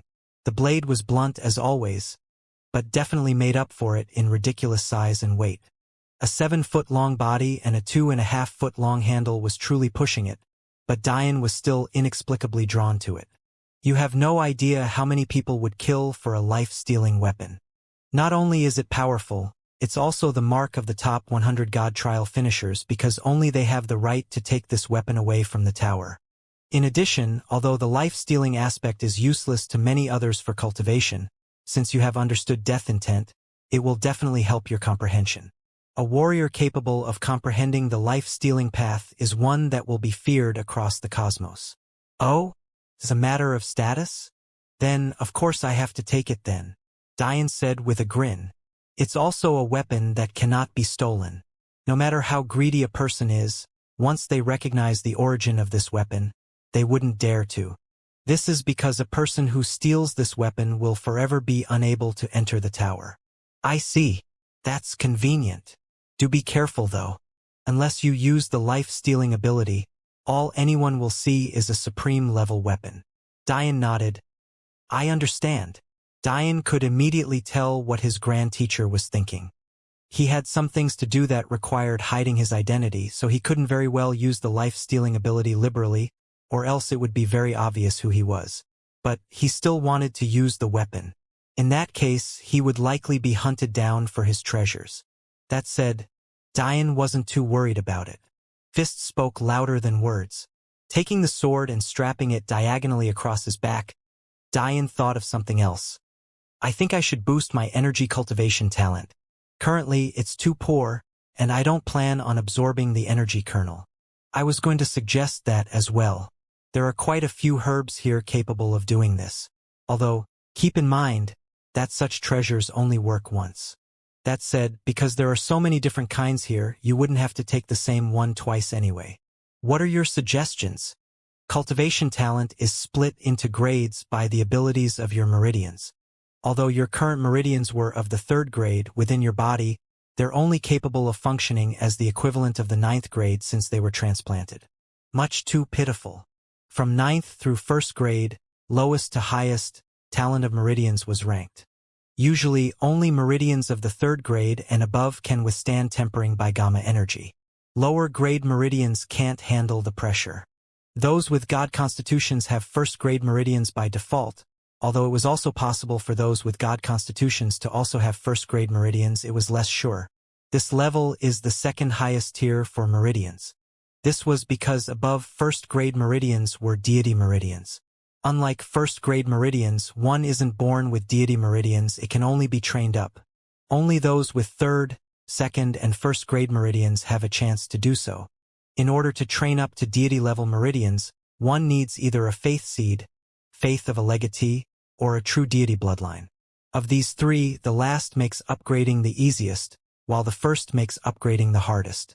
As for Diane, these were things far outside of his reach. Although his transplanted meridians were originally of the 3rd grade, it was lost in translation, so to speak. Currently, any talent evaluation would have him and the mere 9th grade. The good news is that since these meridians were originally of the 3rd grade, it'll be slightly easier to upgrade than a true 9th grade set of meridians. It will still take some time, though. Is it possible to upgrade them back to the 3rd grade, then? Diane asked. It is, but it'll take some time. Like medicine, it needs to be taken over time to have the best and most solid effects. I suggest going the organic route as opposed to the pill route. Although it'll be even slower, at least you won't have to deal with any impurities. I'll do what you say then, Diane confirmed as he walked toward a particular treasure. This is called Jade Queen Bee's honey. Although the Jade Queen Bee is only a peak transcendent beast, the nectar it produces, if given enough time, becomes a true treasure. As long as you take 1 drop of this honey, every day, for a long enough period of time, even forming a 1st grade meridian set isn't impossible. It'll just take centuries to complete. Not going to lie to you, this treasure is often completely ignored. There's never been such a thing as a god trial taker without first-grade meridians. You're truly a first-place loser. Diane gave a really expression while eyeing the massive jar in front of him. A single drop a day? This thing could last millions of years then. It's actually bigger than you think. The jar is actually an interdimensional space. Even as the old man spoke, the massive 30-meter-wide jar suddenly shrunk to the size of a child's palm. With a thought, a drop of golden honey appeared in the air. It emitted such an aromatic smell that Diane almost felt that it was too much, but he still swallowed it, savoring the taste. He suddenly felt that his body was flushed with pleasure. A gentle energy swarmed his body. In all honesty, it was so comfortable that, much to Diane's embarrassment, he almost lost control of his erection. Luckily, his grand teacher couldn't read his mind anymore. Because of his constant and perpetual lust, it was a battle to keep it down in the first place. After relaxing so much, it almost raged out of control. Suddenly, Diane's eyes brightened as a mini vortex of energy swirled around him. It could count as large at all. In fact, it was so pitifully small that he knew if any arrogant young masters saw this scene, they would laugh themselves to death. But it was more energy than Diane had ever drawn toward himself without soul cultivating. Just as Diane was wondering what was going on, his grand teacher started laughing. Looks like you've already upgraded to the 8th grade. Stop it. That mini cyclone is going to make me die of laughter. Diane sighed, but there was nothing he could do. If he absorbed the energy kernel, he was asking to die. If there was a way to only take a portion of the kernel, he would, but he wasn't sure that was possible. A few hundred years from now, you'll be able to use the demon sage's blood to upgrade to deity-level meridians if your luck is good enough. For now, take it slow. Defying the heavens isn't something to take lightly. This is very important to your future advancement. It's impossible to become a transcendent without major achievements in at least 2 of the 3 paths. But it's completely unheard of for those 2 proficient paths to not include energy cultivation. At least, I've never met someone like that, so you must work hard to catch up. Also remember not to be too cocky, even when your cultivation unseals. Remember, soul cultivation is very hard to translate into true battle power. That said, having the use of your wills again would be of great help. For now, with a celestial body, fighting those peak geniuses of sainthood shouldn't be a problem. Diane listened to his grand teachers nagging passively as he searched for his last 2 choices for treasures. His first treasure was the mask, the second was the reverse scale, the third was his broadsword, while the fourth was the jade bee's honey. That left him with 2 more choices. Diane's eyes landed on an odd oval object that was painted quite a bland gray. Any way you looked at it, it didn't seem very impressive. Diane could sense that if it wasn't for his overwhelming soul and powerful presence, he would have completely overlooked this treasure. It seemed to hide from his observation almost perfectly. What's this little egg? Is actually quite an odd creature. Despite having a true deity bloodline, it doesn't have any of the imposingness of a beast of that level. It has no combat prowess, and it oddly doesn't have the choice of following the human path for cultivation. In addition, it will forever be in beast form, no matter what. Diane was a bit confused after hearing this explanation. Then why is it classified as a true deity bloodline? For one, when it's fully matured, even the strongest divine senses, even the immortal senses of transcendence, can't find it if it wants to hide. The fact you even noticed it in its fetal form is quite surprising. I had even forgotten that it was here. Secondly, its abilities are quite heaven-defying. Although it has no combat prowess, its ability to sense danger and find treasures is unparalleled. In addition, if one were to talk about sheer intelligence, its species ranks even above humans. Also, it's immune to attacks of aura, the soul, and presence. It's also exceedingly fast and has teleportation escape abilities, although it can't take anyone with it. Its name is quite funny, though. It's called the Celestial Hamster. Diane picked up the small egg. It was only about half a foot in diameter, but it was ridiculously heavy. Diane could tell that even if he used all of his strength, cracking his shell was nothing more than a dream. With such a heaven-defying beast, how do I get it to acknowledge me as its master? With its intelligence, it couldn't be that the first person it sees will be its mother, can it? You're right, with the celestial hamster's intelligence, it can obviously tell the difference between its species and another even as a newborn. In fact, this egg is a little larger than it should be, so it might be even more troublesome. That said, celestial hamsters don't choose their masters based on strength or battle prowess. They choose based on intelligence. If it thinks you're smart enough, it'll choose you. That's simple. Interesting. Diane pondered for a moment before asking a question. How do I hatch it? The celestial hamster is an ancient era beast, just like the celestial deer once was before their bloodline declined. If you want to hatch it, you need primordial energy or a suitable replacement for it. Luckily for you, your inner world happened to accumulate a lot of it. Whatever you do, do not try to establish a soul pact with the celestial hamster before it hatches. Not only can it circumvent such an attempt, such an underhanded tactic will make it hate you forever. All right. Diane nodded before allowing the egg into his inner world. Then he turned his senses inward to see if there were any changes. Currently, his inner world was quite barren, but the land was brimming with vitality, as though it was only waiting for vegetation to be planted. Other than some hills here and there, it was mostly flat, golden lands. In addition, in corresponding with his cultivation level, the land itself was only about a few dozen meters in every direction from the center. In all likelihood, the land would mature a bit more before his soul and wills were unlocked. From what Diane could see, his soul manifestation was still meditating silently in the air, and there were also 4 primordial eans circulating him. This gave Diane another boost in morale, but the 4th was definitely Amphrey's. He found it odd that he didn't see Luna's, but he brushed it off as being a result of her special constitution. After all, so many powerful clans were seeking her out. Maybe he wasn't worthy of taking possession of her primordial een. However, despite all this, the most shocking event happening currently was the rampaging primordial energy. An endless supply seemed to be funneling directly into the small egg, causing it to wobble every now and then. It seemed that it wouldn't be too long before it hatched at this pace. Normally, it would have taken the celestial hamster a few more millions of years to hatch because primordial energy was practically extinct in these times. But now, it might only be a few more days until Diane could see its furry and adorable appearance. After who knew how much time the little hamster spent in its egg, it was probably more excited than Diane. Lastly, old man, I need some Aurora stones. Are there any here as a reward? There is a spiritual vein you can take as a reward, but it's nowhere near the size of the Angel Clan one.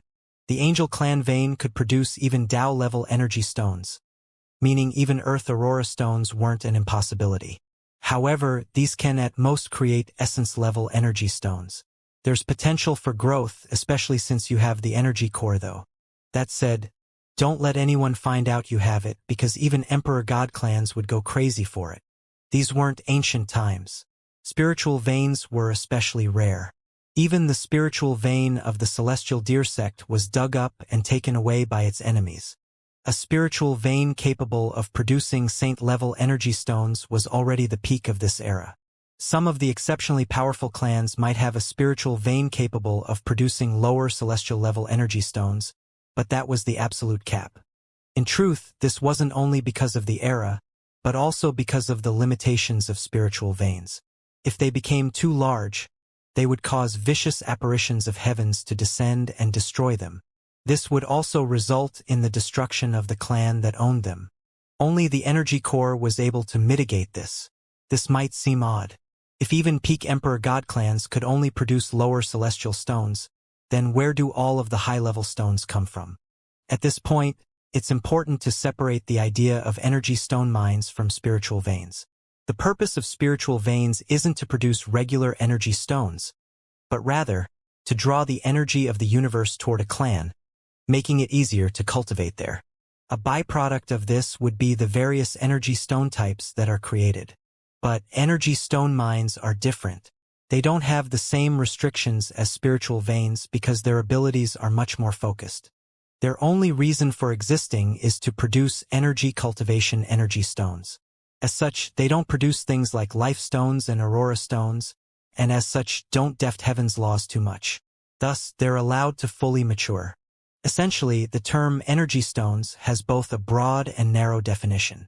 The broad definition includes every energy stone in existence, while the narrow definition only includes the currency of the martial world. After Dian planted the spiritual vein within his inner world, he suddenly felt that something within him had changed, but he couldn't put his finger on exactly what it was. It turns out that the spiritual vein reward was one often chosen by god trial takers due to the poking and prodding of their various clans. So, for the greater good, they give up one of their rewards for it. However, Dian was definitely the first one to plant it within himself. As far as he knew, he had the only inner world cultivating technique in existence. So, aside from his demon generals, no one else had the ability to do this. That said, Dian didn't specify which treasures his demon generals should choose, so he had no idea if they acted the same way he did. If they had, though, their spiritual veins would be at an even lower level than Dian's, considering they didn't take the god trials. According to the old man, only the emperor and god trials provided it as a reward, so his dream of having 3001 spiritual veins was dashed before it began. Taking out a 5th level aurora stones, corresponding with the lower essence soul stage, Dian removed his ragged clothes and replaced them with a fresh pair of black, rolled-up sweats and a crisp white shirt, before strapping his massive sword to his back again. After thinking about it a bit, he changed the appearance of his sword as well. It would be a shame if he went through so much trouble to hide his appearance, only to be exposed by his sword. He would change the appearance back when he was Dian, but when he wasn't, it would appear to be a regular large black sword of the master level. Although using the aurora stones was a heavy tax on himself, it was worth it. Dwon. Eli jumped up from his squatting position. He had just been inside of the spatial ring Dian gave him, experimenting with a few new plant cross-sections when he heard Dian's voice. In the next instant, Delia flashed out as well, so Dian had to deal with an overly tall lanky giant, and a petite woman jumping into his arms at the same time. However, he still smiled genuinely. He was happy to see them. The three of them spent quite a long time talking. Dian had long seen Delia and Eli as his own brother and sister, so there was no doubt that he missed them. "Ah, we've taken up too much time," Delia said, covering her mouth. "There are a few people who miss you even more. Don't worry about us, we're happy here." Although the cultivation room was quite plain, the spatial ring inner world was quite lively, so Dian didn't doubt her words. It also seemed that Delia was already reaching the higher level of the Middle Saint realm. Since she had first-grade meridians, this wasn't too surprising. The staple of a true genius was making it to sainthood before 18, celestial with 100 years of cultivation, and Tao formation with 1,000 years of cultivation. The reason it was denotes as years of cultivation was because time spent in the trials were subtracted. That aside, a person with first-grade meridians had more than a 90% chance of accomplishing this, while someone with second-grade meridians had about a 50% chance, and so on and so forth. Either way, by now, Delia was well on her way to the celestial mark. After that, she could safely have her baby. "I'll be heading out then," Dian said with a smile. "I look forward to having a little nephew or niece soon." He grinned wildly before running away from the fists of the blushing couple. "All right, old man. I'm sure you have a bird's-eye view of the epistemic tower inner world, right?" The old man snorted. "I already allowed you to cheat by not removing the fog barrier. Are you trying to get me to help you cheat again?" "Exactly," Dian responded without hesitation. How could a mere fog barrier be the equivalent of his life? If he wasn't strong enough, he would have died to that clone. "I'm truly limited in helping you here. At most, I can let you know the locations of people. If I told you about treasures and the like, it would be more than bending the rules, it would be breaking them, so I'd get punished." Fine. That's all I wanted anyway. "Are my wives in the tower currently?" Dian was currently walking up a winding set of stairs that seemed completely out of place in this tower. Why wouldn't this place have teleportation arrays from floor to floor? How ridiculous. Madeline and Clara are within their respective universes still, but Alexandria is in the tower, although she's behind the fog barrier put up for the Kitsune Shruti universe, considering Saru hasn't completed her trials yet. Dian almost pouted hearing this. But then he remembered that the old man could communicate with him, so why not communicate with Ri? I've already promised to tell Alexandria when you came out. She's on her way already. Considering she's currently an empress, she can easily let you in and out of the fog barrier at her leisure, since you only need to be a duke to do so. Dian smiled lightly. That's good. What about Saru? Which trial is she in now? She's currently in the 3rd, going through the 11th wave right now. She'll still need quite a few more years to finish completely. I see. Let me know when she comes out. I have to thank her. Do I look like your errand boy? Dian only laughed, not responding as he sprung out of a door of light. Dian looked around, standing on what looked like a teleportation formation, with an appalled look on his face. In every direction, for hundreds of miles, there stood ruins of various buildings and pavilions. Martial world-level weeds that could only be described as what a vegetation python would look like, wrapped around everything. It was as though he had stepped into some odd video game world that made certain to hit all the stereotypes of an abandoned city. Old man, what the hell is this? Are you trying to cheat me again? Dian had been partially excited just to see what he'd have to work with in his quadrant's corner. After all, the prosperity of a quadrant and its universes was usually reflected in its corner. As the former number 1 quadrant, although Dian didn't expect too much, he at least expected something better than this. Although the corner seemed like an insignificant hub, merely used to teleport various individuals to and from a particular quadrant, Dian had already grasped its importance. If it wasn't important, what would be the point of the fog protection?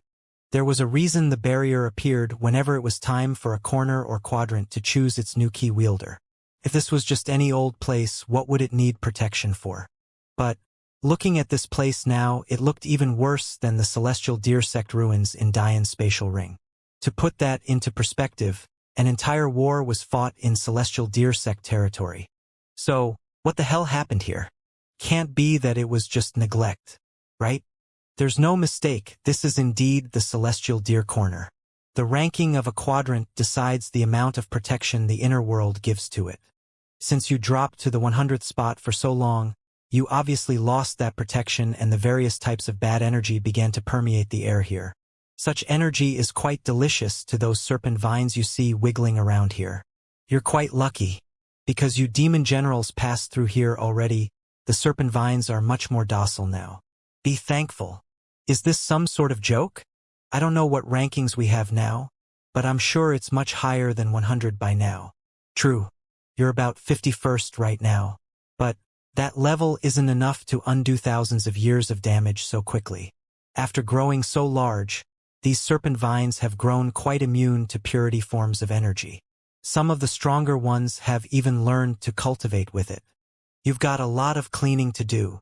The chuckle of the old man grated Dian's eardrums. As though he was trying to make sure Dian knew he wouldn't be helping at all. You're such an old codger. You actually wanted to lower the barrier while our base was in this state? Were you trying to see us get overrun? It would have been much more entertaining that way, yes? Dian sighed, bursting with speed as he did his best to nimbly avoid the vines that were constantly trying to strangle him. Luckily, the vines didn't seem to be of the same mind, and thus couldn't work together. If they could, Dian would be screwed. Serpent vines, especially ones that have had so long to grow like these ones, have the ability to grow to the peak levels of cultivation, something rare for sentient plants. At the moment, even the lowest level vine here had already cultivated to the peak essence gathering levels, while there were quite a few at the saint level. It would truly be too troublesome to deal with them all. The worst part was that the inner world of the epistemic tower was massive. Unlike the planets in the real world, or Dian's artificially enlarged home planet, this inner world wasn't met by the constraints of physics. This meant that each floor was easily millions of miles across. Much of that space was taken up by the secrets in the central areas of the inner world, but another significant portion was made up of just the 100 individual corners. Essentially, this meant that for Dian to clear his corner entirely, he had to deal with about millions of square feet of area. Just thinking about it was giving him a headache.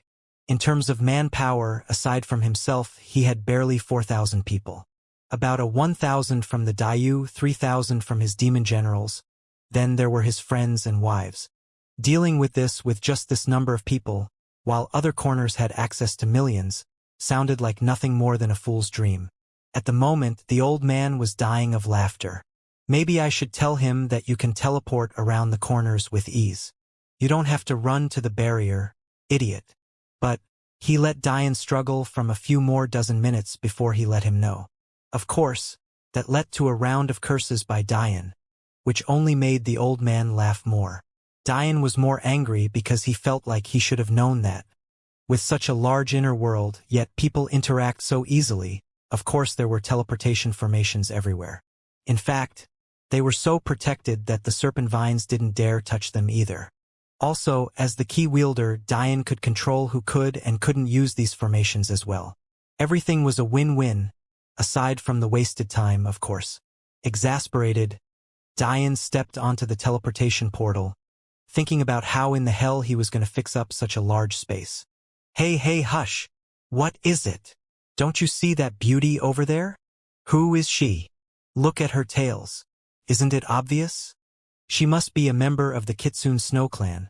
Her status must not be very high if she's from such a clan. Don't be ridiculous. Even though she's hidden half her face. How many women with that demeanor and elegance have you seen? And also, if she's from such a lowly clan, how come she's sitting in an area only kings can enter? When those around heard this, they were quite surprised and realized the pervert was actually onto something. Ri very rarely went out. In fact, it could be said that aside from going to take her trials, she never stepped foot outside of the Snow Clan's palace. She did this partly for safety, and another part was that she just couldn't be bothered to. She was entirely focused on cultivation, and nothing else. Because of the rules decided between the Kitsune and Shruti clans, internal strife within their corner was not allowed. Those found opposing such rules were to either give proper recompense to the current key wielder's clan, or were subject to permanent banishment from their corner. In truth, this wasn't so straightforward. This was because not only did the price to be spared vary drastically, the key wielder could also choose to reject attempts at forgiveness as well. Of course, a key wielder could only kick another out during fog barrier phases. When the fog barrier disappeared, all the key wielder could do was freeze the individual or individuals out of using their teleportation formations. For these reasons, Ri was completely safe within the Snow Palace because if the Void Clan younger generation dared to attack her there, the Shruti clan would be within their rights to kick many of the Void Clan members out. And since Saru had made it clear that she didn't want anyone to act against Ri, this was an added assurance that would last for as long as the fog barrier remained up. But today, Ri made an exception. In fact, she was trying her best to calm her beating heart and maintain her cold outward appearance. Today was the day she'd see her husband again, and she couldn't have been any more excited. Every now and again, she would sip the tea in front of her to hide her wide smile. If the Snow Clan younger generation saw such a scene, they would definitely rub their eyes to check if they were dreaming. Over the recent years, Ri had become something of an ice queen because of her bottled-up anger. However, all of that seemed to dissipate into nothingness at the thought of Diane, replaced instead by endless pride in her husband. At the moment, Ri sat in a restaurant in the largest city of the epistemic tower inner world, Central City. The restaurant itself was one made of all place, giving it a pristine and pure appearance, but it also happened to allow those outside to see the finer living of the wealthy. Although Ri hadn't gone out often, there was no doubt that with the energy stones left to her by Diane, she was among the wealthiest young people in the entire inner world. Diane might say that he was poor in comparison to large clans, but it wasn't as though large clans handed their vaults to their children, now was it? Because of this truth, Diane's wives essentially had more capital than practically anyone among the younger generation. So, eating at such a restaurant for Ri was hardly a drop in the bucket. Still, Ri tried to remain frugal. Aside from cultivation resources and the occasional dress, she didn't spend on anything else. When Diane met Ri, she absolutely abhorred dresses. However, that was a product of her trying to escape her past as a princess. That past brought her a lot of pain, so she wanted to become something other than what she truly was in order to fight for her right to rule her kingdom once again. But when her birthday came around, Diane reminded her that she no longer had to worry about such things. She inadvertently smiled when she remembered his words, reminiscing about their dance. He might have missed many birthdays since then, but that memory would forever be with Ri. That aside, in line with those frugal thoughts, although Ri could enter the emperor floors of the restaurant, she chose not to, instead remaining on the king floor as she lightly played with the ice petals dance before her, remembering yet another memory between her and Diane. By now, Ri's proficiency with the way of the sword was more than enough to peel this fruit alone now. But she still wanted Diane to do it for her. Wait a minute. Did you say a member of the Snow Clan that's able to sit on the king floors? A person who was walking by heard the comment and looked up at the restaurant, seeing the otherworldly beauty lightly sipping another cup of tea. Yes. Do you know her? The slowly growing crowd asked curiously. Are you all living under a rock? Over the last 10 or so years, there have been beauties with overwhelming power cropping up everywhere. The passerby became lively and animated, enrapturing those around him in his tale. One of them entered the Duke trials and easily placed in the top 10 rankings for all 5 trials. Then she entered the King trials and placed top 20 in all 5 trials. Then, the crowd waited with bated breath. This same beauty entered the Emperor trials and placed top 50 in all 5 trials. The crowd gasped. They had heard of this story, of course. Everyone knew it. It was just that they hadn't connected the name of the girl to the one sitting above them now. Her name was Alexandria Snow. Gasps of realization spread through the crowd. Kitsunes were easy to spot and name. This was because the color of one's tails was different depending on your bloodline. For Ri's tails to be so snow-white, it was clear and obvious that she was from the Snow Clan. If those tails were black, she'd be from the Void Clan. If those tails were golden, she'd be from the Heaven Clan. If they were silver, she'd be from the Jikin Clan. So on and so forth. However, usually, other than being quite beautiful in outward appearance, snow-white tails didn't come with any sort of cash until Ri. This was why their first reaction was to drool over Ri's beauty, and not her power. Now that they knew the truth, they couldn't help but drip in a cold sweat. Many of them had been thinking about approaching this young lady to wow her with their powerful statuses. Now that they realized that they were about to show off their little ability in front of an emperor, they couldn't help but thank their lucky stars that this passerby had saved them from themselves. Any woman who ranked so highly in the epistemic tower world was arrogant beyond belief and also had many guards up. It wouldn't have been a surprise to anyone if Ri lashed out and killed them all. This was because the martial world was still very conservative in many circles, and the reputation of a woman was highly important. So, oftentimes, the most powerful of women would draw a fierce line between herself and her pursuers. In line with this logic, strong women were thus only pursued by the strong, and weak women were only pursued by the weak. Only if you were strong could you guarantee you wouldn't die if you rubbed a strong woman the wrong way. It was only now that the crowd realized just how stupid they were. They were so blinded by lust that they hadn't even thought of counting Ri's number of tails. She has 10 tails. Have you ever seen such a thing? No, never. Even the best geniuses of the Void, Heaven, and Jikin clans only have 7 or 8. Only Aki Void has 9. How could she possibly have 10? As the crowd was practically losing its mind, an inconspicuous person left the surroundings, 3 black tails waving around behind him. This is my chance. If I get this information back to the palace, I'll be rewarded. He scurried away down an alley, not truly looking where he was going before he slammed into a solid figure that sent him tumbling back. He fell to the ground with a loud crash. At first, he wanted to vent his frustrations by yelling at the man who bumped into him.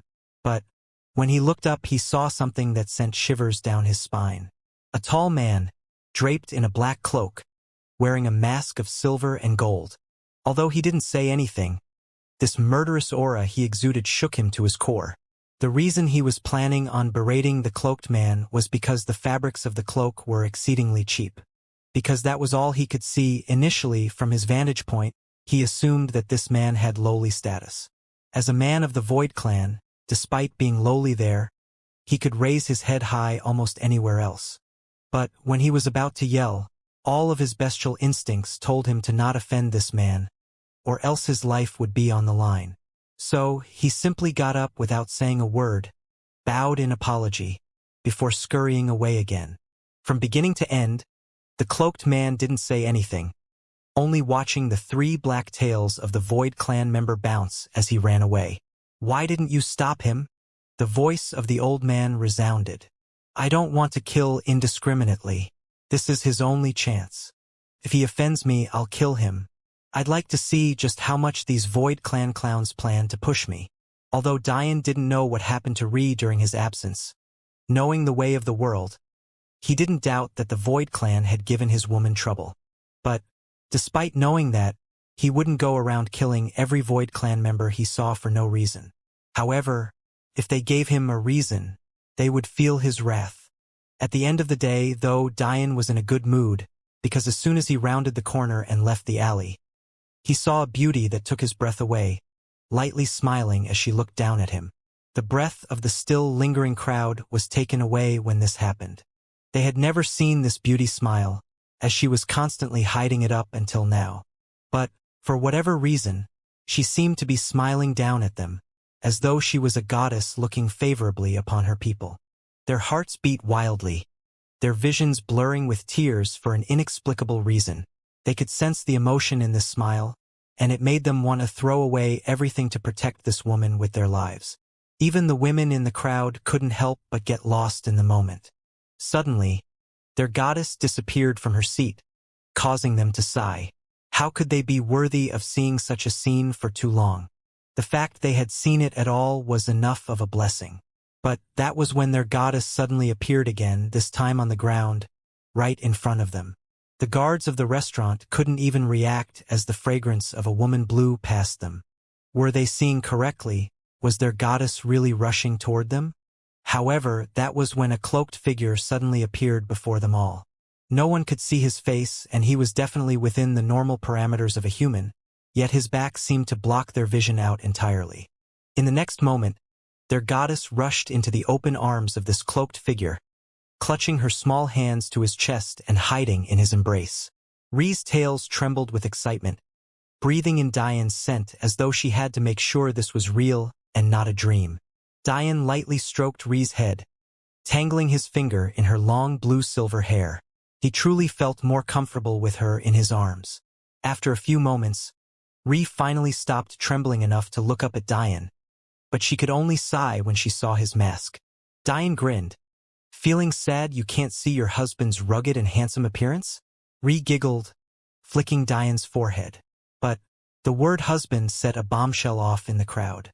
In fact, when Ree responded as though his use of the word was only normal, they almost fainted from shock. They had heard rumors that Ree was married. Apparently she had had a huge falling out with the Void clan where she stated that she and her husband would come back for revenge one day. At that point, it didn't mean much because Ree was completely unknown. During that time, Diane was still in his very first trial, while Ree hadn't even taken one yet. So, it was news that many had long since forgotten, until today. Knowing how powerful Ree was, how powerful was her husband, everyone took another look at the young man's back and couldn't help but shiver. He had a murderous aura around him that sent a cold sweat down their backs, and that aura was only reserved for those who had just recently come out of high-level trials. Could it be that he was a new emperor as well? Since when did emperors become so commonplace? They're supposed to be rare. "Well, you're not alone," Diane continued. "I feel depressed that I can only see half of my wife's appearance too." Diane lightly touched the opaque white visor covering the top half of Ree's features. He felt her tremble when he did, but the feeling quickly disappeared. Diane couldn't help but frown when he saw this, thinking back to the Void clan rat that was scurrying through the back alleys. Originally, Diane had been using the main roads, but his presence caught a whiff of something he didn't like, so he decided to investigate. Now seeing Ree's reaction, he didn't like where this was going at all. Ree knew that Diane had seen through her, but she still quickly relaxed. There was nothing to be worried about with her man here now. "I'll show you later," she said with a slight blush that sent the blood of the men in the crowd boiling. "For now, my husband can't be walking around in sweatpants and a cheap cloak." Let's go, your wife will treat you. Seeing Ri's reaction, Diane could only let it go for now. But he did find it quite funny that Ri said she'd treat him. Why did he suddenly feel like one of those mortal realm millionaires on a reality show, where his wife used a credit card he gave her to buy him gifts? But he was gratified that Ri acted in this way. What was his was hers. He wouldn't have it any other way. So, he allowed her to happily drag him away from the crowd, completely forgetting about the food she left on her table. She didn't mind, though. She could just force him to peel fruits for her later. Up on the king floors of the restaurant, the reaction to Ri's public displays of affection weren't any less surprising. The floor itself only had half a dozen people or so, but each one of them held prestige within the tower that few could match. As for the emperor and holy god floors, they were completely empty. Emperors and gods were much too rare to be sitting idly in a restaurant. The fact Ri came here at all was clearly for the special occasion of reuniting with her husband. In truth, there was only one true king on the floor. As for the other 5 individuals, they were only invited dukes.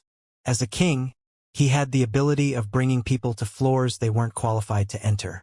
What do you think, King Emetheus?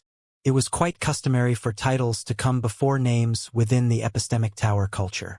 It was a matter of prestige and recognition. So, Emetheus took pride in being called by this name. Truth be told, Emetheus wasn't from an outstanding quadrant. They were only ranked within the 60s. However, he had still managed to become a king despite not having the backing normally required to accomplish such a thing.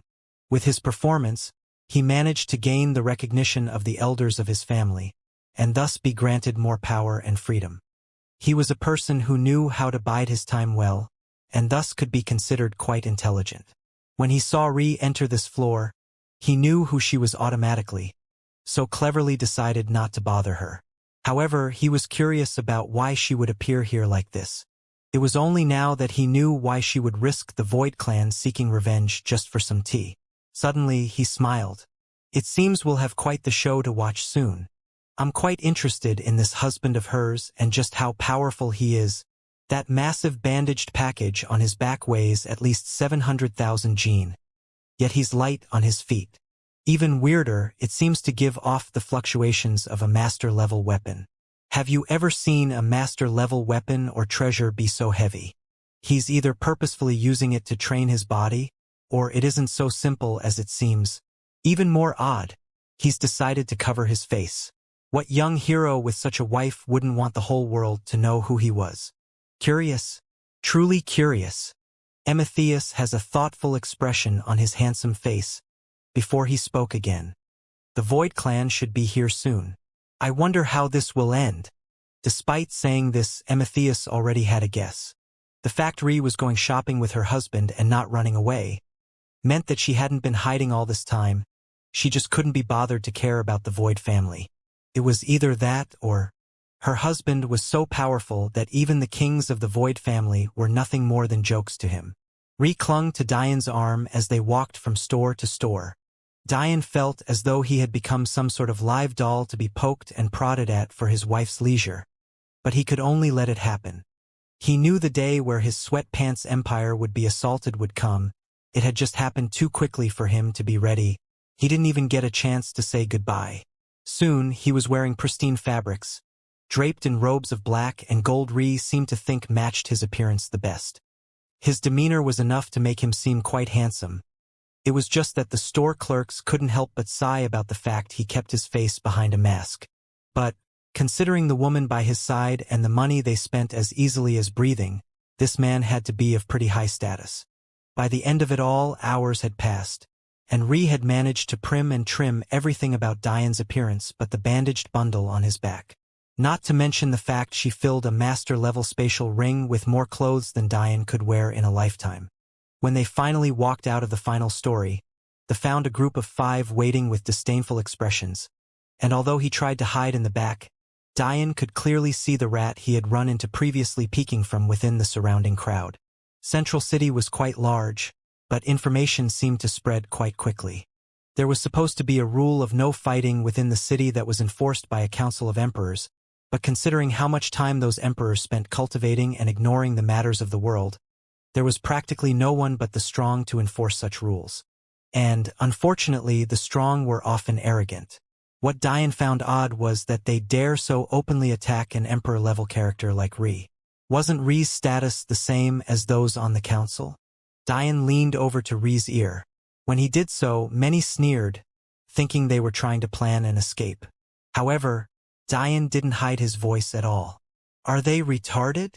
Ri's angered expression immediately burst into a fit of light laughter that seemed to brighten the world around them. While the crowd was lost in a trance, the Void clan members were stunned.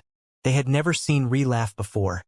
To them, she was a complete ice queen that needed to be put in her place.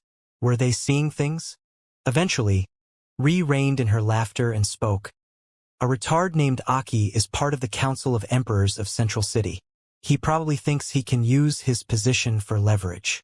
He must not understand that we don't care about such things. Plus, he doesn't have the power to ban me. The rules only truly apply to dukes and below. He must want to ban you from entering the city while taking me back to the Void Palace. But he doesn't know anything about you, so he want to send a probe of idiots. How dare you insult Emperor Aki in this way? One of the 5 figures with 6 black tails roared. Ri's head turned from Diane to the monkey acting a fool. Do you think you have the right to talk to me in this way? Yo? Wrong. Ri interrupted. The words you're looking for are Empress Alexandria. If I hear anything else come from your mouth, I'll cut your tongue out. Suddenly, the Ice Queen reappeared, causing the 5 Void clan members to inadvertently take a step back. How could this possibly be the same woman that was just laughing? No one had ever seen Ri display her sword skills, but there was always a beautiful sword hanging from her willowy hips. This fact alone, coupled with her rankings, was enough for anyone to fear the drawing of her weapon. This sword was, of course, the very same weapon Diane had gifted her. Although it was only of the 4th transcendent grade, and she had seen many supreme weapons that could have replaced it during her trials, she didn't want to. However, that didn't change how deadly her attacks were. There were 2 divisions of Emperor-level characters. The first division was the portion of them that treated the Emperor title as their peak. However, there was another set, a set within the top 100, that everyone knew were only capped at the Emperor rank because they weren't lucky enough to be key wielders and thus become gods. Everyone knew that Aki was of the 1st division, while Ri was of the 2nd. They weren't even in the same league. However, at the same time, Aki had taken his trials decades ago. He had spent much more time cultivating, and thus was seen as more powerful despite having less talent than Ri. This was why he dared to do such a thing. That said, just because Aki dared to do this, didn't mean the other Void clan members did. So what were they relying on? Diane's eyes swept through the crowd, before ignoring them in an instant. Everyone his eyes touched felt as though they had been seen through completely, making them feel highly uncomfortable. Then, Diane's eyes landed on the roofs of 3 particular buildings. In truth, they were tens of miles away and completely unnoticeable. Given Diane's vantage point and the heights of the buildings between him and those buildings, it didn't make sense for him to see through such a distance. However, his perception saw through all things. The moment Diane's eyes landed on those 3 buildings, those lying in wait felt their hearts seize. Had he seen them? How was that possible? But Diane's eyes left them as quickly as it landed on them, causing them to think it must have been a coincidence. There are actually hundreds of them. How amusing. Little faux glacé. Ri looked up at Diane curiously. What stage is your soul at now? The crowd found this question odd. Weren't beasts known for having poor soul talent? What did it matter what her soul stage was at now? Ri, feeling Diane's intention of wanting her to answer silently, allowed her voice to be directed in a line. She knew that this must mean that Diane's wills and energy cultivation hadn't unlocked yet, or else he would have likely asked covertly. I'm at the peak of the Middle Saint stage. Diane grinned. Let's go help you break through. The crowd was confused, but Ri immediately understood. Her blush was slight, but she giggled still, nodding her beautiful little head. Diane mostly said this to disregard the coming danger completely. He wanted his wives to break into the higher Saint Soul stage as quickly as possible. Then, they'd be able to unlock their divine sense and have an added level of protection. Although perception was nice, it was only perfect when combined with a soul sense. Of course, Ri's soul talent was very poor, so no one would ever imagine that her soul was so powerful. However, Diane's dual cultivation with her had provided her with a massive boost, and she was able to ride that wave to this point. But it seemed she had met a stiff bottleneck that he had to do his gentlemanly duty and help break. At this moment, 2 black wings burst from Diane's back, leaving his clothes completely unscathed. After Diane had broken into the celestial stage with his soul, he had gained golden wings, but he also gained the ability to revert them back to previous properties they once held. He could form their original 1 black and 1 black appearance, or 2 white, or 2 black, or 2 gold. He could also decide the number of pairs he summoned as well. The different combination decided what variety of power boosts he could use at a given time. There was actually a formation within the city that prohibited flying. But once again, that was only for the weak. Those powerful enough could ignore this rule. And Diane happened to believe he was one of them. Sweeping up Ri in his arms and basking in her delighted laughter, he jumped into the skies, soaring over the buildings and toward the nearest teleportation formation. Out of all of the possibilities, their enemies never expected that Diane would fly away, let alone carry Ri along with him. Stop him! The various Kitsune clans gathered on the roofs exploded outward with their cultivations, jumping off and hurrying forward. At that moment, a young man with a dark aura appeared in the air with 9 tails whipping out behind him. He stood in the air, an ability that was easy for council members due to the exemption provided to him by his badge. According to his understanding, only 11th stage saints and above, below the age of 60, could completely ignore the restrictions of Central City. But he also knew that those who cultivated wing-growing techniques, or beasts with wings, could ignore these rules as well, so he wasn't perturbed by Diane's display. Instead, he looked at his wings with disdain. As soon as Diane landed with Ri in his arms, he was already on the teleportation formation and prepared to leave. However, it was at this moment that Aki descended from the skies, leisurely landing before them as though this had nothing to do with him. A moment later, a group of nearly 1,000 Kitsune arrived behind him, but 2 more individuals stood side by side with him. They seemed to be of the same status, but Diane could see that they were about 1/4 of a foot length behind him. Clearly, they gave way to this Aki character. Ri didn't seem to notice their appearance. Instead, she remained in Diane's arm, quite confident in her husband's abilities. This teleportation formation is down for maintenance. I'll have to ask you to step off for a moment. Aki spoke slowly and casually. His voice didn't seem to have any anger in it, but Diane could tell he was pissed off to see Ri in his arms like this. Even an idiot would realize at this point that the person the Void family planned to force Ri to marry was this clown. However, Diane didn't know the details of the story yet, or else he wouldn't be so passive right now. He wouldn't need Aki to ask him to step off. He would have stepped off personally to beat him to death. Diane didn't respond. He was more interested in seeing what this man planned to do. As for his maintenance excuse, Diane didn't even bother with it. The teleportation arrays of his corner spent tens of thousands of years, untouched, and were perfectly fine. How could the busiest teleportation station, likely in the entire inner world, possibly need to be shut down? In fact, there was quite a line of people Diane had just cut to get here. What could he say? He didn't feel like waiting for them. Seeing that Diane didn't respond, a man beside Aki with 8 silver tails spoke. Are you going to step off? Or are we going to have to force you to step off? At the moment, Diane's eyes were completely calm. He could feel that the teleportation formation beneath him had been hindered by what he assumed was the council badge pinned to Aki's chest. But he wasn't too worried about it. Unlike Aki, when this silver-tailed man realized he was being ignored, his temper flared up. If it wasn't for Aki stopped him, he would have charged forward. The other figure who stood beside Aki was a golden-tailed beauty. That said, Diane didn't put her appearance in his eyes at all. If she thought he would soften his stance due to her appearance, she must have never seen Ri's true appearance. "Friend," she said lightly, smiling brightly with a majesty that seemed to make the world revolve around her. It will only take a moment to deal with the teleportation formation. The faster you cooperate, the faster everyone else, who are all patiently waiting, get their business done.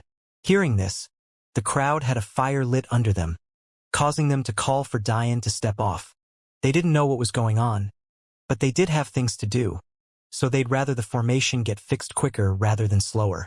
That said, the more intelligent members of the crowd remained silent. Anyone with half a brain could see that this situation wasn't so simple.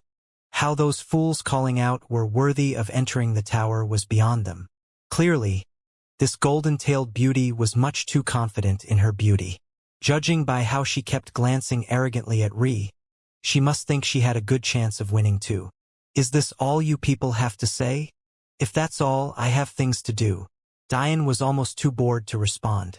But he really was eager to get Ri alone. 13 years of lust doesn't just vanish in an instant. He was really too irritated to deal with these people.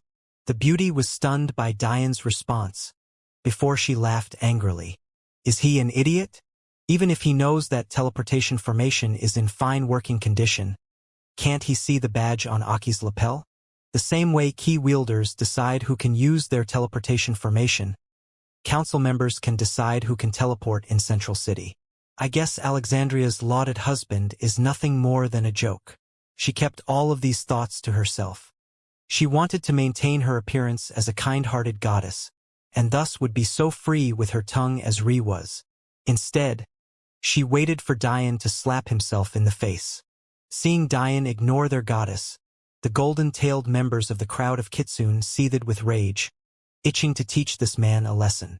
All right, baby. Seems the Kitsune clan only has one flower amongst a pile of dog shit.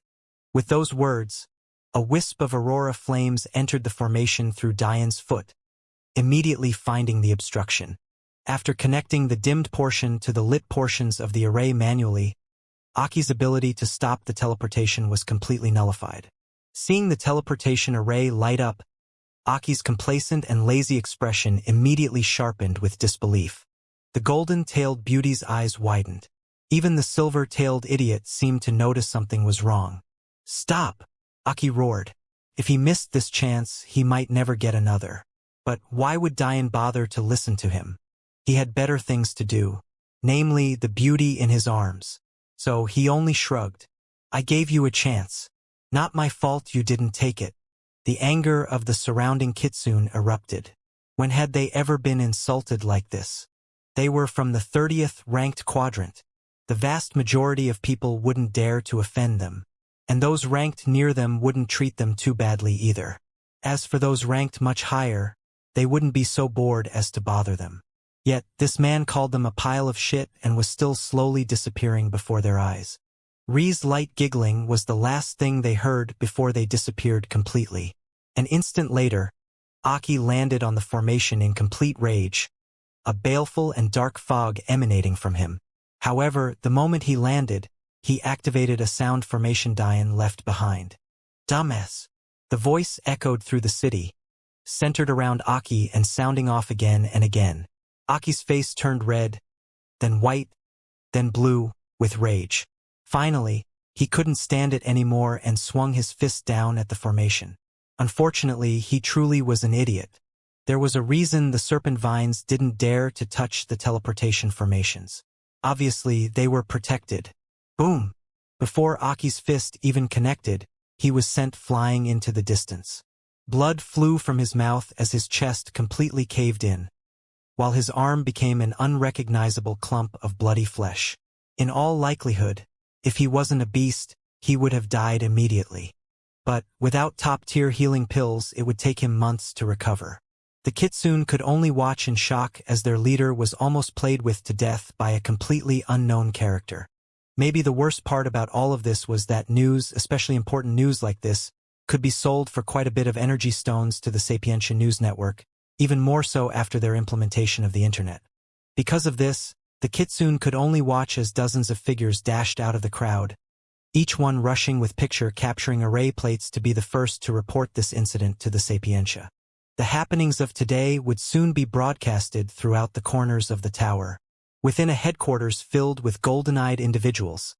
An atmosphere of focus and seriousness permeated. This was the Xianxia News headquarters. As the younger generation of the Xianxia family from various branch clans, they were tasked with the responsibility of disseminating the news of the tower to their participating powers, as well as the general population. Usually, the room was a one-way glass-filled one on the top floor of Xianxia Tower within Central City. However, over the past decade, the room had undergone many changes. In the past, it was filled with various communication arrays and was bustling with yelling voices and flying paper as though it was a 1970s newsroom. But now it was filled with odd monitors, constructed of metal and glass that projected images and allowed information to flow more freely and easily. In addition, there was a heightened efficiency and reliability as well. Of course, this was because of Clara's implementation of the Internet. Truth be told, this plan of Diane's was actually the brainchild of both him and Clara.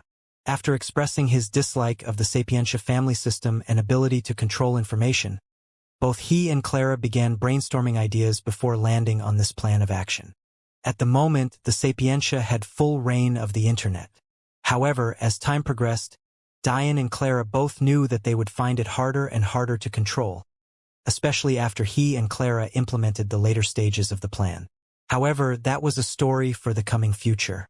As of now, the boardroom of editors had just received information about what occurred just a few moments ago. After paying an agreed-upon fee based on the ranking of information, they were able to watch the events from beginning to end. What do you all think? A woman with a graceful bearing spoke at the head of the room. Her name was Wuxia Xianxia, and she was the only member of the main family branch at these headquarters. With that role came obvious respect from the other members of the Xianxia family. In addition to her kind interactions with them, it was quite easy for her to win over them as subordinates. There is quite a list of individuals that have exited trials recently. There are too many millions to have an accurate guess of exactly who he is. One editor spoke up. I think it's best we filter by likelihood. Considering his wife, his bearing, his strength, and his resourcefulness, there's a less than 5% chance he is below the Duke title. By my estimation, it's more than 95% likely he's a Duke or higher.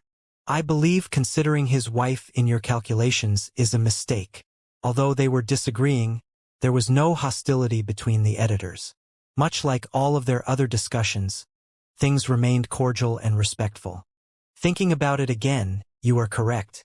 The one who spoke of likelihoods acknowledged. The Snow clan is a lowly one, and they've promised themselves to each other at quite an early age. Exactly. 13 years ago, Alexandria Snow had already confirmed that she had a husband. That means, when she was as young as 20, she had already decided on her Dao companion. Considering her clan, and who she would have an opportunity to interact with based on her status, it's unlikely that this husband is too powerful, despite being clever. Agreed. They spoke in unison. Let's disregard Alexandria. Then, for the moment, Wuxia spoke with a charming smile. Despite your analysis up to this point being flawless, it is clear that he is not so simple. Lady Xianxia is right. For one, our surveillance is able to disregard normal masks completely, yet many were completely fried in the attempt to do so, resulting in us having to buy the array plate videos of what occurred. In addition, there is no wing growth technique that perfectly matches the one he used. Although I was not there personally, my speculation would be that it is either an innate ability or corresponds with some sort of treasure or manifestation, namely a soul or body manifestation. Lastly, the bandaged package on his back. It seems to emit the aura of a master-level treasure, yet I am certain that it is incomparably heavy, weightier than any mere master-level treasure should be. The surrounding editors continually nodded, agreeing with every word. You've missed on thing, Wuxia interjected. Actually, it's the most important remaining question. Just how did he manage to use a teleportation formation that was being hindered by a council member? A silence pervaded the room. This was quite a troublesome issue for them as well. But no one mentioned it because they simply didn't have the proper explanation for it. Wuxia's eyes sparkled as though she had long since thought of the answer, but was simply testing her surrounding editors. I just might have an answer for you. A handsome young man strolled into the room, completely surprising the editors. "How did you get in here? This is a Sapientia-only area." One of the editors stood. "For a family that puts information and knowledge over all, that's quite an interesting thing to say. I wonder what the more powerful clans would think knowing this was how the inheriting generation of the Sapientia thought." The handsome young man smiled a smile that wasn't quite one, using his words to slice the momentum of the editor seamlessly. The editor stuttered, but didn't have a response. He knew how important the neutrality and amiability of the Sapientia was to their survival. He really hadn't thought before he spoke. Luckily for him, Aritzia cut through the awkward atmosphere as though nothing had happened. "King Emithius, to what do I owe the pleasure?" "Empress Aritzia, it's always a pleasure." Emithius smiled warmly, but the cleverness in his eyes was flashing with fighting intent as though he had just met a worthy opponent. This lady might seem petite and amiable to everyone else, but to those who had true intelligence, she was even more dangerous than many of the god-level characters. Rumor had it that she once been the first choice to become the new key wielder of the Sapientia Quadrant a few decades ago, but for whatever reason, she had turned down the opportunity. No one knew the full reason behind her decision, but in the eyes of many, the number one member of the Sapientia younger generation wasn't their current key wielder, but her. As for Emithius, he was none other than the same king that shared a restaurant floor with Re just a few hours prior. For him, as a mere king, to command respect from Aritzia in this way, his formidability, despite his background, shouldn't be underestimated. In another world, he was quite worthy of being a main character. "Since you have some information for us, we'll, of course, give King Emithius a fair price," she continued, with the same fair smile on her delicate features. "I don't dare to ask for recompense from such a fair lady. Consider this a sign of goodwill." Emithius replied with a smile. Aritzia giggled lightly, not rejecting this show of goodwill. Their tacit agreement was clear between them. Emithius knew that Aritzia had long figured out the answer to her own question, so why would Emithius make her pay for an answer she already knew? Doing so would only make her look down on him. As you all know, the Council, unlike key wielders, aren't the original intention of the creator of the tower. Originally, Central City was meant to be a free-for-all place without any rules or regulations. However, because it was so free, it also allowed the strong to do as they pleased. In the end, the Council was created, allowing Emperor-level characters to rule over the city. With the help of the Sapientia Quadrant Formations Masters Guild and Weapons Masters Guild, 36 badges were created for 36 council members. These 36 badges were the culmination of years of study of the teleportation arrays of Central City and the corners. They could thus cause a portion of the formation to dim, resulting in a disconnection of the proper symbols, and thus the inactivation of the teleportation formation. However, the badge isn't all-powerful. One badge is only capable of dimming a 36th fraction of the formation. In addition, even if all 36 badges work together and dim the entire formation, as long as an expert funnels enough power into it, although they might not teleport as far as the formation would allow at full capacity, they would still be able to use it to at least 80% of its abilities. A sudden realization came over the editors. Everyone knew this history, but it was mostly ignored and forgotten. After being reminded of it now, they suddenly understood. Unlike key wielders, council members didn't have absolute control of their teleportation formations. Which means, as long as one is a competent enough formations master, bypassing the abilities of the council members was within reason. However, when they reached this thought, a cold sweat permeated them all. They were all members of the younger generation. The St. Floors had an age cap of 1,000 years old. You either move on before then, or you never enter the tower again. They simply couldn't wrap their heads around a man of less than 1,000 years old, being capable of seeing through and activating such a profound formation before an emperor-level character like Aki could act. It wasn't even remotely logical. Those that spoke about Dian possibly not being a formidable character suddenly felt as though they had slapped themselves in the face. If this mysterious man wasn't a formidable character, then what the hell did they count as? It's no wonder he said those words about soul cultivation to Alexandria. An editor, unable to hold his tongue, suddenly spoke out. Some were confused by his words, but those who understood had a mixture of odd expressions on their faces while the women blushed. Even Aritzia's fairy-like demeanor collapsed at these words, unable to hold back her own blush. It was quite obvious.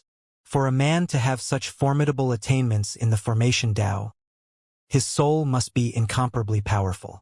In such a case, wasn't raising Ri's soul strength as easy as flipping a hand and inserting a penis for him? Emithius laughed uproariously. A lucky man indeed. Or should I say that Alexandria is lucky? To have her one weakness as a beast compensated for so easily by her husband. What more could she ask for in a Tao companion? The women in the room sighed. This was true. To marry a formidable man capable of overcoming such a deeply ingrained weakness, isn't that what they would all look for in a man? A man to hold the sky in one hand, steady the earth with the other, all while keeping you by his side. That was a true man indeed. Aritzia shook her head, overcoming her odd mood before coming to the task at hand. I'm sure you all understand what to do now. Introduce this new formidable character as a soul-cultivating expert, capable of overturning the supreme Kitsune clan with a single move. Do not speculate on his identity yet. We focus on being right. Leave the rest for the bloggers.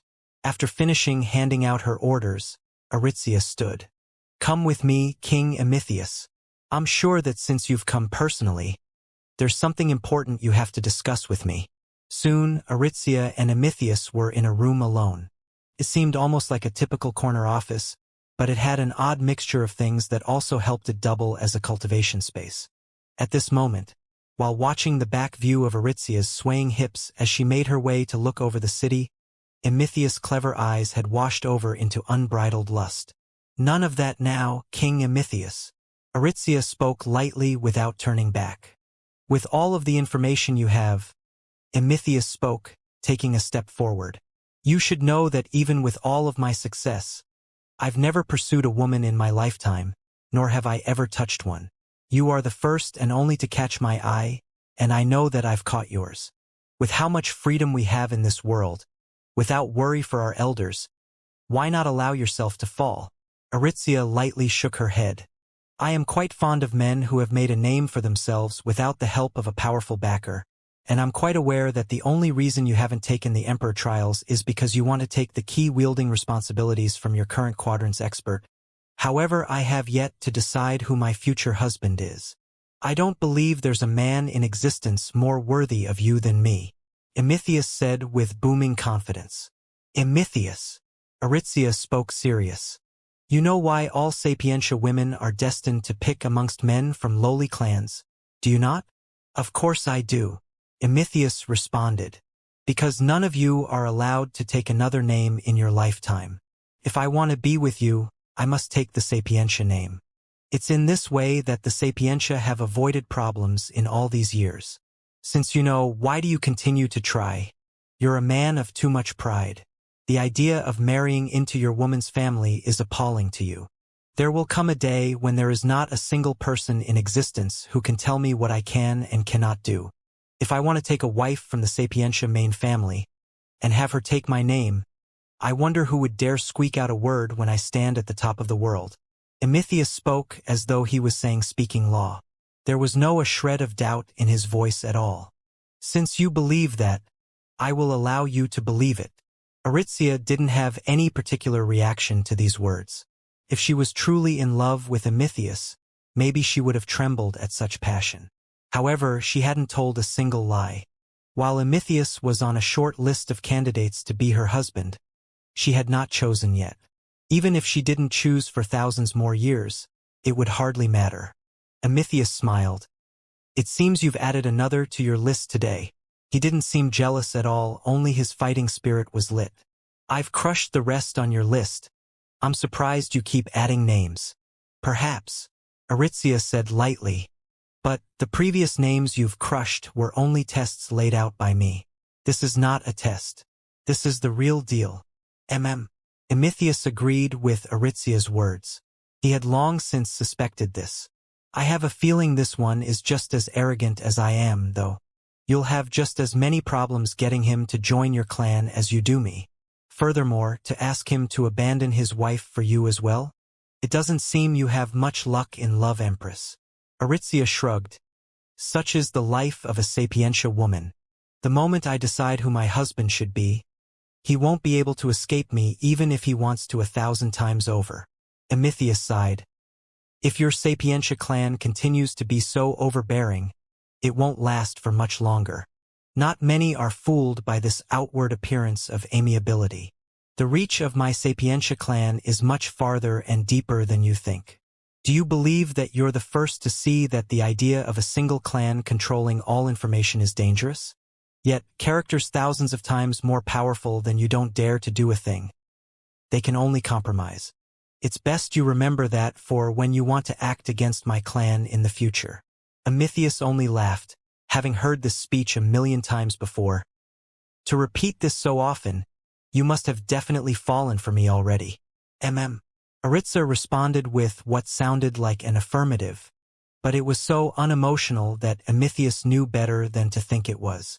As for crushing this mysterious masked man, you had better be careful. I would rather the both of you remain on the list to the end. Then I would be able to make the best decision possible. In addition, you have an advantage. He doesn't know you're coming. If you win just because of such a thing, wouldn't it be too pathetic? And here I thought you were saying be careful to me, when in reality you're asking me to spare his life. Aritzia didn't take these words seriously and decided to ignore them. Don't worry. If I come, he'll see me from a mile away. Plus, for now, I have to deal with that fool of a key wielder, only then will I feel comfortable. I'll play with this masked man to death. Emithius coughed. I mean near death, when I have some free time. With those final words, Emithius left. A moment after Aki was sent flying away, Dian appeared with Ree still in his arms below a large snow-white palace. Obviously, this was Snow Palace. The weather in most areas of the Epistemic Tower Innerworld was usually calm and sunny, aside from the nighttime, of course. There were, of course, areas used for training that contained abyssal cores with drastically different weather patterns, but this was the truth for the most part. However, in the cases of places like the Snow Palace that owned a relatively large area unto itself, they were able to place down formations that bent the weather to their whims. So, in the few hundred acres owned by the Snow Clan, there was a winter wonderland. This palace was actually Ree's personal residence. Other members of the Snow Clan were placed in the various homes in the surroundings, but this relatively large piece of land was left to Ree alone as a sign of goodwill from the Snow Clan. Dian laughed. Looks like you're truly an empress here. Ree flicked Dian's forehead, pouting slightly. Are you going to tell me why you randomly brought up soul cultivation now?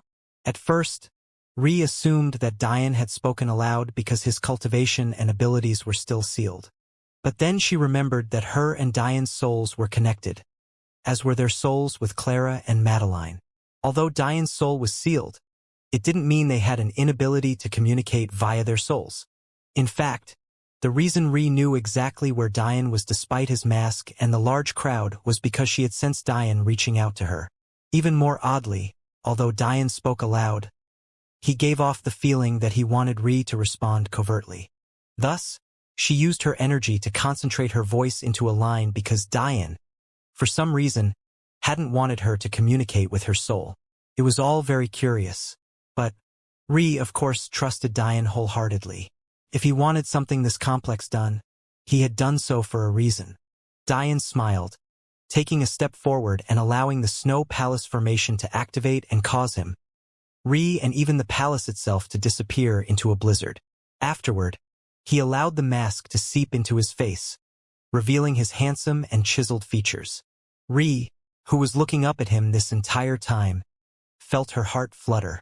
This was a face she had been longing to see for a long time.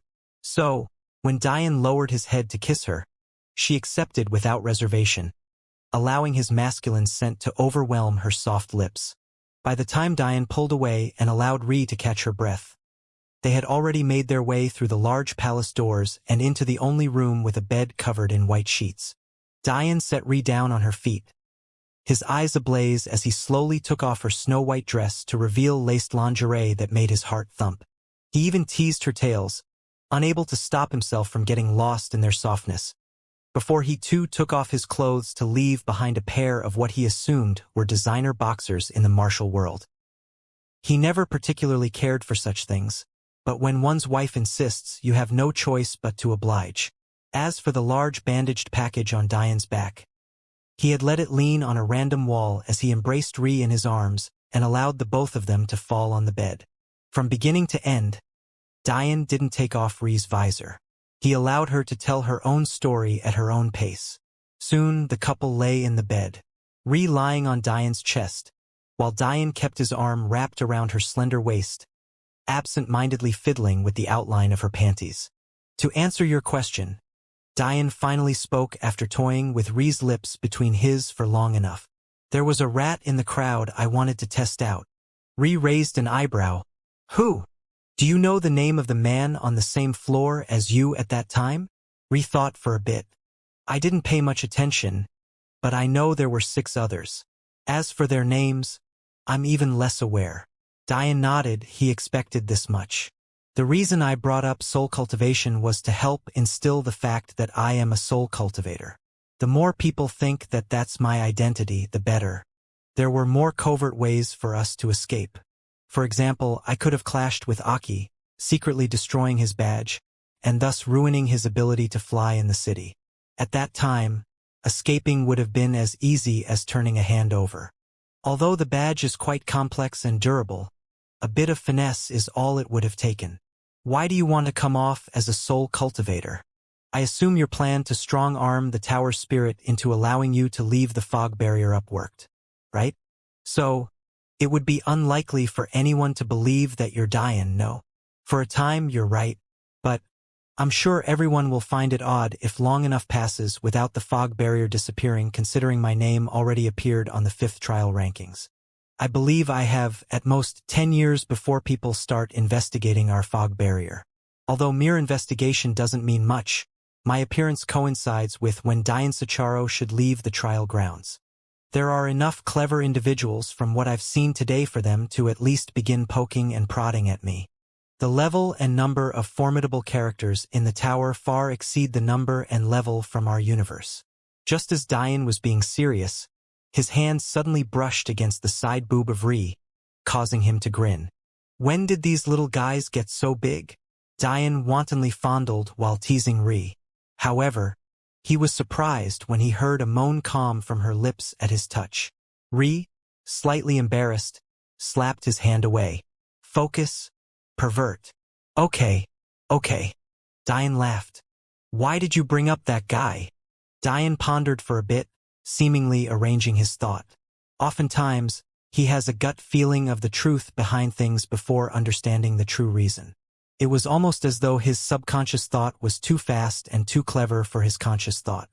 From my understanding, there's no exact science to understanding the title a person holds. The only way to confirm a person's title is through tower-implemented systems. For example, a key wielder is confirmed as one as long as they produce their key. There are also specific events and locations that can only be accessed by those of certain ranks. In addition, there are pavilions and special locations which force you to provide credentials to enter. Aside from these things, deciding the title of a person is more like guesswork. But a fairly reliable method is testing a person's presence. Dukes and below won't have presences any higher than the Marquis or, more likely, the Earl level. Kings, however, are more apt to have high-level Marquis and lower-level Duke presences. By this logic, of the 6 people on the king floor with you, 5 were dukes.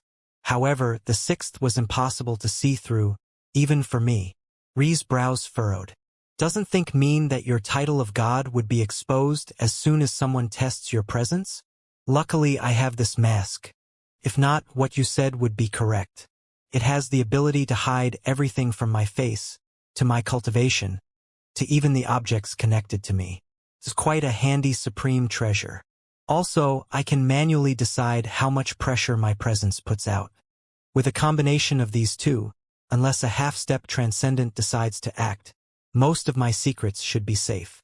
Ree nodded, but there were many other things still troubling her. If you can hide things attached to you, Why would you allow the bandaged package on your back to be so easily seen through? It's quite obvious to anyone that a master-level treasure can't be so heavy. Diane grinned. That's only true for every treasure type but one. Ri raised an eyebrow, not understanding. Since I'm going to play the part of soul cultivator, I might as well go all out. The bandaged package isn't a weapon. It's a weapons craftsman work table. Ri's eyes brightened. At first, she thought Diane was doing an ill job of hiding a weapon. But who would have known that he had thought of this already? The workbench of a weapons craftsman was their life. It was even more important than their family and children to a true master. To weapons craftsmen, putting something that important in a spatial ring would be worse than death to them. They saw their workbenches as living beings. Would you put a child in an enclosed and suffocating space? Of course not. In addition to this, craftsman workbenches had to be far sturdier than the weapons they would be used to craft. On top of this, there were also many arrays built into them that made them easily compactable, but also able to expand to tens of times their size. With that logic in mind, Diane's workbench being 700,000 gene heavy was well within reason. In fact, this all worked perfectly with Diane's persona as a soul-cultivating genius. A true soul path genius wouldn't follow a single discipline, they would follow 2, or even 3. Also, 700,000 gene wasn't outrageously heavy to carry for a sainthood cultivator. Carrying something and using it as a weapon were two completely different concepts. Ri could already imagine people thinking they had seen through Diane and try to expose the fact he was more than what met the eye, only for him to whip out the hidden treasure on his back to reveal nothing but a workbench. She was dying of laughter thinking about Diane's innocent expression and well-meaning smile. What was even better about all of this was that some people might start speculating about where Diane's wing technique came from, when in the end Diane could just say it was a treasure he crafted himself and that would be the end of that. This husband of hers was really too devious. You should laugh at your husband like this, little girl. Diane grinned, attacking Ri's soft curves with his righteous hands. After another round of play wrestling, Diane knew that his little brother wouldn't be able to handle any more teasing without doing the deed. So he tried to continue onward quickly. Anyway, I'm not sure who that character is, but he isn't so simple and his intentions aren't pure. Be careful of him. As long as he doesn't provoke me, there won't be any issues. But if he does, he won't even know how he died. If Emithius knew that Diane had already put him on his watch list, although he might be surprised, his fighting intent would only increase. Emithius' name had never appeared on any rankings, and he was almost completely unknown. If he wasn't purposely pursuing Aritzia, even she wouldn't know about him. The coming clash between him and Diane would be one that shook even the top 10 quadrants awake. They would come to know that there were geniuses in the lower quadrants as well, and they were coming. Ri flipped herself up, straddling Diane's waist as letting her plump cheeks subtly split apart on his steadily growing rod. Diane basked in his wife's beauty. Her skin was absolutely flawless. Everything from her toned belly to the deep ravine that jiggled ever so slightly when she laughed was completely captivating. However, the scene that almost caused Diane's nose to burst into a fit of bleeding was the delicate and well-trimmed garden he caught a glimpse of through her transparent panties. Seeing Diane so distracted by her appearance made Ri happy. But when she remembered the story she had to tell, her mood was dampened as she touched the opaque visor still on her face. I'm going to tell you a story, Ri said softly.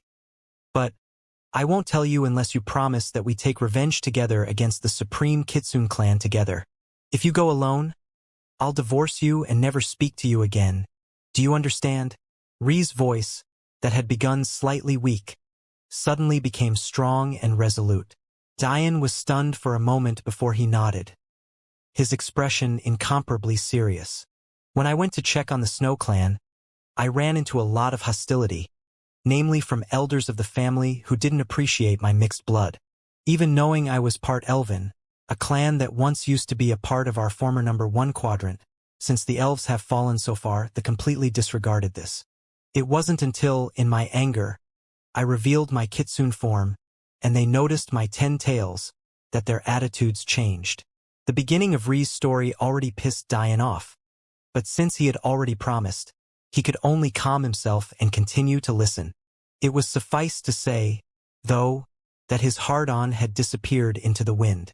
However, at the time, the only kitsune form I knew how release was my void kitsune form, so my anger alerted the void family to Kukin's faith seed within me.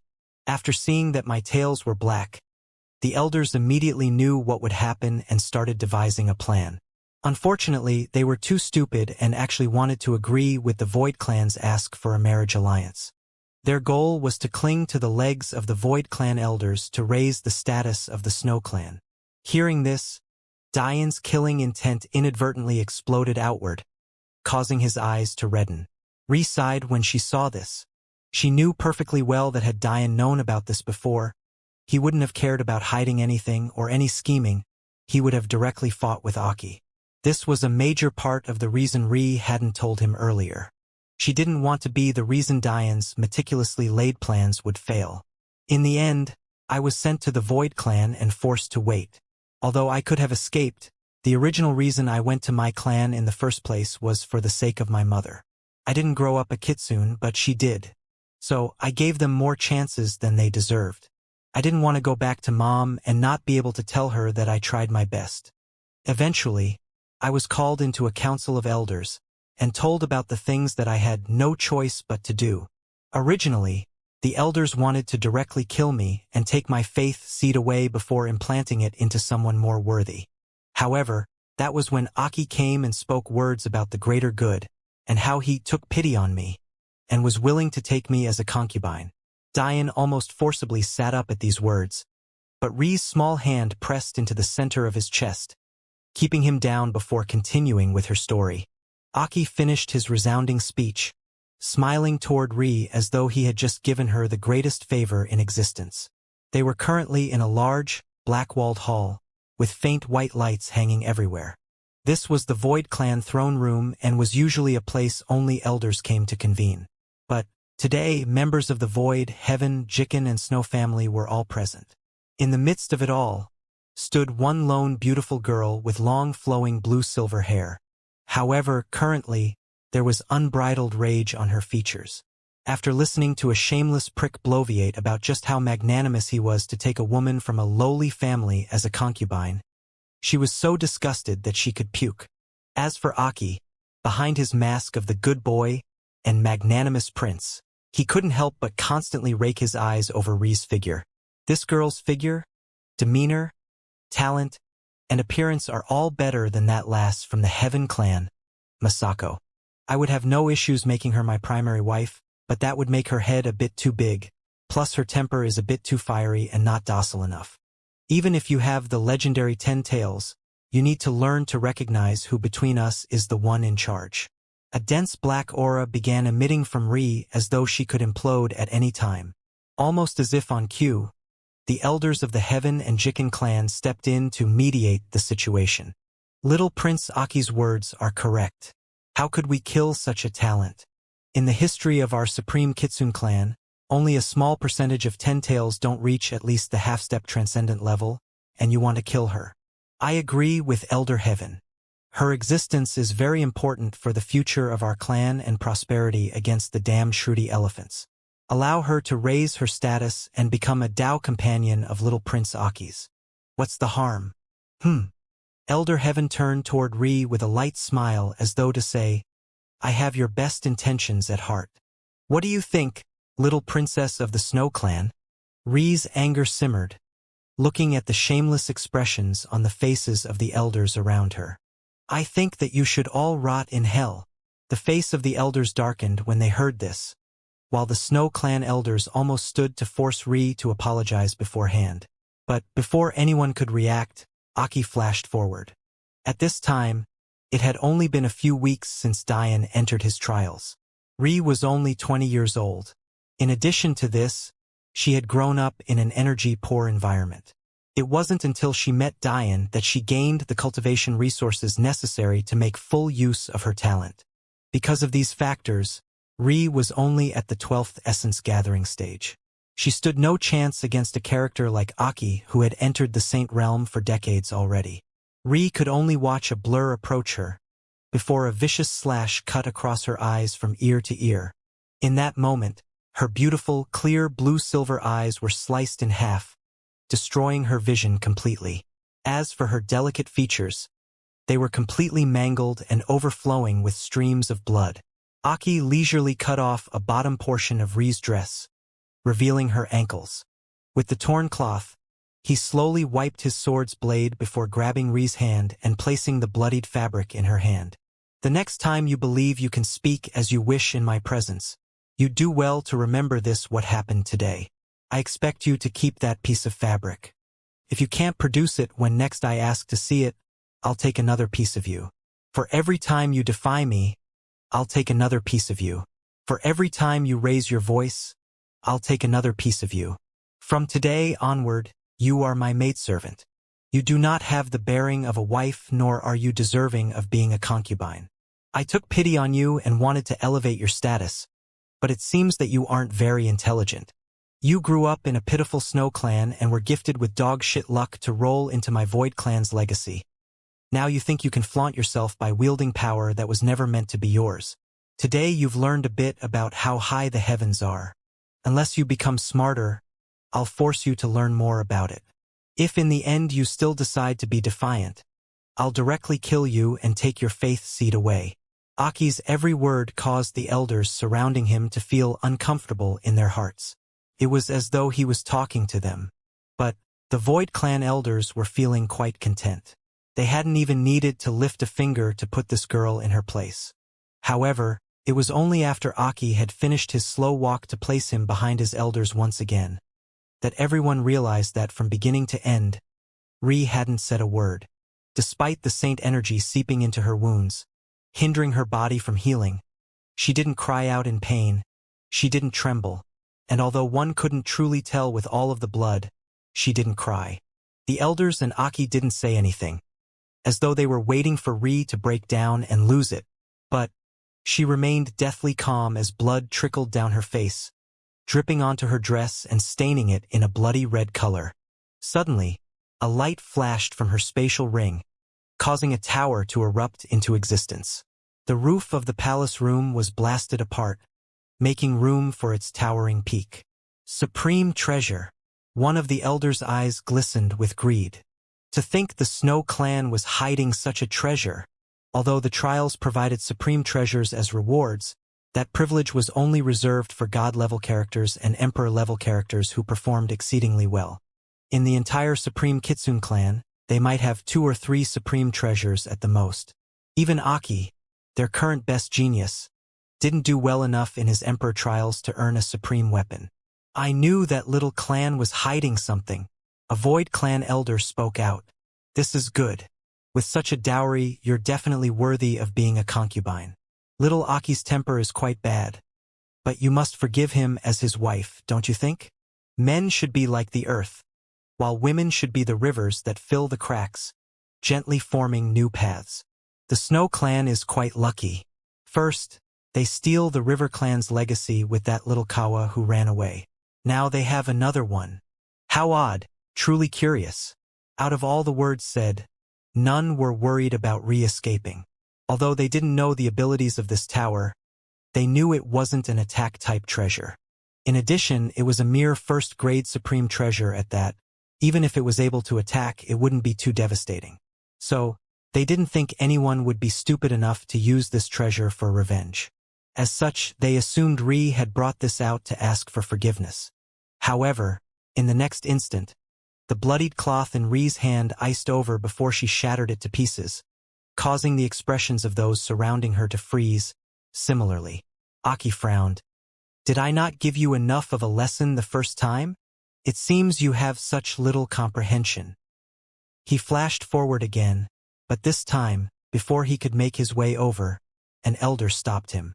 Although they as elders could ignore a supreme treasure, a mere saint couldn't do such a thing. Ri leisurely floated into the air, entering the tower and looking down on all those in attendance. Although Ri was effectively blind now, she person her head turned toward felt that she was scanning their faces and burning the memory of them into her mind. By now, Ri had a essence stage soul.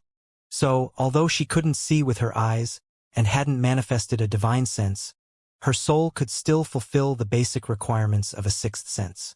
Her anger wasn't limited to Aki, nor did she even care about him.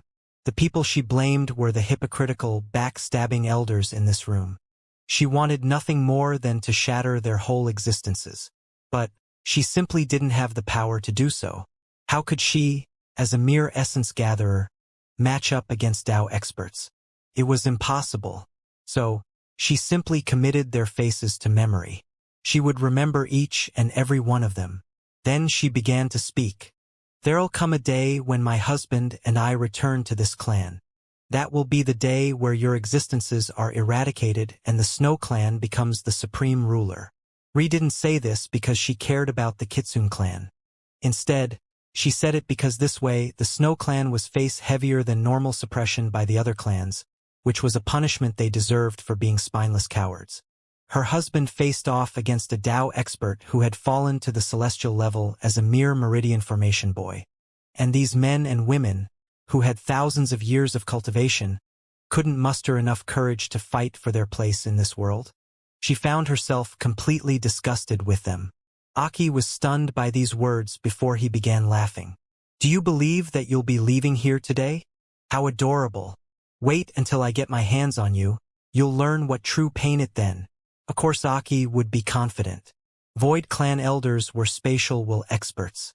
Even if Ri had some sort of underhanded scheme, absolute power trumped cleverness every time. However, Ri didn't respond. Instead, even under the suppression of the Void clan elders, the tower disappeared under their stunned eyes. Even after charging after Ri, it was too late. She had long since entered Shruti territory, and thus had reached their epistemic tower protected within their main universe. Even if the Kitsune were 1,000 times braver, they wouldn't stir conflict in the territory of their enemies. Under Saru's protection, Ri's journey was as smooth as it could be. By the end of the story, Dian was seething with rage. He now understood why Ri decided to sit on top of him. Unless he was willing to hurt his wife and fling her away from himself, getting up was an impossibility. Since Ri knew that Dian would never treat her roughly, no matter how angry he was, she knew that this was the best choice to stop him from rushing out and killing every Void clan member he came across. Don't worry, Ri said softly, leaning forward to rest her head on Dian's chest. I know you're angry, but my eyes have long since been healed. At the time, I was a mere essence gatherer, while that bastard was only a saint. Finding proper healing materials with Clara's help was very easy. This visor. Ri looked up, reaching for the sides of the visor with her hands before slowly taking it off. Dian was instantly greeted with the visage of a breathtaking beauty. His anger almost completely dissipated. How could one be angry while looking at such an immortal fairy? What truly allowed Dian's heart to settle down were the pair of blue-silver eyes looking up at him. They were clear as water and seemed to peer into his soul. After breaking into the saint realm, Ri had only become more beautiful. He couldn't help but lightly cup her face before hugging her tightly. It's something Clara created for me. The eyes are among the body parts that are most difficult to heal, so without continuous care, there was a chance I could have gone blind permanently. So, Clara made this visor of a white oak tree with dense life essence. It was a piece she gained from an auction that used to be a part of a legendary vessel. I believe it was called the Holy Ark. The visor had been nourishing my eyes for more than a decade now, so my eyes are completely healed and are actually continuously breaking through to new levels. But I don't keep this visor on for the benefits. Rather, I want to remember the humiliation of that day. I won't stop wearing it, even if the benefits cease, until we destroy the Kitsune clans. Ri put the visor on a bedside table. However, when I'm with you, I don't want to think about murder, anger, or revenge. I only want to be your woman, okay? If you waste the little time we have together to go off and kill some nobodies, I'll never forgive you. Although Dian could see that Ri's position of "I'll divorce you" had very clearly softened, he still listened to her, holding Ri in his arms. He had lost the will to ravage the little beauty in his arms. For tonight, he preferred to just hold her. Ri didn't complain about this either, falling asleep soundly. Dian hadn't slept in 13 years. With this being the first moment he had to relax in what seemed like forever, he too fell asleep soundly. However, before he did, he had one thought running through his mind. As a thank you for your kindness, Shruti clan, how about I allow you to rule a quadrant? Dian lost himself in a cycle of sleep. Without even realizing it, his body had undergone such wear and tear, accumulated over such a long period of time, that this was truly the first bit of rest he had gotten in years. In truth, his battle power had been decreased by at least 40% due to this truth, and it was only now that the minor and major tiers of his body were healing. While he slept, Ri covertly slid her visor onto Dian's face. Although he looked much less elegant and captivating than she did, and it was clearly too small for him, making Ri giggle, the point was that Dian was being infused with a rare amount of life essence that was much more potent than the purity stones he had in his essence-level spiritual vein. The Holy Ark had quite a detailed story and mysterious origin. If Dian was awake, he would definitely agree purely because of Ri's visor. In truth, Clara had to pay hundreds of thousands of celestial stones for just this broken piece of the vessel, before reforging it herself. Such an amount was astronomical because the normal currency of the epistemic tower inner world, at least on this floor, were saint stones.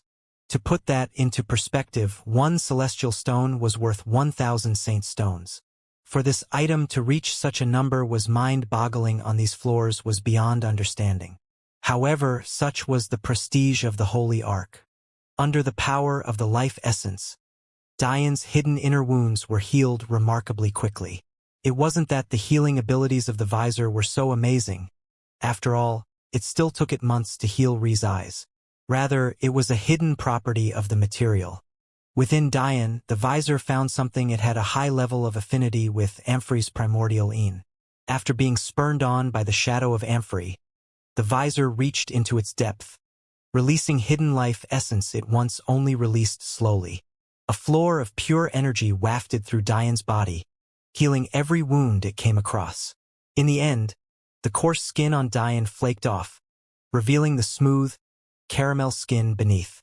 Ri sat by Dian's side the entire time.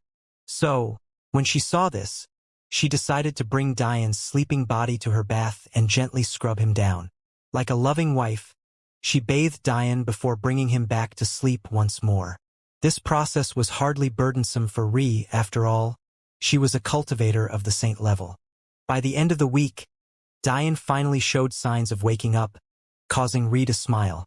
When Dian finally awoke, he was immediately greeted by a womanly fragrance. Ri lightly and adorably snored, lying across his chest, causing him to inadvertently stroke her hair before he could stop himself. The movement seemed to alert Ri, who looked up with a smile on her face, seemingly not even remotely sleepy. "You missed it," Ri said lightly. "The news over the last few days has been quite wild." Dian blinked. "Oh." He suddenly realized that the only reason he could see Ri was because he was peeking out of the bottom of a visor, causing him to be confused until he realized the visor was the same one Ri wore. Chuckling, he took it off, rested on a nearby bedside table. Ri nodded, taking off an odd-looking metal tablet from her spatial ring. In fact, it looked oddly similar to a Kindle from Dian's modern world, aside from its higher quality finish. An array lit up that made Dian's eyes sparkle with intelligence before a smile spread across his lips. "My little Clara truly is clever. Of the articles, at least half have to do with you. It's quite funny," Ri said with a giggle. "There's news of your first-place finish for the 5th trial. It's mostly speculation about why you don't have a death count by your name. Then there's the incident that happened in Central City. There are a few things about that, actually. For one, there's even more speculation about just who you are, but as expected, they believe that you're a soul-cultivating expert. And also as expected, some of the cleverer columnists believe that the weapon on your back is a workbench. So you've been crowned a weapon duel master. There's talks of our relationship, although it's very little. However, it seems that someone has been doing fake interviews claiming they understood how we met and where you're from."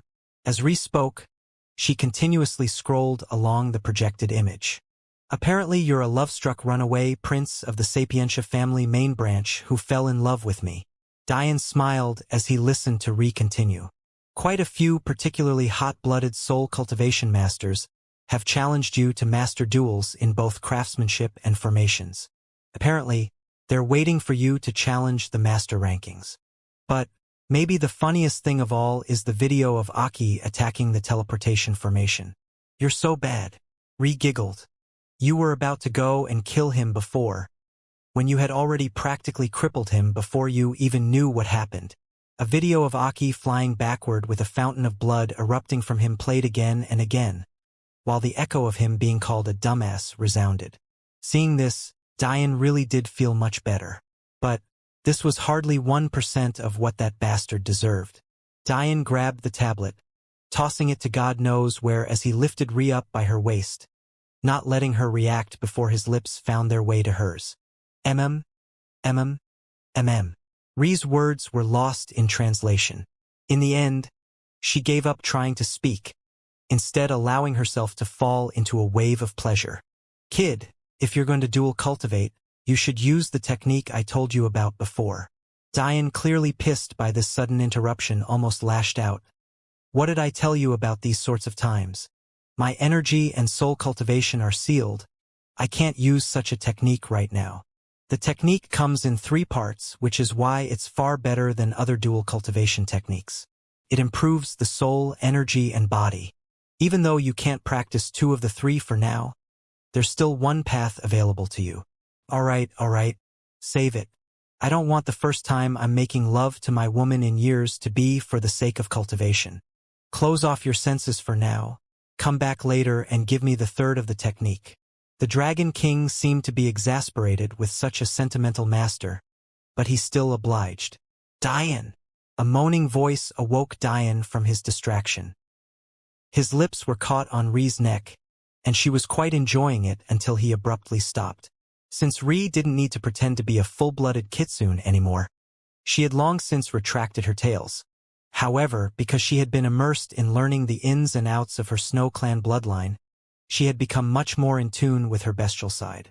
Long story short, being teased like this made her antsy. Diane could only oblige.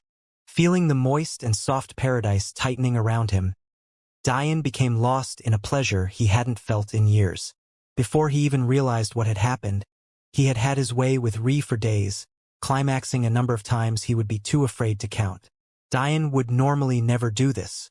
Even if he wanted more, taking his wife's well-being into consideration, he was monitor how they were feeling before stopping when he knew they couldn't handle anymore.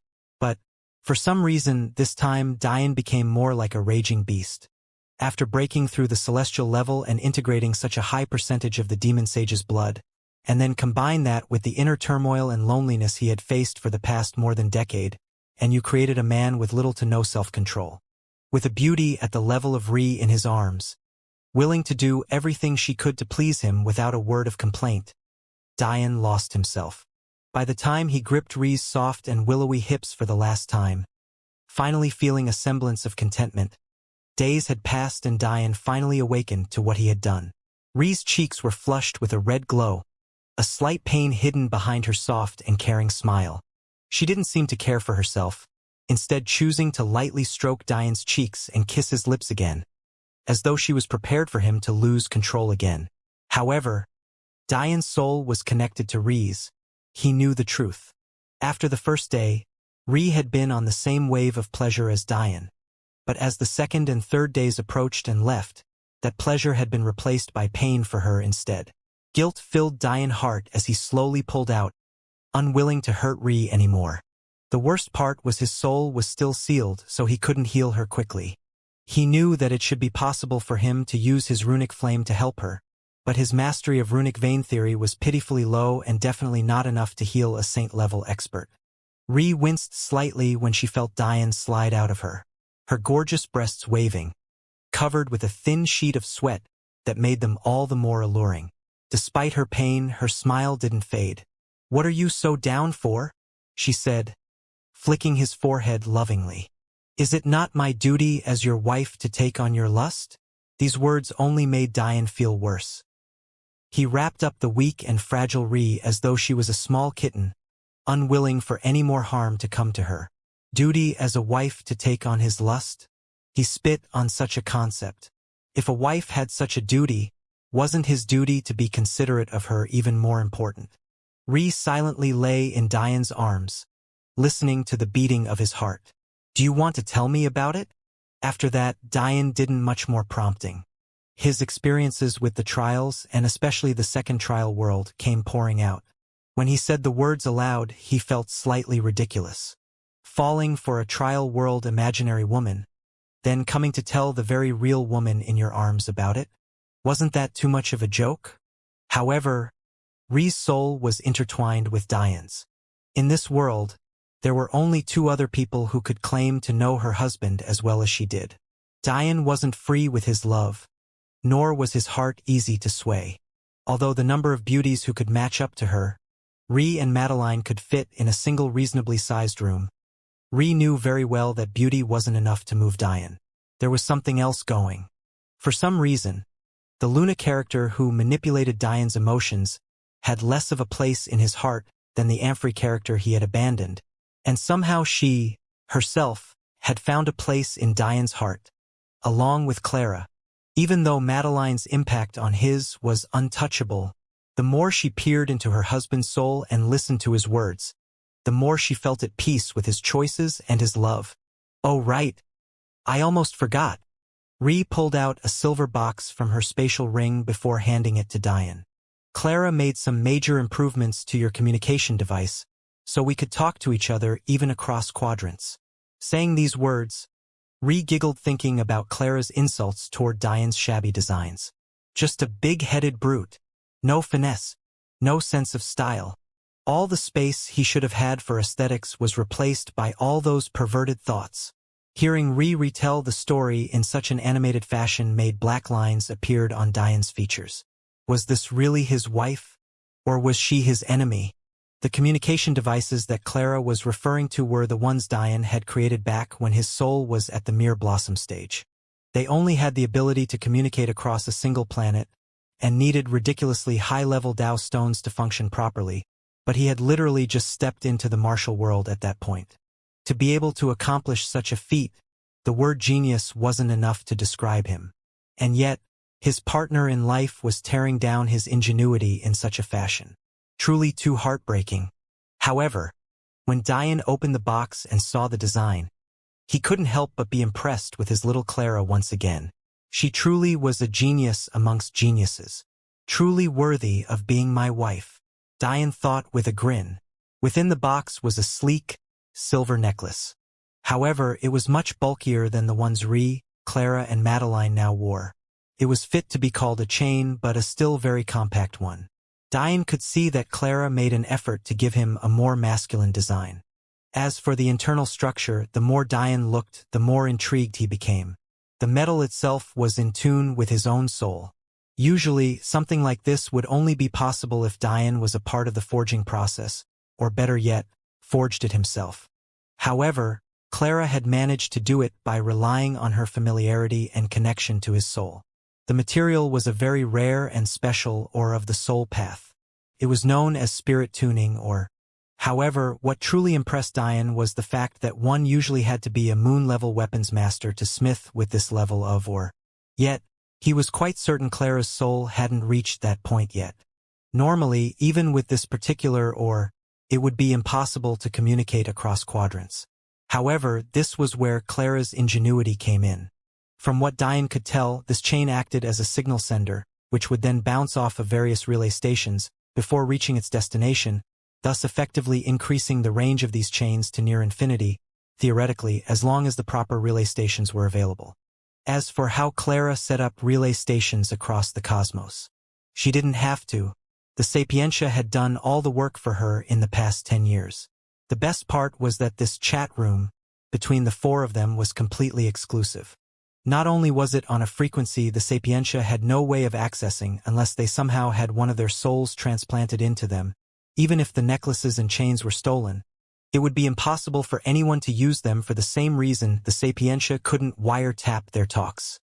Unless you had one of their four souls as your own, you couldn't use this communication device. Even further, because of these truths, even if they were stolen, it wasn't possible to use it to track one of them. Only one of Clara, Ree, Madeline, or Diane could use these necklaces to find one another from whatever the distance. Then, Diane got another surprise. At first, he thought that these necklaces would only work in 97 quadrants, excluding the top 3 that didn't have Sapientia branches within them, but according to Ree, even the top 3 quadrants had decided the internet was too important an innovation to miss out on. So, even they allowed the construction of relay towers within their territory despite not allowing the Sapientia to build branches. This was truly too good. Diane couldn't help but to grin. After Ree helped Diane but his chain on, Diane felt that he had connected to something inadvertently. At that time, 2 familiar and breathtakingly beautiful faces appeared before Ree and Diane. "Ree," Madeline asked oddly, "why are you naked?" For some reason, they couldn't see Diane. Because of the way Clara designed the necklaces, the only ones who could see the pictures and hear the voices from them were those who owned the necklaces. After a bit of confusion, Diane suddenly understood. Although the mask had disappeared into his face, it could still perform its masking function unless Diane manually told it to stop. So, although Diane could see them, his mask was obstructing their ability to see him. At that moment, Diane turned off the mask's function, causing Clara and Madeline to gasp at the same time before their eyes glistened. However, that moment was short-lived. "I should have known it was you, pervert. Your name has been up on the 5th trial rankings for 2 weeks already, and you've ravaged poor little Ree for so long you made her forget about us." Of course, Clara would never put the blame on Ree. Judging by her battered and frail appearance, she knew it was Diane's fault. However, Diane only smiled wider and wider, looking from Ree to Madeline to Clara. "I miss you too," he said, flashing a devilishly handsome smile. "Feel like making a trip?" After a few more bits of nagging, Clara and Madeline agreed to make the trip. With how teleportation formations worked in the tower, it was impossible to tell where someone had decided to go unless you were a formations master. Not only were formations masters bored enough to do this much too rare, when teleporting to a location with a fog barrier, tracking one's location was impossible. It was an added layer of protection given by the tower to corners without established key wielders. In addition, the Snow Palace was Ree's private residence. As such, she could decide who could and couldn't use her formation. The only person capable of overriding her authority was Saru, but she obviously wouldn't do such a thing. Because they had to keep their connection to one another a secret, Ree, Clara, and Madeline rarely saw each other. However, thanks to Clara, they had spoken to each other quite frequently in the last decade, aside from when they were in trials, of course. However, that didn't mean they didn't come to the tower frequently. Usually, the stronger younger generation members would take up residence in the tower instead of living within their clans and sections. So, Clara and Madeline deciding to go didn't alert anyone too much. Unfortunately, though, nothing could be this perfect. Because of Clara's unknown past, the Sapientia had taken keen interest in her and had thus decided to monitor her. As such, her action of leaving their quadrant was well documented. That said, even more unfortunately for them, today would be the day Diane told Clara that there was no need to return to the Sapientia quadrant. He knew she was in danger there and didn't like it. Diane was like a little boy on Christmas Day as he sprinted across the Snow Palace completely naked, barreling for the door like a madman. Ree was still too weak, so he had gently wrapped her up and left her on the bed for the time being, going to greet Clara and Madeline alone. The moment he opened the door, he didn't even give them a chance to react to his full glory before swooping them into his arms. Despite her feigning anger, Clara ended up giggling along with Madeline at Diane's childish actions. With one swift motion, he re-entered the palace, slamming the large doors closed with his foot as he balanced both Clara and Madeline on each of his shoulders. He only lamented the fact he hadn't known about Clara's invention earlier, so he could have seen them sooner. As he was making his way up the stairs, Diane felt a tug on his ear. He would never suspect his sweet and caring Madeline to do such a thing, so obviously the culprit was Clara. "Tell me, how did you bypass my surveil? My invention like that? You suddenly appeared out of nowhere." Diane grinned. "What, were you planning on using this chain to monitor me? Have you no faith in your husband?" Madeline giggled like the amiable big sister babysitting two rowdy children. No faith whatsoever. Clara replied without hesitation. Our husband has gotten quite popular. Even the Sapientia fairy Aritzia is so very interested in you. In the long history of the Sapientia News Network, especially during Aritzia's tenure as their head editor, they've never spent so much time and space on a single person.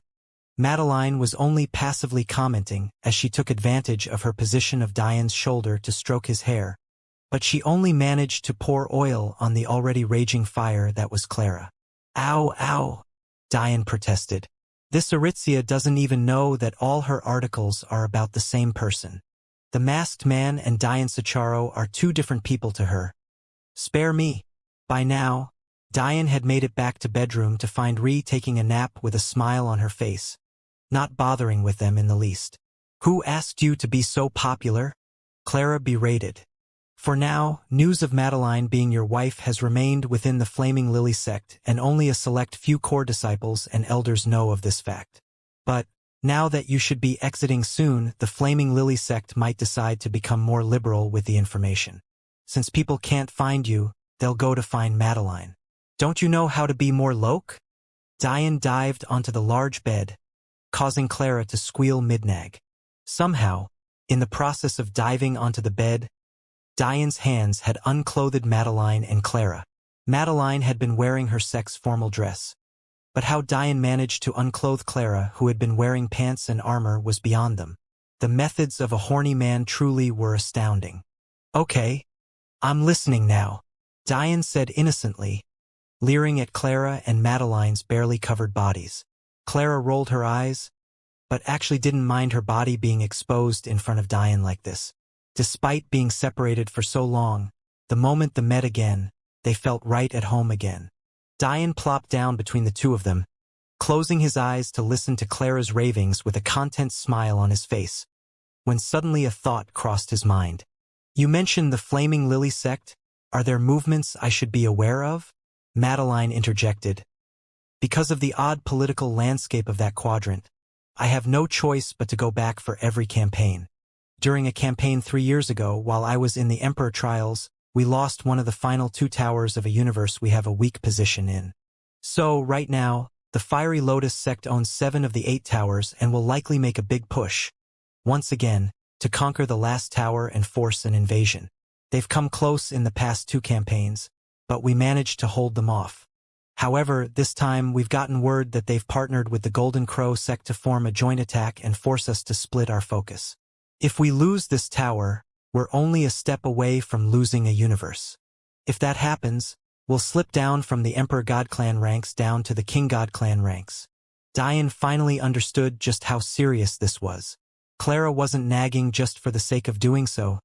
She had thought deeply about this as well. The quadrant Diane sent Madeline to was ranked 4th, but its political landscape was a bit odd. As everyone knows, a quadrant is made up of exactly 100 universes. In addition, the requirements for becoming of an Emperor God Clan was the conquering of 25 universes. Because of this and various peculiar situations, the quadrant known for its Fire Dao have fostered 4 Emperor God sects, each controlling 25 universes. In terms of power, Madeline's Flaming Lily sect was ranked 2nd amongst the 4. However, because of this truth, it always faced stiff opposition by their adjacent neighbors, the first-ranked Golden Crow sect. Since the Flaming Lily sect were the only ones capable of opposing them, the Golden Crow sect placed a lot of emphasis upon cutting them down. Knowing this truth, the Flaming Lily sect always concentrated their geniuses to cover that front. Unfortunately, in recent years, the Golden Crow sect had begun making underhanded deals with the 3rd and 4th ranked sects, even going so far as to covertly send their own geniuses to fight for them while the Flaming Lily sect was caught unawares. Doing this was quite easy for the Golden Crow sect. Since the key wielder of their quadrant was a disciple of theirs, they only needed to promise some small benefits here and there. Of course, Diane found the actions of the 3rd and 4th ranked Fiery Lotus sect and Flame Rebirth sect incomparably stupid. The balance of their quadrant was incredibly delicate. If they tipped the scales in such a way, they would be swallowed up before they could understand what happened. However, it was because anyone with a brain would know that this was stupid, that he felt that there was more to this story. Speculation aside from now, the fallout from this would be catastrophic. The moment the Flaming Lily sect fell to the ranks of a king-god clan, their legatees would lose a considerable portion of their faith, thus resulting in their combat prowess dropping drastically. Such an event would become a slippery slope, causing the sect to lose territory after territory until they were swallowed up by another sect. However, this still wasn't the main point. At any other time, the Flaming Lily sect would be doing their best to find a solution on their own. But now, their hopes were riding on Madeline. This might seem odd since Madeline hadn't even earned a right to be one of their legatees yet. In fact, she might never receive approval, despite her talent, because she was from a different quadrant. This wasn't because the Flaming Lily sect had bad characters, it was just a matter of self-preservation and the realities of life. But the case of this war was slightly different. They had taken Madeline in, they had allowed her to use their cultivation resources and even allowed her to learn their most treasured techniques. This was not only because Madeline was talented and brought them glory, but it was also because of who her husband was. Since Diane's name had already appeared on the 5th trial rankings, that means he was finished with his trials. And since that was the case, shouldn't he be free to help his wife out now? Or else what kind of husband would he be? What a headache. Diane frowned after thinking all of this through. I assume the gate they're about to lose is a saint gate, right? Or else they wouldn't be so certain I could change the situation around. Madeline and Clara nodded in affirmative. Diane sighed. I can't appear so soon, because if I did, the fog barrier plan would be in ruins. It's okay, Madeline smiled. I believe that I alone am enough to turn the tides. Our legatees have already stepped out of sainthood. This is why they chose to attack a saint gate. However, it wasn't until this year that we 3 exited out Emperor trials, so I wasn't able to be a part of the last 3 campaigns. With me there, things will be different. Madeline exuded air of a confident queen, causing Diane to smile. It reminded him of Amphrey's bearing, but it was much gentler, while Amphrey was much stricter and commanding. I believe in you, of course, Diane said with pride. But you should take 3 other people with you. 3. Madeline raised an eyebrow, mistaking Diane to mean the 3 other than her in this very room. It's not necessary to ruin our plans for this small matter. I don't mean us, Diane said mysteriously. Or, I guess I do mean Clara. Me? But what about the Sapientia quadrant? Diane shook his head. It's too dangerous there. It seems safe on the surface, but I can feel that the Sapientia are uncomfortable with your existence. Having someone who knows the ins and outs of their new shiny toy must be agonizing for them. On top of that, they can't figure out your origins, which would make them doubly mad. I think you should stick with Madeline from now on in disguise, but make appearances as Clara within the tower every now and then. Clara nodded. That makes sense. But who are the other 2 then? Diane grinned. Of course I mean my little brother and sister. I think it's time little Lila and little Zaire make their presences felt. Don't you? Diane's plans had been meticulously laid out from the beginning. With the help of the old man, it was all too easy to hide Clara and Ree's origins from their destination. Even with all the surveillance the Sapientia had around the tower, they could do nothing in the face of all of this. The same went from Zaire and Lila. By now, they were little young adults and brimming with a will to prove themselves.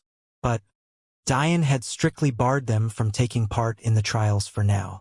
Aside from Lila learning from the old man, Zaire focused on training in the harsh environments of the Dragochilan lands, waiting for the day he could return to his father's clan and wash the shame from his name. With you 4, dealing with a measly flaming lotus sect will be easy. Make sure to hide your strength until the final weeks of the campaign, then burst forward and conquer all of the towers in one sweep. Then, the Flaming Lily sect can use the maintenance months of the gates to sweep over and conquer that universe. Well, that's the best-case scenario. What I actually expect to happen is for you to return to a 4v4 tower stalemate. Although the Flaming Lotus sect is rank 3rd, there's still an Emperor God sect of the 4th ranked quadrant. The reason I'm so confident in you isn't just for combat prowess, but also the combination of unique abilities. Little Zaire's Dragon Soul should be at the half-step king realm by now. Little Lila's true empath abilities should have reached the prediction stage. Little Clara is too clever for her own good, while my lovely Madeline is powerful enough to beat her husband into a pulp 10 times over. With this line up, how can you guys lose? Madeline giggled, accepting Diane's praise with an open heart. Then what will you do? Clara asked. A serious expression appeared on Diane's features. I plan to head to the 97th ranked quadrant soon to check out some theories of mine. Well, I guess they're ranked 98th now because we leapfrogged them. It's Zabia's former quadrant. Diane could almost remember Zabia's warning to never go there because something terrible occurred to those with high soul talent. But if Diane didn't go when his soul was sealed, he would never get another opportunity. If his theory was correct, there would be massive benefits to gain from this seemingly small quadrant. Benefits that would drastically speed up his ability to build a clan of his own. After that, I'll be returning to our quadrant. It's time I find out what the demon sage left me in the Chaos universe as well. I also want to see if I can find any clues related to the destruction of the ancient elven clans, considering the Chaos universe was once their home. Aside from that, I want to check on the situation of our universe. Make sure the Weta are still in check, and also bring another batch of geniuses to the tower as well. I also have a promise to fulfill. Dense killing intent spilled out from Diane's eyes. When he had his falling out with the Amun royal god clan, he had promised that he would wipe their clan out from existence. He was truly in a rage that day, but he simply didn't have the power to do anything then. After that, Tao Amun, their crown prince, had the audacity to try to and partner with the Weta to conquer the Earthgate. The existence of the Amun family was a stain on their universe that must be eradicated. Diane could still remember the anger he felt, having to kneel before Ree and Madeline to tell them that he would never allow such a thing to happen again, that there would be a day he stood so high above everything that no one would dare to touch a hair on their heads. Now, Diane had more people to protect, but the promise remained the same. The Amun family likely thinks they're in the clear now, that they've somehow survived. But they were wrong. Diane wouldn't go so far as to kill innocents. But that father-son pair had long been sentenced to death by him. He would truly like to see how a mere fourth-grade celestial planned to resist against a killing strike from him. Seeing Diane's mood, Clara and Madeline remained silent for a while, only each occupying a half of his chest. Diane, I was thinking, Clara said softly. MHM? I think, when you go back, you should check for survivors from our side of the world. Diane blinked. Survivors? Clara nodded. Before, I didn't really understand much about the cultivation world, but now I know a lot more. Matriarch Niveus was at most a third or fourth grade celestial, right? But our planet was artificially increased to millions of times its original size due to that bastard chained in the middle of it. Diane's eyes brightened as he suddenly understood what Clara meant. For that old witch to have decimated half of a normal-sized planet is still within reason. But a planet of the size of ours? It doesn't make sense. Maybe only a first-grade celestial would have such power. And even then, they'd have to be infinitely close to the Tao formation realm. Diane's eyes continuously lit up with thought as Clara continued. In all likelihood, that old witch had to rely on the chain reaction in the atmosphere to destroy our home. In addition, the heat would be only more than a normal human could handle, but remember that those born after you had their souls unlocked. For your whole childhood, you always had a stronger body than others because your soul was constantly nourishing it, because if it didn't, your body would be too weak to house it. There's a possibility that there may be others with slightly stronger bodies like you, just enough to last long enough to get to shelter. It's a long shot since it's already been so long. It's my fault for. Clara felt her eyes freeze over. She blamed herself. For the longest time, she couldn't bring herself to think about the situation and what happened to her father. Because she shut herself off from thinking about it, it hadn't been until recently that she thought of this theory. If she had thought of it earlier, maybe the likelihood of finding survivors would have been higher. Diane wrapped his arms tightly around Clara's waist, pulling her in tightly. You silly girl. Any one of us should have thought of this possibility, yet you were the one to. I couldn't bring myself to think about what happened either. If you want to blame someone, blame me. Don't worry. I promise you, if there are any survivors, I'll find them.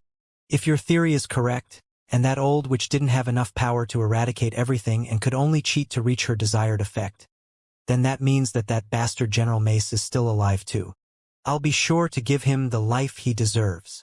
Diane knew that General Mace had used underhanded methods, even betraying his own people, for the sake of cultivating to the 9th foundation stage. Such a cultivation was ridiculously weak in Diane's eyes, but it was already much stronger than the minor boost given by the soul nourishing the body.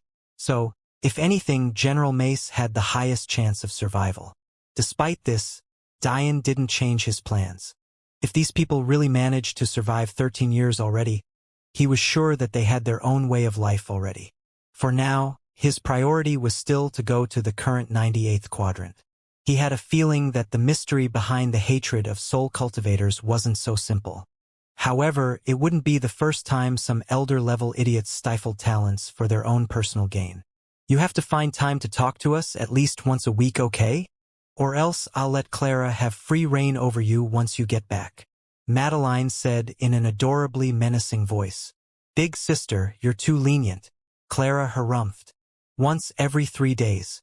And you better not be getting up to any shenanigans with that mask of yours.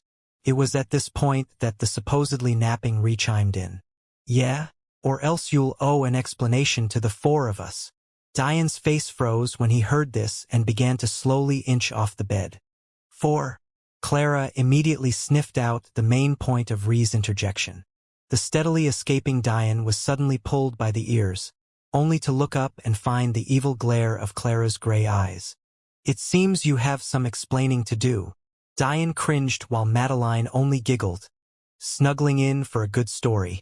Only you could manage to wheel in another poor woman in an imaginary trial world. Despite Clara rolling her eyes, just like Ree, her soul was connected to Diane's. Part of the feeling Diane inadvertently felt for Amphory clearly rubbed off on her, causing her heart to soften. Diane smiled, using Clara's distraction to roll on top of her. Clara lovingly pouted. Her excessive teasing was only her way of making up for lost time, and Diane knew that. After no nagging for more than a decade, didn't she need to catch up? Even if I never find her, or if she truly happens to be imaginary, wouldn't I be struck down by a bolt of lightning if I didn't appreciate the beauties already in front of me? The warmth in Diane's eyes seemed to seep into Clara's, wrapping around her soul with a comfortable feeling and causing her coldness to melt away. Diane lowered his head and kissed her forehead, using his smile to pour out everything he had held in his heart for so long. I don't feel like doing anything for the next few months. How about we relax until the 4th quadrant campaigns are about to begin? After hearing 3 mumbling yes, Diane felt much better. In truth, his plan was to leave after a couple weeks, but after seeing his wives like this, he couldn't bear to leave them so soon. If he didn't please his women, did he even deserve them? Just as Diane was about to lower his lips to Clara's, his eyes suddenly sharpened. Seeing the drastic change in Diane's demeanor, Clara's gray eyes looked up with worry. Is something wrong? She couldn't help but admit to herself that she had quite been looking forward to that kiss. Diane didn't respond, instead choosing to quickly sit cross-legged and summon an unassuming egg from his inner world. It seemed the celestial hamster was about to hatch. That egg! Clara and Madeline sat in front of Diane, observing its shaking. At the moment, an odd feeling was creeping up in their hearts. Although they very clearly knew the egg was right in front of them, in fact, it was even shaking and cracking wildly. The moment their attention was deviated for even a moment, it was as though the memories of it were erased away. If it wasn't for the fact Diane was holding and looking at it so intently, they would have long forgotten about this egg. The gray egg bulged and cracked, furiously sucking in the energy from its surroundings. But, surprisingly, much of the energy originated from Diane itself. As an ancient creature, the celestial hamster required copious amounts of primordial energy in order to hatch. The number of unhatched ancient eggs currently sitting idly in the cosmos today might not be innumerable, but it was still a considerable amount, and the reason for this all laid with the severe lack of primordial energy. Among the quadrants in the cosmos, Only the top 3 had even a tiny amount of this primordial energy. As for the other quadrants, they weren't ancient enough. One might wonder at this point, what about Diane's quadrant? Did it not used to be ranked highly as well? Although this is true, the reason for the Celestial Deer Quadrant being ranked first wasn't due to its ancient history, but rather because of the prowess of Diane's home universe. Remember, Diane's universe is the youngest in current existence, but it also happened to once be the one with the densest gamma energy and thus produced the best talents and had the best cultivation environment. Even the ancient quadrants couldn't compete with it. However, with the decline of Diane's universe, this advantage disappeared.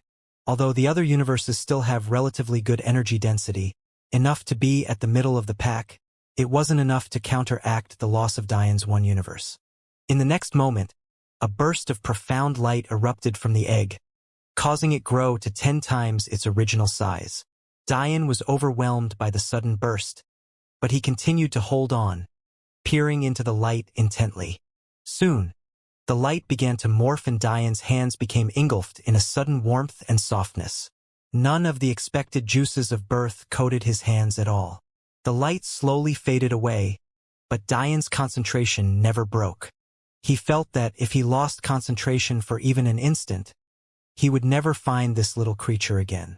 After spending one of his treasure selections on it, he was obviously unwilling to suffer such an end.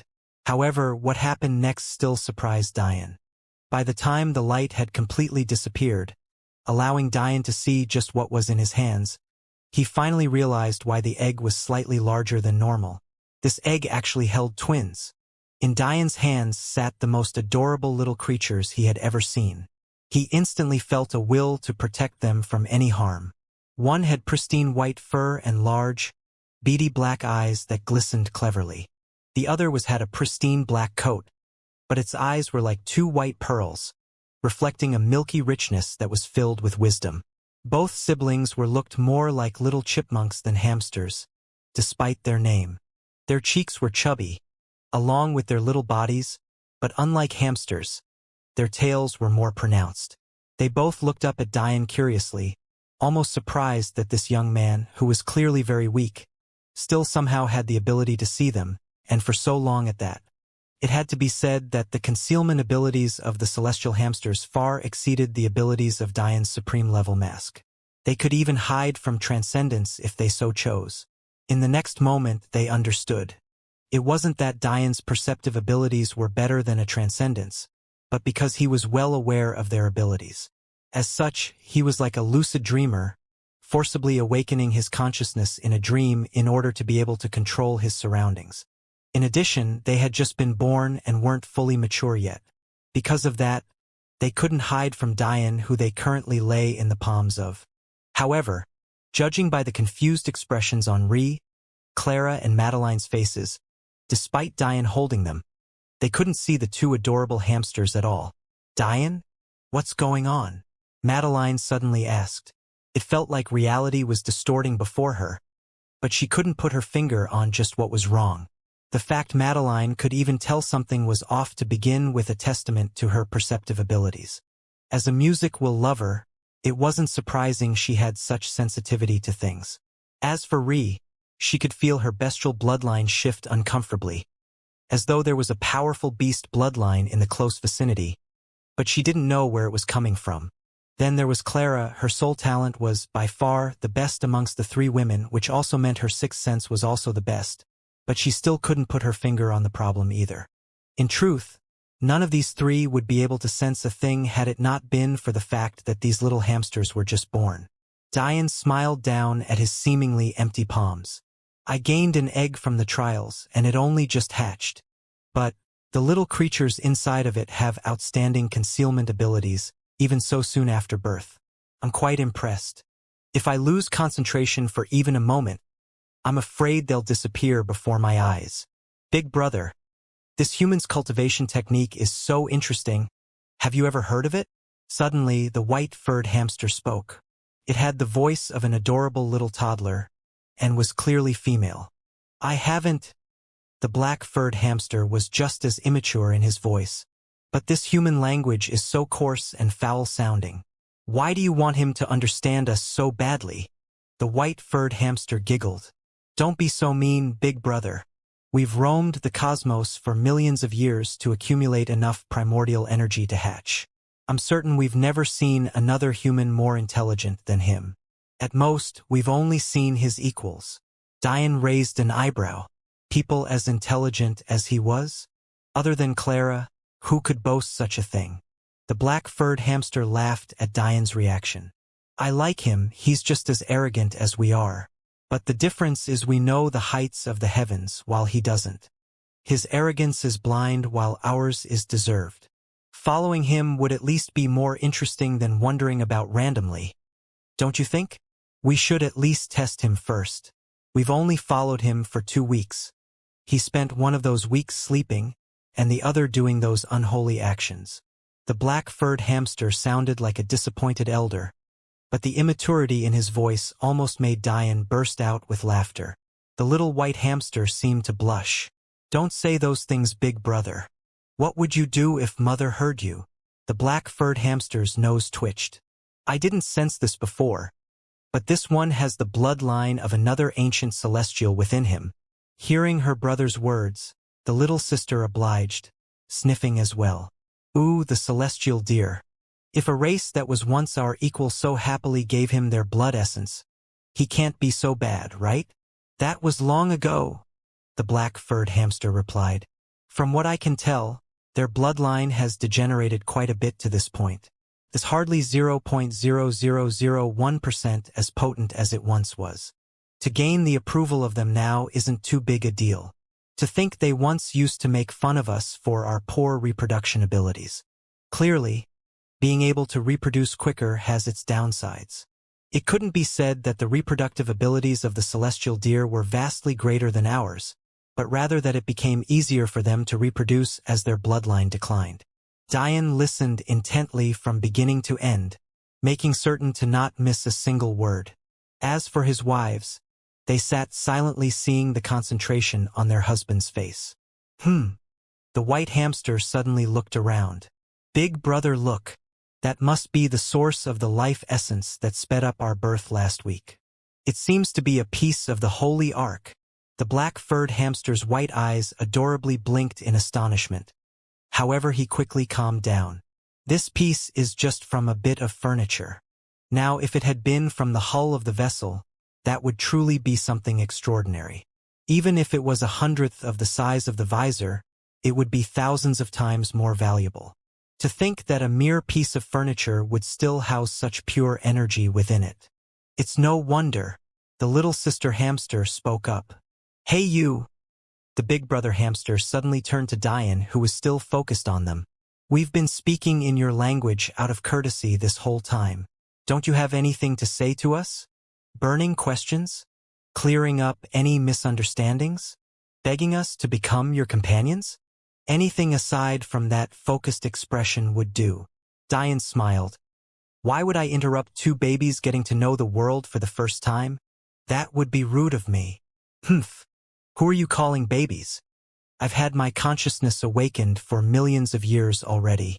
Just because I didn't have enough strength to break free of our shell, doesn't mean I'm wet behind the ears. Diane's only response was to lay both hamsters on his knees and pet them. I know an old man at least tens of millions of years old, and yet I still don't treat him all that specially. Why would I treat 2 newborns any better? The white-furred hamster giggled. He's funny, big brother.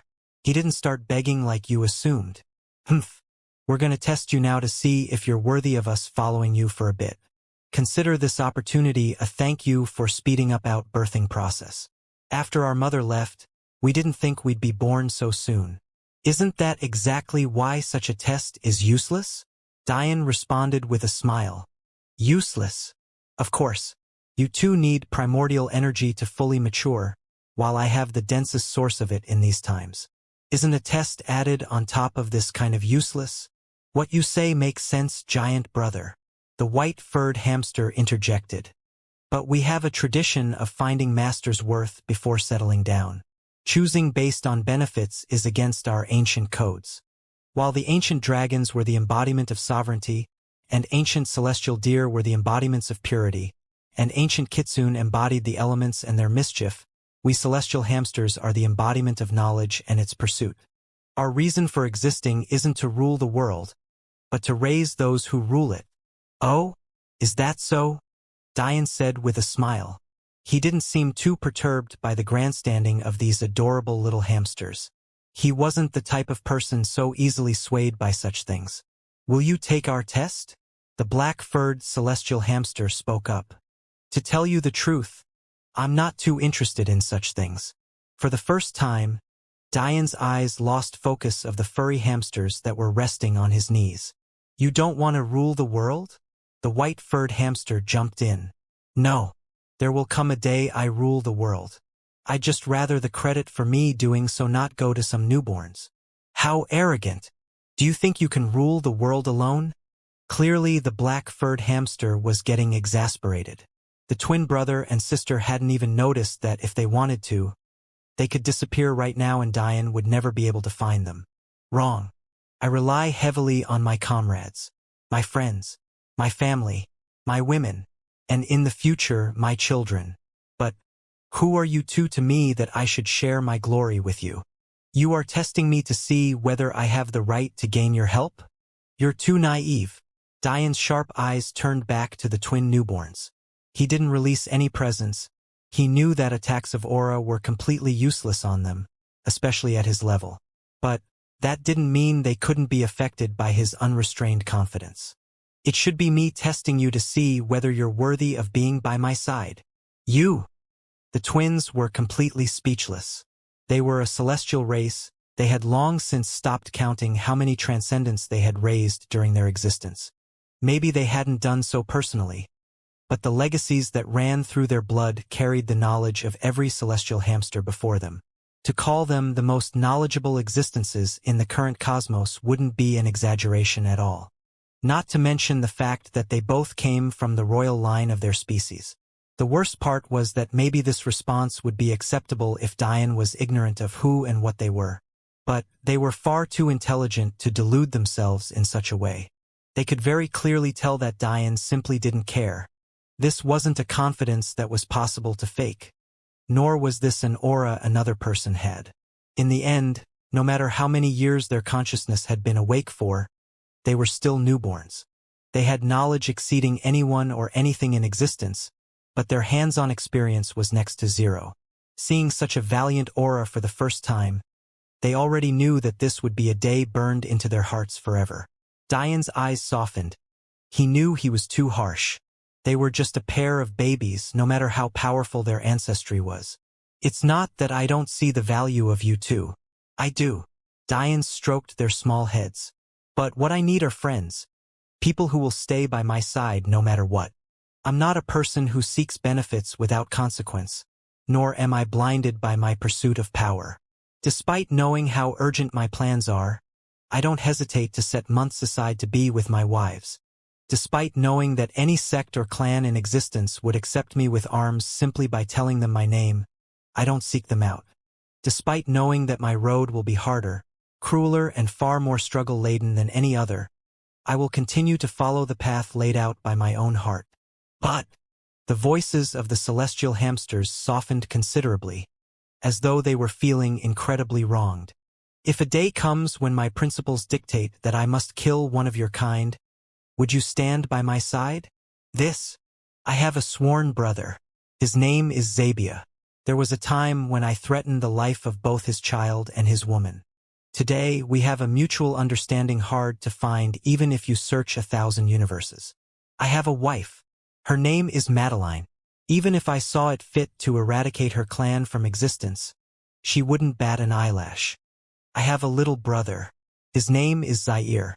I am responsible for the death of not one, but two of his mother's final soul strands, yet he still calls me Big Brother. I have another sworn brother. His name is Eli. I am responsible for his entire family being captured and tortured as pill slaves, yet he still calls me brother. I have another wife. Her name is Clara.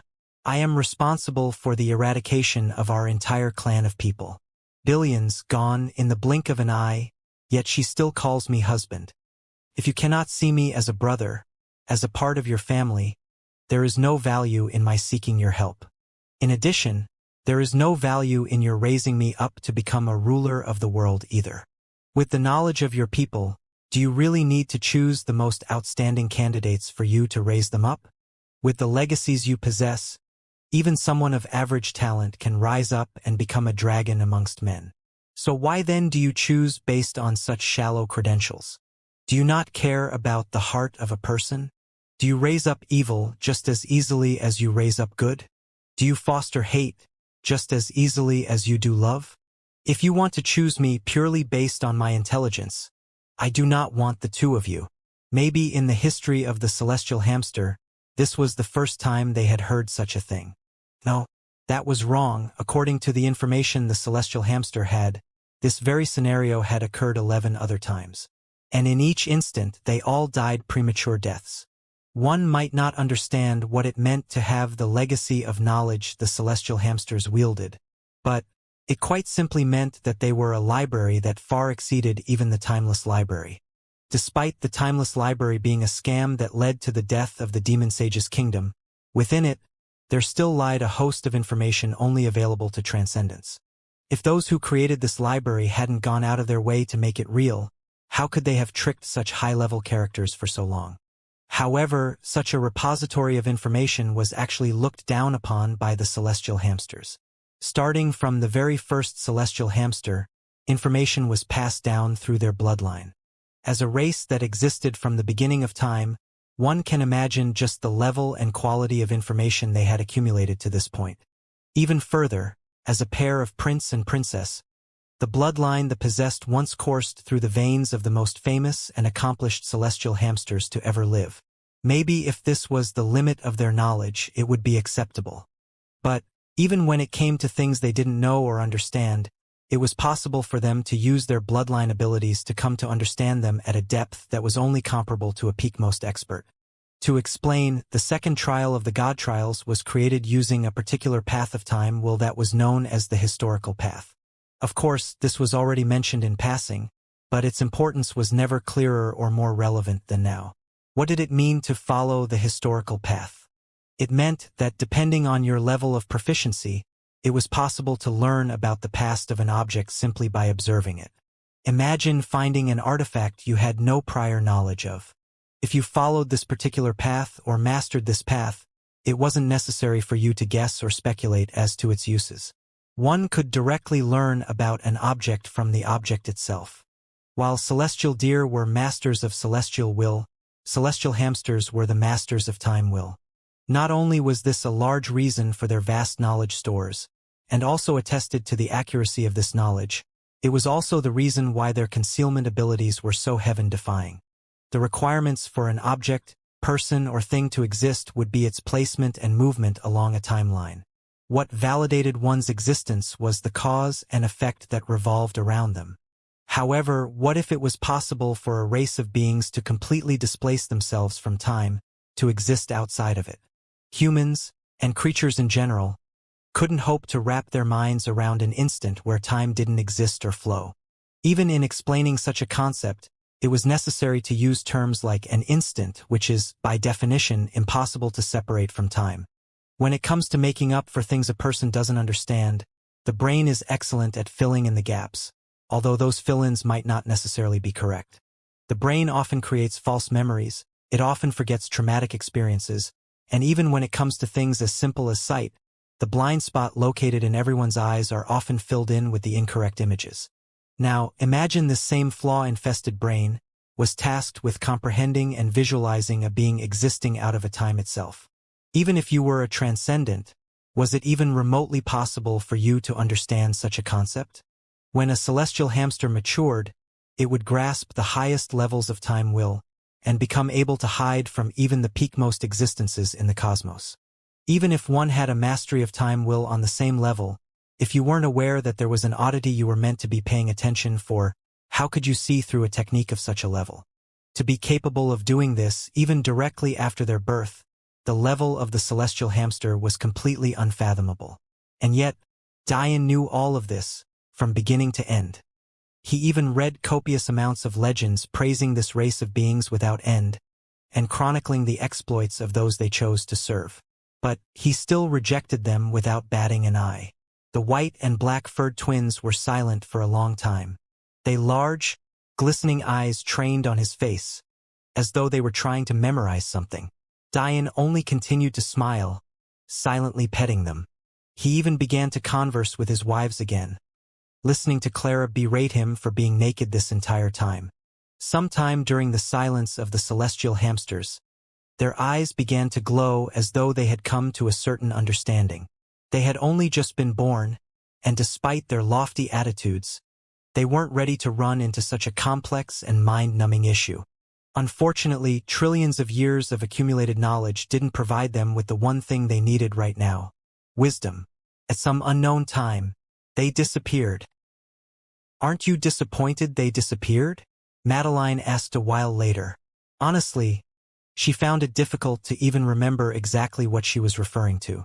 For some reason, Clara and Diane found this much easier. In truth, this was because the mortal realm spent a lot of time theorizing about such impossible and mind-boggling things. For example, theoretical physicists from their world were constantly coming up with incredible explanations for the reasons and ways things occurred. Of course, these topics included vast concepts like time, light, and gravity. Because of this, Clara and Diane were more used to trying to wrap their minds around abstract concepts. Diane shook his head. "The only thing I'm disappointed about is the fact I can't exchange them for another treasure. It seems I've taken a loss." Clara pouted. "They could have at least left a thank you. If it wasn't for you, who knows when they'd be able to hatch." Diane laughed. "For all we know, they're in this room right now." When his three wives realized that Diane could be right, they felt slightly uncomfortable. In truth, for all they knew, Celestial Hamster could be any and everywhere. They could be watching everything that occurred with absolute complacency. Diane didn't mind too much, but he also didn't say too much. According the words of the hamsters before, they had watched while he and Ree went at it. He didn't care, but he knew his wives would. If they became too apprehensive to have any more sex, wouldn't that be too depressing? Plus, unlike other true deity-level beasts, celestial hamsters could never form a human body. So, their sexual drives were completely different from, say, a dragon. They couldn't care less about Ree's body or his. That was why little Ian, a name Diane decided to give to the white-furred hamster, didn't care about seeing Diane naked, but blushed when little Young mentioned the particular action taking place. Even if she didn't care about their bodies, that didn't mean she was immune to the idea of sex entirely. That said, a dragon might be the only beast in existence will to copulate with any and everything. Bird, rodent, bug, arachnid, it didn't matter. What Diane found interesting was that dragons should technically be ancient beasts as well. A few dozen millennia ago, only they and the phoenixes remained. Now that the phoenixes were extinct, only they remained. As such, didn't they need a lot of primordial energy to hatch too? How did they deal with that? Diane shook his head. He'd find out eventually. "I actually think it might be a better idea if you used the demon generals instead, Madeline." "Oh? Why is that?" Madeline was a bit confused. She was actually looking forward to seeing little Lila and Zaire.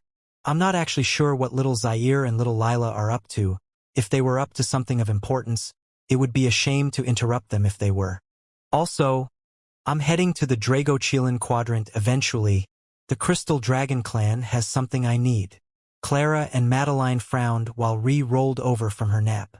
They had, of course, all heard of the Crystal Dragons before. While they could easily accept Diane going to a mere 98th ranked quadrant alone, the Dragochilan quadrant was a completely different animal. On top of it all, Diane had the aura of the Dragon King on him. He would immediately become public enemy number one. In addition, because the Dragon King was seen as a member of the older generation, the moment Diane was exposed as having relations to him, the dragon wouldn't be restricted to attacking with members of the younger generation anymore. At that point, Diane would be in true danger. Of course, Diane knew all of this. However, he wasn't worried about the Dragon King's aura leaking because of his mask.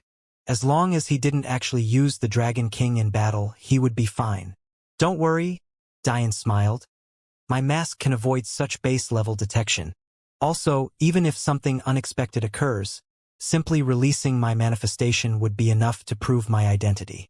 If my manifestation is my own, and not the Dragon King's, then that would prove my body hadn't been taken over.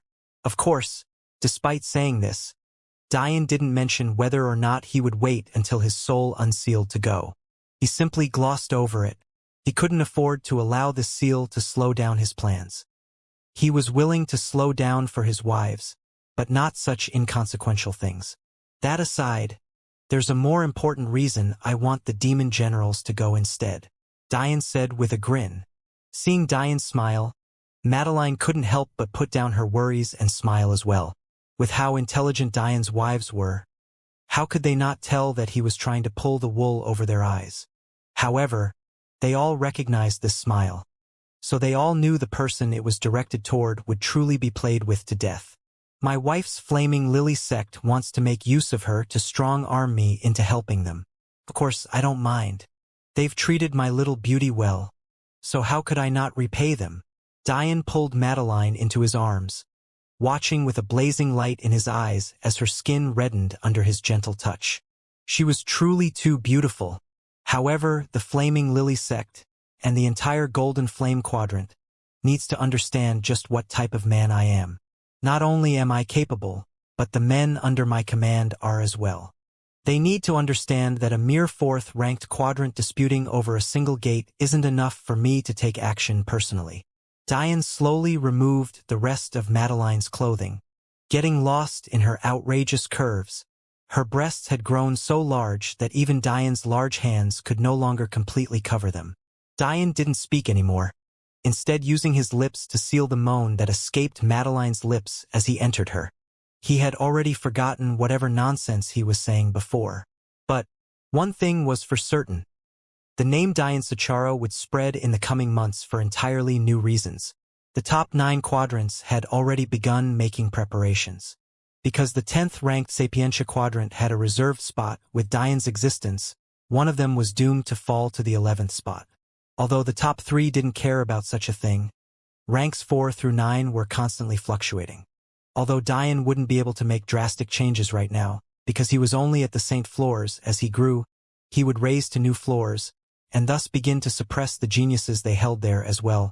When this happened, the Celestial Deer Quadrant would once again shoot up the rankings, resulting in their rewards plummeting. There was no question, for quadrants 4 through 9, Dian had become the number 1 enemy to crush. If they didn't eliminate him now, weren't they doomed to fall from the top 10 rankings? So Dian decided to make a statement. Since he was going to be their enemy anyway, it was best they understood right now that he didn't place them in his eyes at all. They would come to know that Dian Sicharo feared no one. From the moment the celestial hamster twins disappeared, about 4 months passed. During that time, Dian did nothing but spend time with his wives, eat and laugh. Although Madeline and Clara couldn't go out with Dian and Ree, that didn't hamper the mood of the 4 of them. The only slightly sad times were when Madeline and Clara had to make some appearances in order not to bring suspicion unto themselves. After all, if either of them simply disappeared, especially Clara, it would be too obvious to miss. During this time, nothing too shocking occurred. But they were still quite important.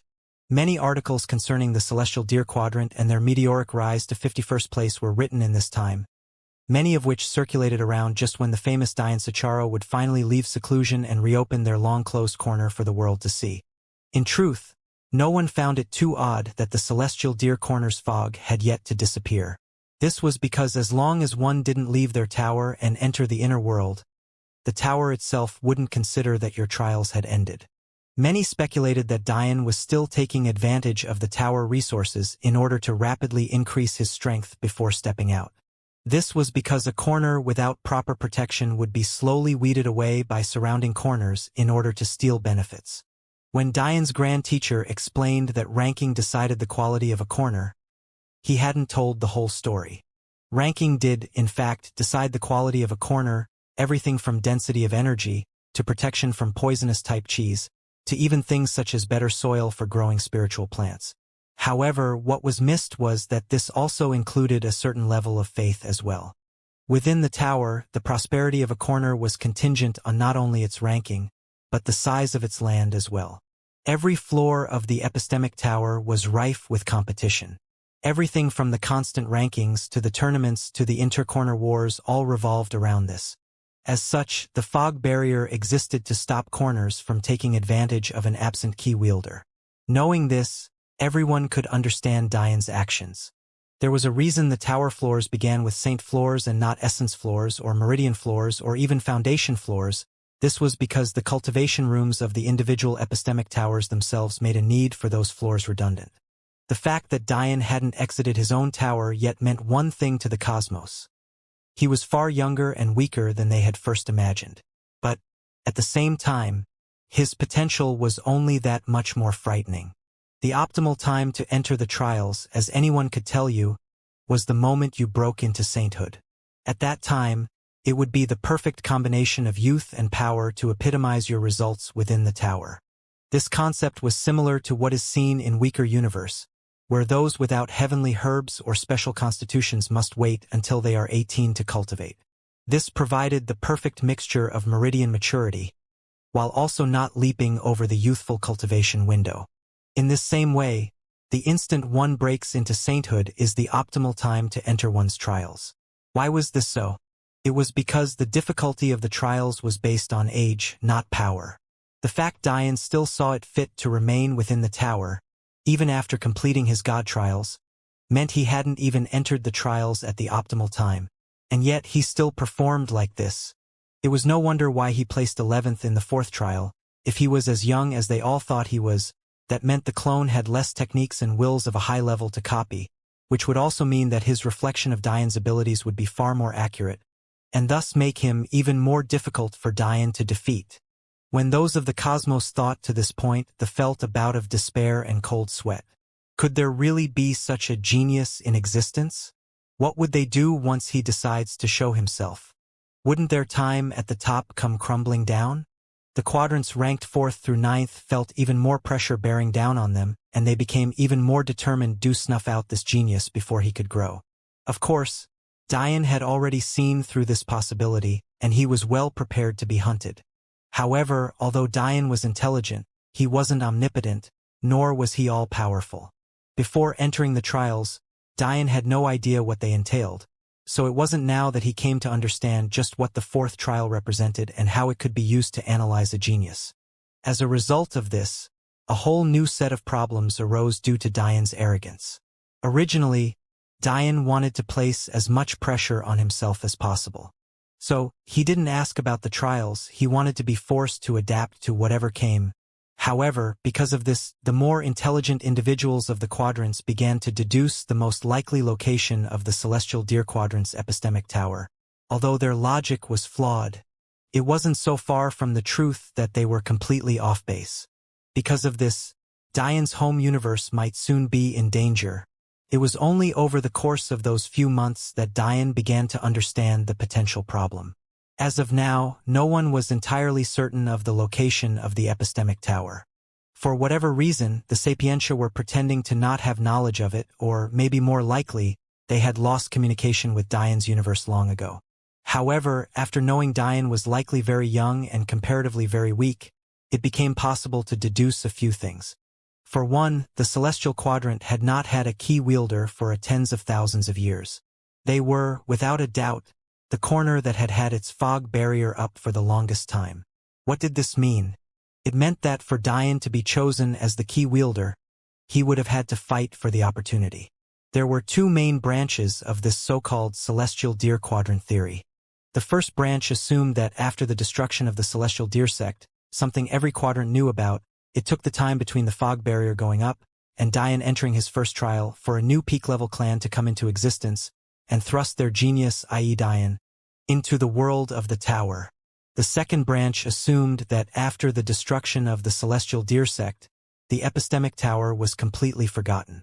Over the course of years, one young genius, namely Diane, finally cracked the secret of the tower and entered it.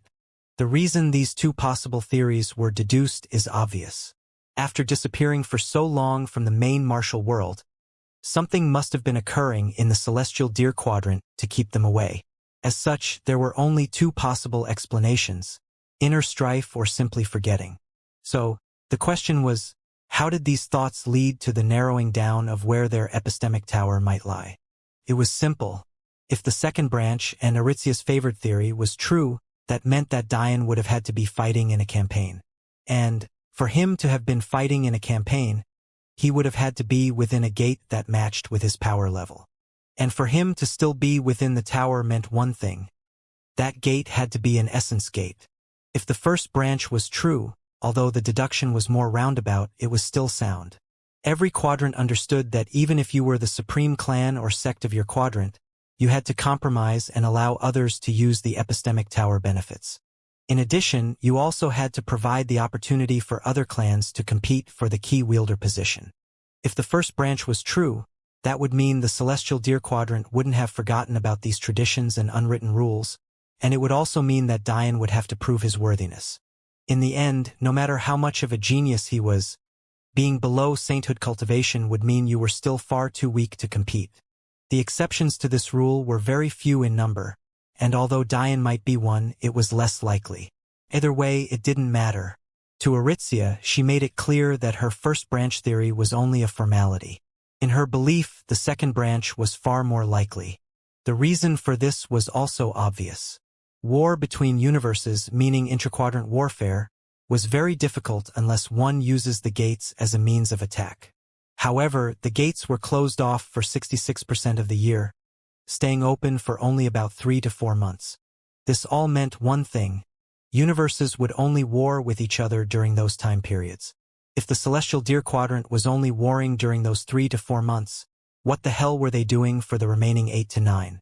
Even if you were enemies, wouldn't it be smarter to make use of the tower to increase your strength during those 8 to 9 months? Yet, they obviously hadn't because the fog barrier remained. As a result, 2 branches eventually became a consensus single branch as everyone was convinced of Aritzia's theory. The Celestial Deer Quadrant had lost their knowledge of the epistemic tower during their war, and it wasn't until the young genius Dian Sicharo was born that they had the right to rise up again. Although Aritzia didn't explicitly state it, everyone was clever in their own right. After all, they were all geniuses of the tower. By the end of Dian's 4 months of vacation, everyone was sure that the epistemic tower was hidden within an essence gate, and unfortunately those people included Hela Ragnor, the genius of the Pakel clan, and the first saint son of the Weta. These 3 had all left the Celestial Deer Quadrant after the incident of the dukes and duchesses. From the very moment the name of their quadrant began to rise, their eyes heated up with greed because they all knew one thing. This Dian Sicharo wasn't from any one of their clans. Now that they had solid clues about just where this Dian might be hiding, the hunt was on. Of the 100 universes, there were thousands of gates. Originally, this had made searching for the epistemic tower a massive headache, especially since they wouldn't allow each other into each other's territory. However, now, not only were they absolutely certain that the second branch theory was correct because they were actually from the quadrant in question, they had also narrowed down the gates they had to check by more than 70%. Dian had personally read Aritzia's article when it came out, so he knew that trouble was lurking around the corner. Although the deductions on his power level were slightly off, they weren't entirely so. In fact, they could be considered quite accurate. In addition, he was also far younger than more god title characters considering he finished in 13 years rather than the customary centuries. Only the top 10 geniuses and a few within the top 30s of a couple rankings could compare with his speed. So, although the route of deduction was false, it still ended on the correct note, which resulted in the current problems Dian faced. In truth, Dian wasn't completely certain that characters like Hela were in the tower. If he was, he would likely go all out to kill them before they could return with news. However, Hela's performance in the tower clearly wasn't as eye-catching as his. For one, she was comparatively old when she entered her trials, so they were far more difficult than Dian's. So, she had no fate with the rankings at all. Secondly, Dian would have no idea which quadrant she went to, although he was certain that it was either the 30th or the 98th because they were adjacent to his quadrant and traveling further would take exponentially more energy.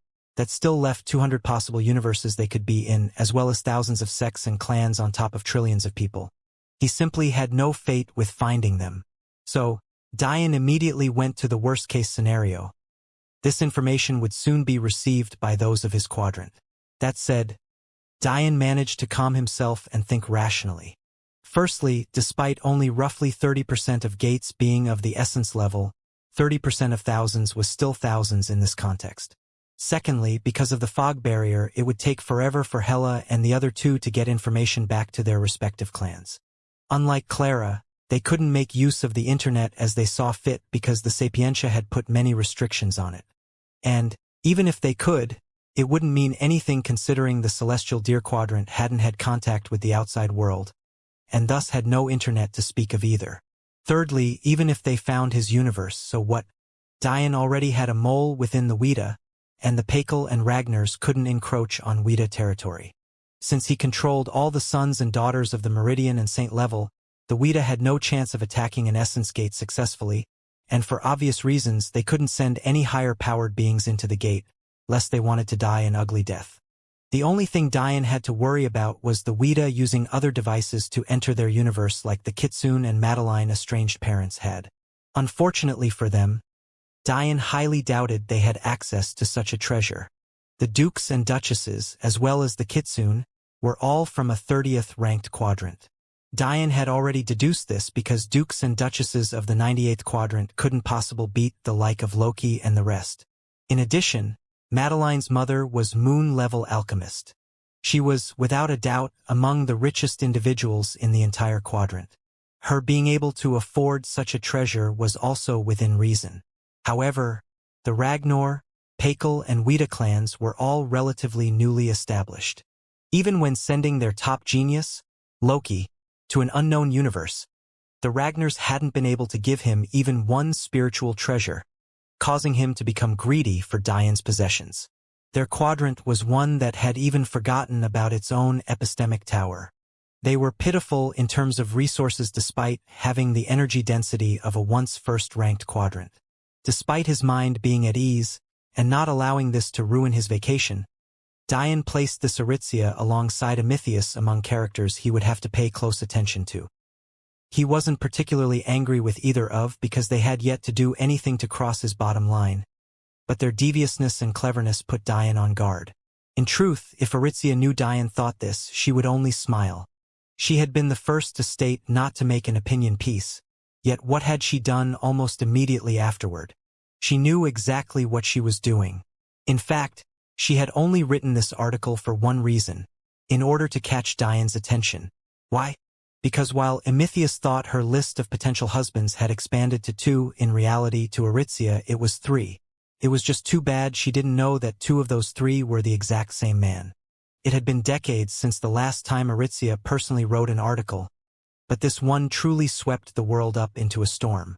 Her name once again catapulted to the forefront, causing Amithius to shake his head bitterly. It seems I'll have to speed up this war to become key wielder. If I wait too long, those 2 will think it's okay to have thoughts about my woman. It was only after he read the article that Amithius learned the list was 3 long. Within a snow palace, Dian couldn't find the mood to care about such things as he focused on loving his wives. A man who wanted to compete with him over a woman he didn't even want? A woman who thought she could one day steal him from his wives and make him take her name? He didn't have the patience.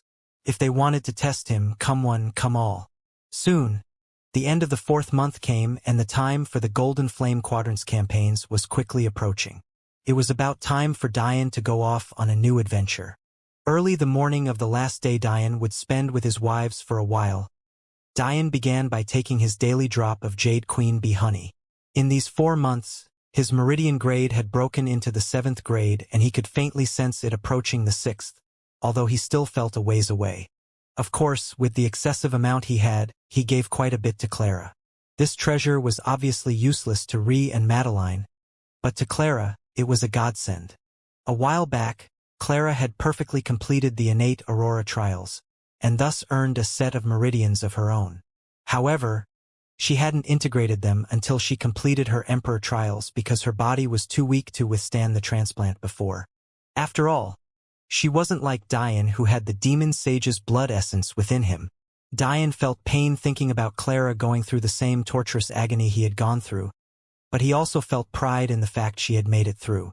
That aside, Clara's meridians were in the same poor condition as his own, so this honey was of great benefit to her, especially since she was still muddling through the essence-gathering stage. Luckily, her body and soul more than made up for it. Because she ingested half of the body kernel, she had many body constitutions she could awaken.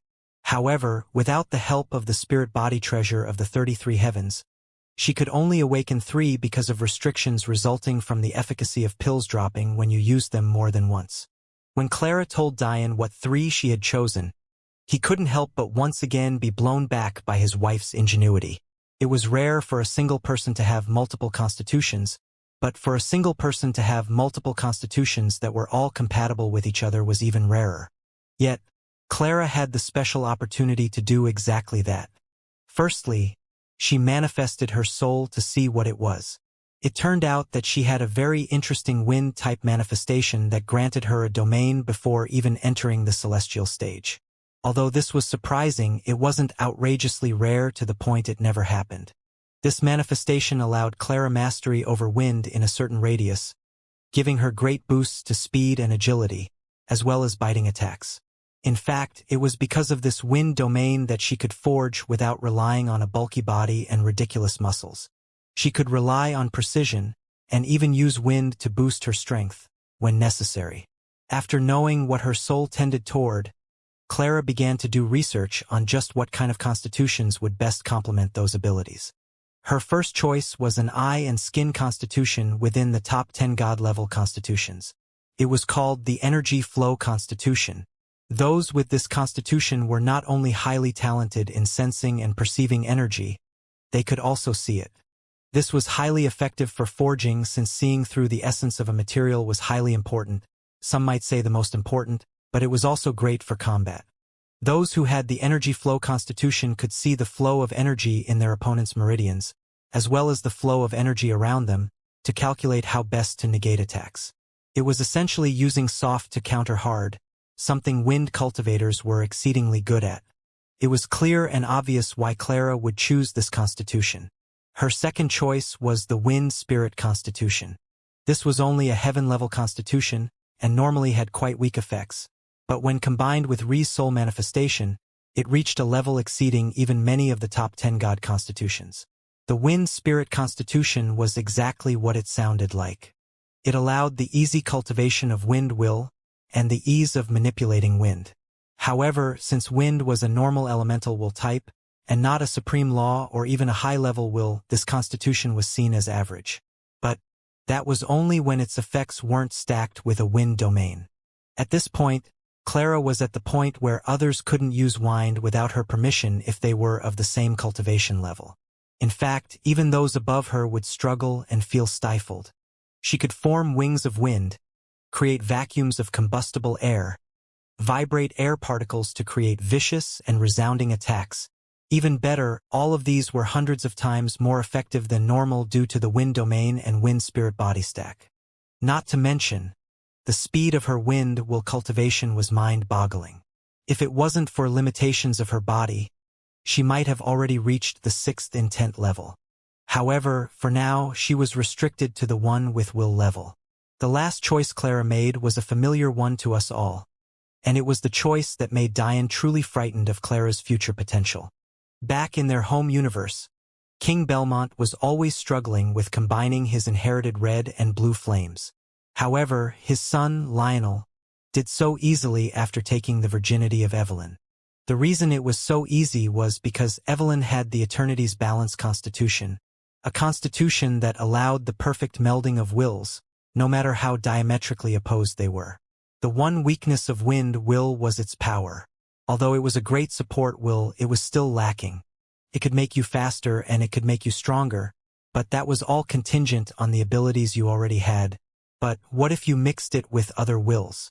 What if you fused it with lightning to reach unholy speeds? What if you fused it with fire to produce ungodly explosions? What if you fused it with sword will to slice through any and all? I should probably not piss her off anytime soon, Diane thought silently, bringing Clara into his arms to hide his cold sweat. Clara rolled her eyes when she realized why Diane was doing this, but that didn't stop her from sinking into his embrace.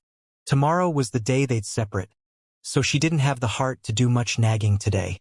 Why do you think that despite awakening 3 constitutions, my meridians were still at the 9th grade? Clara asked. Likely has to do with the compatibility of the transplant. Constitutions are fundamentally body-related despite them having an effect on the soul and energy cultivation. So, transplanted meridians likely have a tougher time melding with the body than your original set of meridians would. Luckily, the honey can help with this problem as well, helping your integration by quite a bit. Once you reach the 3rd grade, it should be integrated enough to have a negligible difference between it and a set you were born with. At that time, your constitutions will become even more effective than they already are. Clara seemed to lose herself in thought as they watched Ree and Madeline spar. Since Madeline was a natural counter to Ree, it was quite beneficial to Ree to spar Madeline. On the other hand, Ree's ice was not normal when combined with her void will, actually resulting in her slightly suppressing Madeline. Although Ree didn't have the Eternity's balanced constitution, it was still possible to fuse wills. It was just much more difficult and was often limited to 2 at a time, whereas those with that constitution could surpass that limit and fuse even 3 or 4 with much more ease. So, essentially, their sparring was a round of Ree not making use of her void will, thus allowing Madeline to suppress her. Then, after Ree accumulated enough training in this aspect, she would begin to use her void will, ice fusion, thus suppressing Madeline and allowing Madeline to improve. As for Clara, she sparred with either one, simply trying to get used to adapting to a wide range of situations and wills. Because she spent so long forging and studying, she didn't have a lot of combat experience. So, she performed poorly during the 3rd and 4th trials. That said, Clara's definition of poorly would still make others drool. What weapon do you think I should focus on? Clara suddenly asked as they continued to watch the firework of black ice and purple flames. Truth be told, any light and versatile weapon would work really well for you. By this point, Diane's wives knew about Diane's affinity for weapons. There might not be a better person in existence to give advice on which weapon a young man or woman should focus on. Yeah, that's why it's so hard for me to decide. Flexible swords, short swords, daggers, shurikens. The bow and arrow. Diane thought out loud. Spar with me. Clara jumped up a little too quickly, the beaming smile on her face, while breathtakingly beautiful, also sent yet another shiver down Diane's spine. Never mind, Diane began say, but before he could finish, he felt vicious winds circulating him fiercely, even making it difficult to breathe. A beautiful manifestation appeared behind Clara. It shared her flawless caramel skin, but unlike Clara, it had thin, fairy-like wings that flowed with a crystalline color. After awakening her wind spirit constitution, it had actually fused with her soul manifestation, creating an all-new constitution that had absolute dominance over the airflow. Diane could only shake his head and leap backward to avoid Clara's palm strike. But he clearly miscalculated. The air vibrated violently at her palm, compressing and shooting toward the escaping Diane. By now, Ree and Madeline noticed the commotion.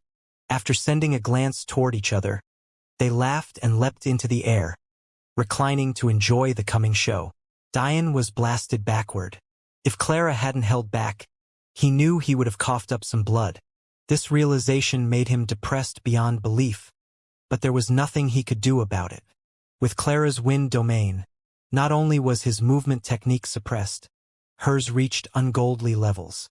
If it wasn't for his overwhelming perception, she would have completely disappeared before his eyes time and time again. In truth, Clara's energy cultivation had only just broken into the essence gathering stage. Because her meridians were technically of the 9th grade, she couldn't temper her meridians with essence-level gamma energy. So, the power she received from actual energy was quite limited. However, this was where Clara's ingenuity came in. An ability of the wind spirit constitution was the ability to call to wind to replenish your energy stores. This was where the spirit portion of the name came from, because wind was essentially breathing life into you. Normally, this ability was quite restricted and negligible. However, after fusing with Clara's soul manifestation, it was like giving a tiger wings. All of the wind will within miles seemed at Clara's beck and call. willing to come to her at any moment. In fact, it was because of this that despite being a mere essence gatherer, Clara could withstand utilizing a fifth-stage intent. According to the laws of the martial world, a martial warrior wasn't able to withstand an intent-level will until they stepped into the essence-gathering stage. However, this same logic applied for high-level intents as well, except their necessary stage was the saint stage. Essentially, the first 3 intent stages were reserved for essence gatherers. 4 through 6 were reserved for saints, while 7 through 9 were reserved for celestials. To use a 5th-level intent without being a saint was something reserved for only the best of geniuses with the highest of affinities for the intent in question. Clara's smile never faded. In fact, as she fought, it only seemed to get wider. By now, Diane was nothing more than a punching dummy. Clara was able to make up her energy cultivation deficiencies with her constitutions, but what made her even scarier was the fact her soul had broken into the higher saint stage and her body had already reached sainthood. However, this was also a refresher for Diane. It told him just how important wills were to the power of a martial warrior. At the mere meridian formation stage, Diane was able to defeat geniuses who were moment away from breaking into sainthood, purely because his will comprehension was so overwhelming. In fact, Zabia was not just about to break into sainthood, he was also a first-grade essence expert of the 12th stage. Yet, he was completely powerless against Diane simply because he had a first-stage intent that also happened to be a supreme law. While wind will might not be a supreme law, Clara had mastered it to the 5th intent level. Clara grinned. "I did warn you that I would beat you up one day." Blasts of vibrating winds bounced Diane around. In truth, they didn't hurt at all considering the strength of his body. But his pride was so wounded he could cry. Diane wanted fight back. He still hadn't used his demon emperor's will, nor had he used his wings. Not to mention the fact he had a celestial body, he shouldn't be getting throttled like this. If it was Ree or Madeline, it would make perfect sense, but Clara? That was when Diane remembered something else. Clara had unlocked her divine sense. Not only that, but he had left the soul tome with her for the past 13 years. Yet she, seemingly, hadn't used any soul techniques. If he was being suppressed by Clara's soul, he would be able to accept it. After all, her soul was at the higher saint stage, the equivalent of his body's strength. Although the soul didn't directly translate to battle strength, if used with Clara's domain and bodily strength, it would be much more effective. In addition, the soul was the medium through which wills were comprehended, not to mention it also decided the stamina one had when using wills. The more Diane thought about, the more confused he became. He had never experienced something like this before, when had an enemy completely confused him. Even a former Dao expert like Elder Dayu hadn't been able to, but his crafty little wife was? He could almost feel his manhood shriveling up into non-existence. However, Diane was quite helpless. By now, he was certain that Clara was using some technique left within the Tao of Array Alchemy, or maybe it was a new technique she unlocked within it. But either way, Diane didn't know what it was. He had only spent 1 year with the Soul Tome, and truthfully, he only had a few weeks within that time to spend reading and understanding it. In fact, he didn't even know how to continue his inner world sanctuary cultivation technique after his inner world was fully formed. Yet Clara, in all her genius, had a full 13 years. If you subtract the time spent within the trials, that was still at least a good 5 to 6 years she spent with it. How could Diane compare to her? Diane sighed as yet another blast of air knocked him back.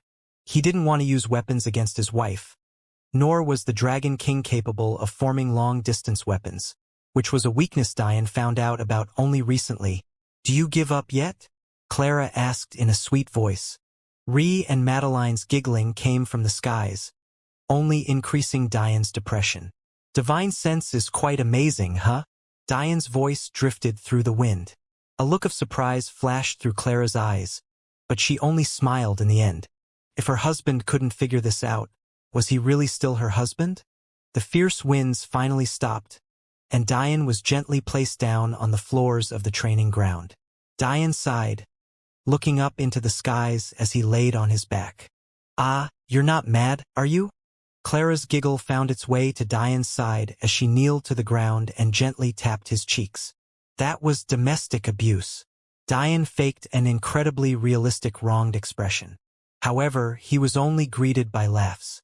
By the end of it all, if he didn't understand what was happening, he wouldn't be Diane Sacharo. Although his soul was sealed, and Clara hid her soul fluctuations incredibly well, there was only one explanation for her combat prowess. In truth, divine sense alone would never be so powerful. If it was, the martial world would never look down on soul cultivation so much, especially since the soul was already so important for will comprehension. In Diane's estimation, it was a combination of divine sense, Clara's wind domain, and likely a divine sense utilization technique found within the soul tome. Only a combination of these three things would be so overbearing. Diane's demon emperors will suddenly shot to the third stage of the first act. By the time Clara realized something was happening, it was already too late to escape even with her speed. In the next moment, she found herself pinned beneath Diane in a heated exchange of passionate kisses.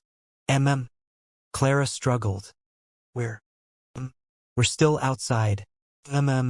Pervert. In the end, Diane spent his last day with his wives in bliss. After ravaging Clara a few times, his depression completely disappeared and was replaced by happiness. Of his wives, he had been the most worried about Clara. Not only was she completely new to the martial world, she was handicapped in her cultivation. However, seeing her power, he could finally put that to rest. Divine sense referred to an amplified sixth sense provided by a celestial-level soul. When one first begins on their road of soul cultivation, the first thing they foster is a sixth sense. This was the reason why Diane's opponents, especially at the same cultivation level, seemed so slow to him. The upgrade above this is divine sense. At this stage, it becomes more than a mere sense or feeling. A divine sense quite literally gives one another set of eyes with varying ranges based on cultivation and soul talent. However, the reason why Clara's divine sense was so overbearing was for another reason: the soul's effect on wills. Everyone knew that the soul was the medium by which wills were comprehended. By this same token, divine sense allows one to use wills in a completely novel fashion. At the start of cultivation, wills always originated from the body. Whether one was using sword wills, wind wills, or even death will, the will would emanate from the body outward. However, once one fosters a divine sense, the body is no longer the only point by which a will can originate. By now, you definitely understand why Clara was so amazing. With her divine sense, every one of Diane's actions were seen by her, whether it be a twitch of the muscle or an intention to activate a technique. Couple this with her energy flow constitution, and it would be completely impossible for Diane to do anything covertly. Then, to make matters worse, not only could she predict Diane's movements with her divine sense, she could create wind attacks from anywhere. At that point, what chance did Diane stand? If the general population knew of this divine sensibility, would they really still look down upon soul cultivation? But, for obvious reasons, this ability wasn't so easy as it seemed. First of all, the degree of using a will that didn't originate from your body was almost impossible. If Clara didn't have such an affinity for wind will, it would have been more difficult than ascending the heavens. Secondly, the control technique for doing such a thing wasn't a common technique. In fact, by Diane's estimation, it was a technique surpassing even a divine level one, and was only found within the Tao of array alchemy.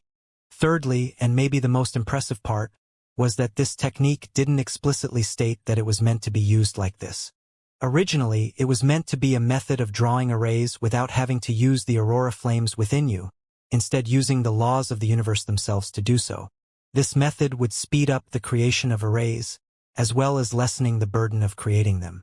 However, Clara saw this technique, saw its potential, then applied it to wills. To call his wife a genius would be offensive to her. This long left the realm of geniuses. In fact, as far as Diane knew, this was an ability only Clara could use. Although he had also helped Ree and Madeline break into the higher Saint Soul stage, their soul talent and control wasn't at the level of being capable of doing this. For now, they could only use their divine sense the same way everyone else did, as a third eye. That said, Madeline, being a music will master, was much closer to this achievement than Ree. She estimated that within a few decades, she might be able to grasp the edge of this ability, which was a clear testament to its difficulty. Although, the fact Clara wasn't very good at explaining her thought process definitely lent to the difficulty in understanding her. In that way, she was a lot like Aladar. However, this was all truly exciting. Diane felt that Clara had taken a solid first step in closing the gap of combat prowess between soul cultivators and others. According to her and Diane's calculations, divine sense should be able to withstand wills and intents, and thus be able to use them in this way. However, if they wanted to use Daos in such a way, they would need to foster an immortal sense, something only transcendence had access to. Clara didn't like this flaw in her created technique, but to be able to create an intent-level attack from anywhere within your divine sense's perimeter was scary enough as it is. For context, Clara had only stepped into the higher Saint Soul stage, yet her range was already tens of miles. Imagine attacking a person from that range in an instant. And for Diane, considering his soul talent was the accumulation of many, his range might be at the level the moment his soul unlocked. Of course, another weakness was that this attack became weaker the further away from you it was. But a weak sneak attack was sometimes far more effective than a stronger attack an enemy was prepared for. Truth be told, Diane was excited for his soul to unlock, so he could begin learning this technique. He felt that, at that point, his battle prowess would skyrocket. This was highly important to him because as you increased in cultivation stages, the difference between cultivation levels grew. For example, Diane could fight a peak essence expert at the peak meridian formation realm, but fighting a peak saint at the peak essence level was absolutely impossible. If Diane wanted to rule over a quadrant within the 1,000 years he promised, he would need far more cultivation-defying battle power than he had right now. "I'm going to head out first," Diane said with a bitter smile, pulling his wives into his arms. Although he said this, he still couldn't bring himself to let go, causing their eyes to moisten. Finally, Diane pulled back. Cupping their cheeks, it was his turn to nag. "Clara, stay within Central City. It's better that you don't go with Madeline anymore. In fact, see if you can steal a position on the council for some added security. You can head to the Sapientia corner occasionally, but don't allow there to be any pattern to your movements, and also don't allow yourself to get entangled with Aritzia. I still don't trust them. That said, with your intelligence, I bet you could give her quite the headache. You'll probably be the safest here alone. You can go and visit Delia too.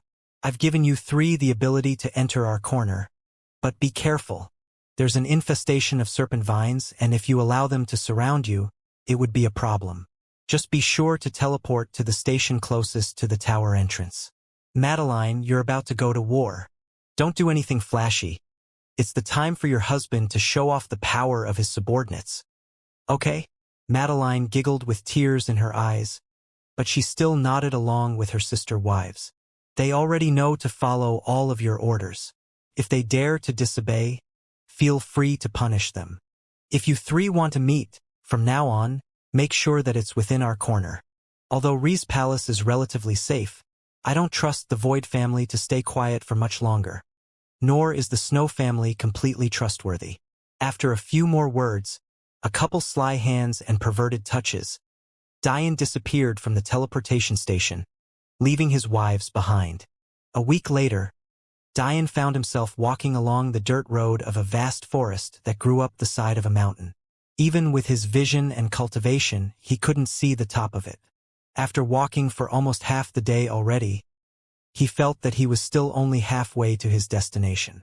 Of course, if Diane decided to fly, this would be far easier. However, he wanted to do his utmost in becoming familiar with the surrounding territories. In truth, Diane didn't know how long he would be here. Could be a few days, but it could also end up being a few years.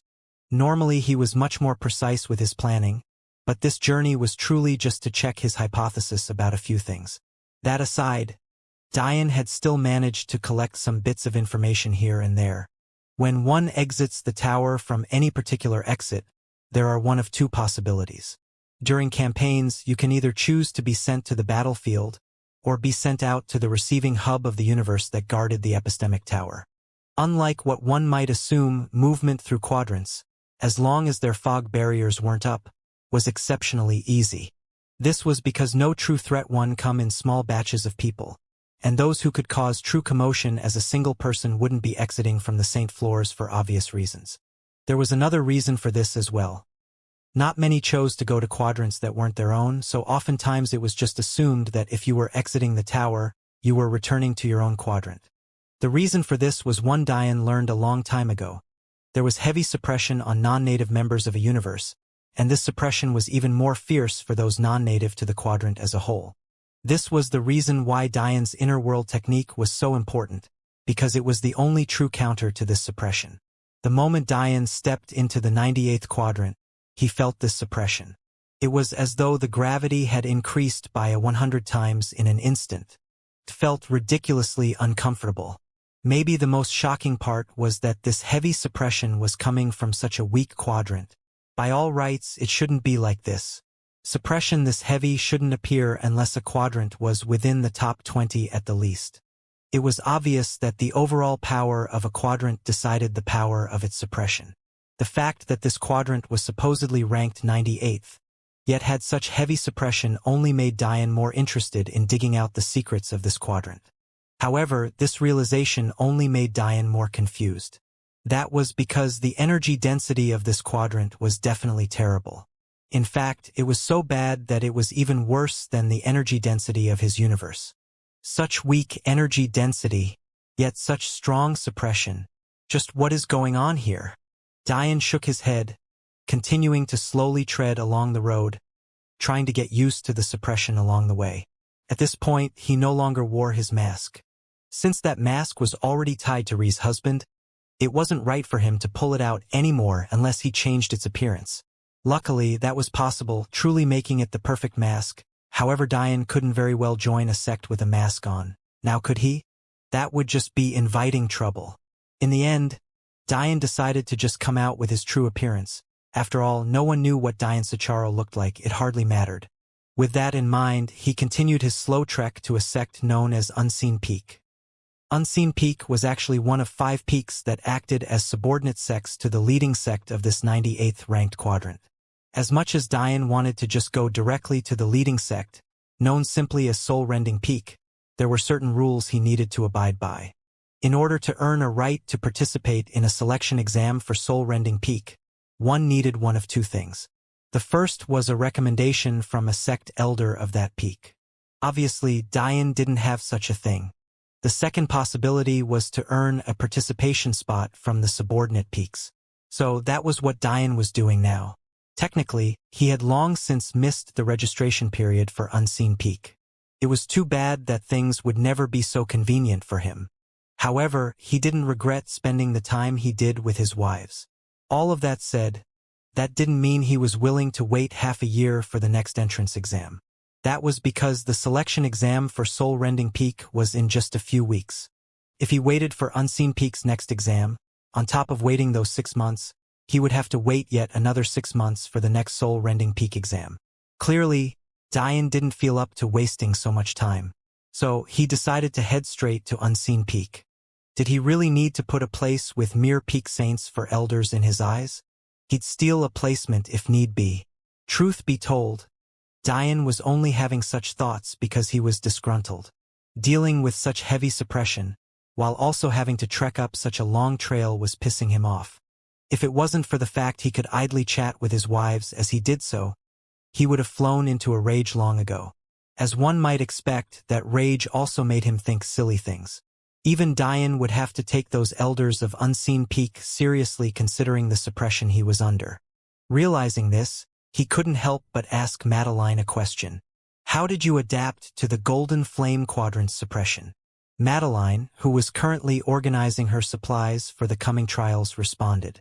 After I was officially accepted by the Flaming Lily sect as an inner disciple, I felt the suppression loosen a bit, but it's still there. I suspect that unless I become a legatee, it won't ever truly disappear. But, luckily, it doesn't seem like gates are a place you have to deal with that suppression in. Diane nodded. The gates were a neutral place, and although they didn't all have epistemic towers within them, they were still connected and heavily related. From Diane's understanding, there were 5 tiers a disciple fell into. The first was working disciple, the lowest tier. Then there was the outer disciple, then the inner disciple, then the core disciple. Finally, there was the legatee disciples. Considering Madeline's words, depending on your level of integration into a clan or sect, you received a certain level of protection from their faith. By this logic, only the faith level given to a legatee could completely eradicate this suppression. However, just how rare was such a thing? I'm more surprised that the suppression you're facing is so heavy, it doesn't seem any weaker than the level of suppression I faced. Diane could only sigh. This was supposed to be an easy mission, yet things had already gotten off on the wrong foot. He couldn't even remember sweating this much during his trials. How ridiculous. At some point, Diane began blaming those fancy clothes Ree made him wear. Nearing the end of the afternoon, Diane found a stream and decided to take a dip to cool himself off. Under Clara's berating, he triple-checked to make sure no women were conveniently taking a bath along with him before diving in. The cool water wrapped around his body, causing him to sigh in relief. At that moment, he couldn't help but wonder what level of suppression his quadrant had. If Saru wasn't suppressed when I fought her back then, would I have still won? What about Zabia? Just as Diane was thinking, he heard the rustling of some leaves from the edge of the forest. He didn't particularly care if he was seen stark naked, so he only casually looked over to see what was going on. Although Diane's hearing was outstanding, he didn't actually need it here, which he found odd. Any martial warrior who could enter these mountains should have long since learned how to silence their footsteps.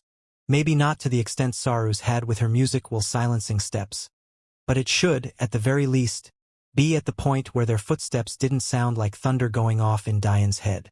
The reason was simple: this mountain range was filled with decent-leveled beasts. To walk around that loudly was just asking to get attacked. Soon, Diane saw the masochist pair appear at the edge of the clearing to the stream. It seemed his luck wasn't too bad, but it wasn't too great either. One of the two was quite a nice-looking beauty. She had dark hair and large, watery brown eyes.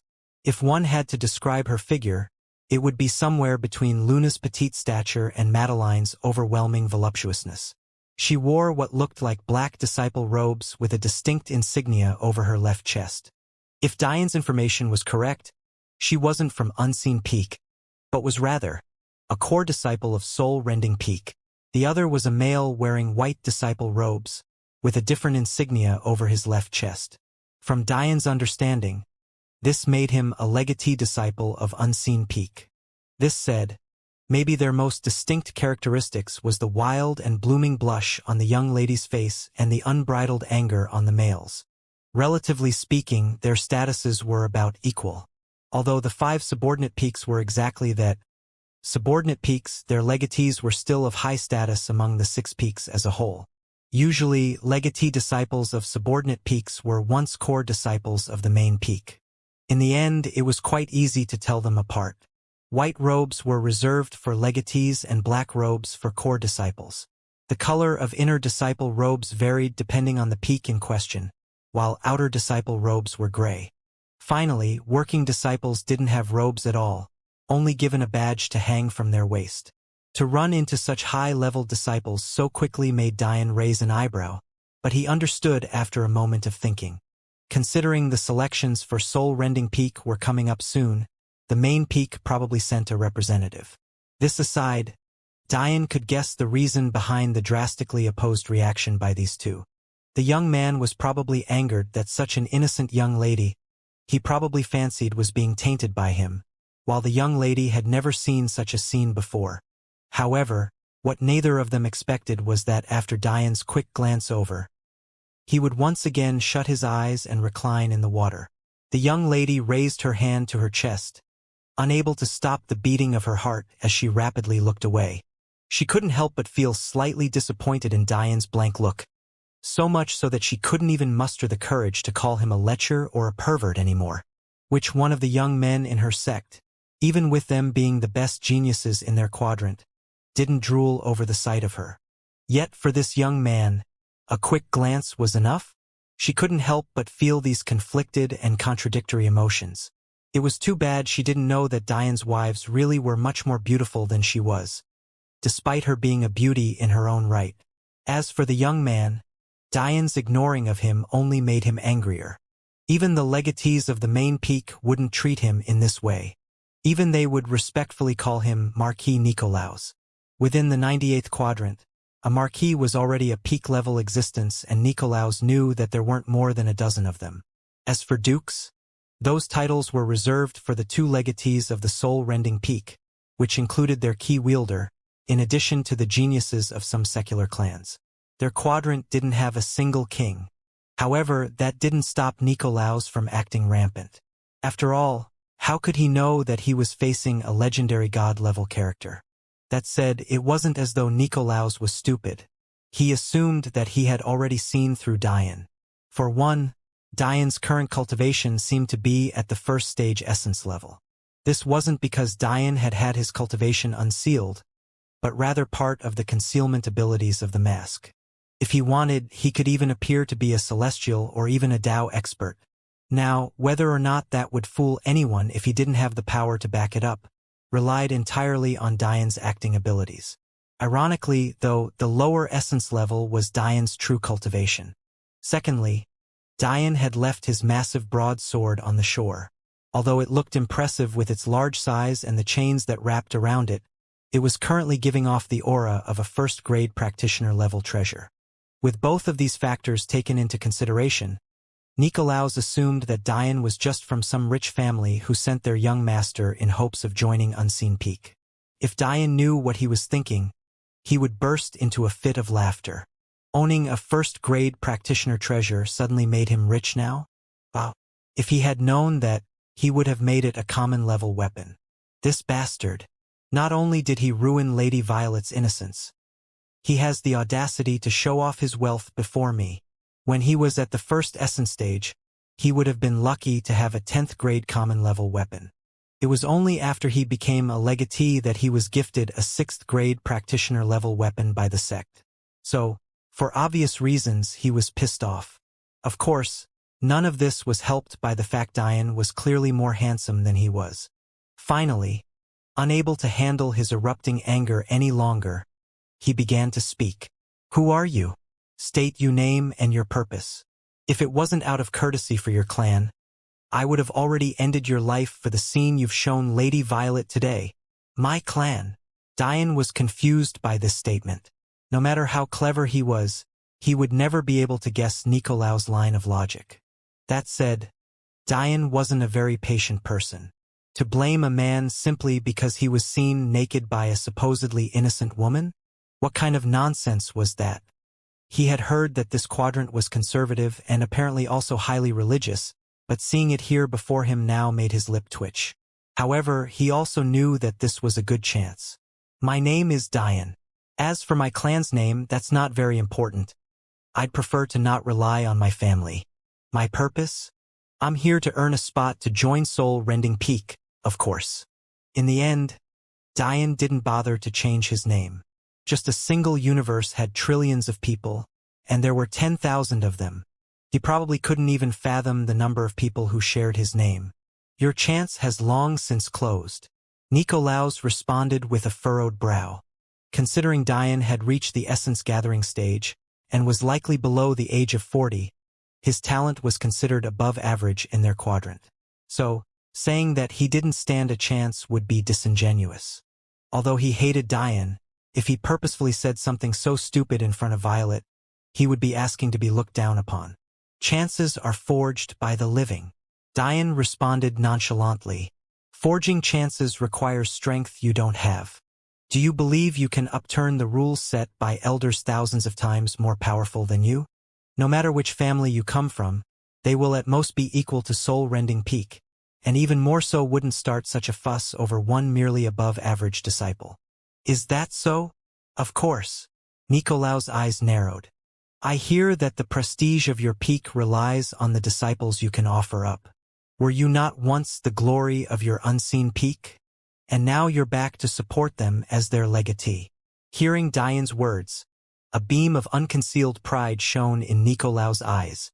It was clear he couldn't tell Diane was subtly manipulating him. Even if you say this, rules are rules.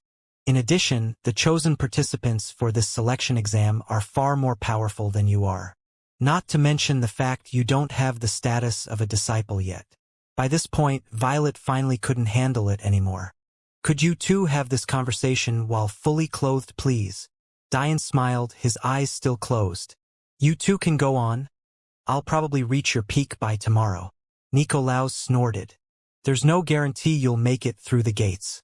If you piss off the outer sect elders, you won't even know how you died. Let's go, Lady Violet. Violet, however, had long since left, unable to handle such a scene any longer. If Diane wasn't naked, she might have directly lost her temper and attacked him.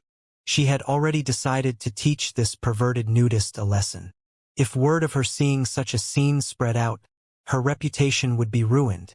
Although Nicolaus would never spread such a thing because he was still very much worried about winning her heart, this Diane character wasn't someone she could control.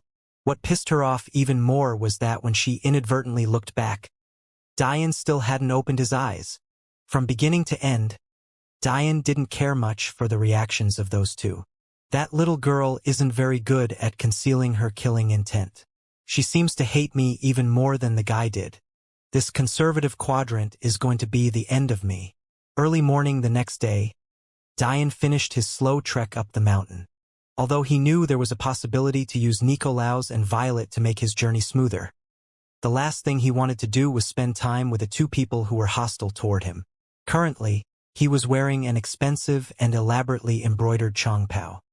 He wasn't entirely certain why Nicolaus was so sure he came from a large clan, but through process of elimination, it came down to two possibilities: the chain on his neck or his broadsword.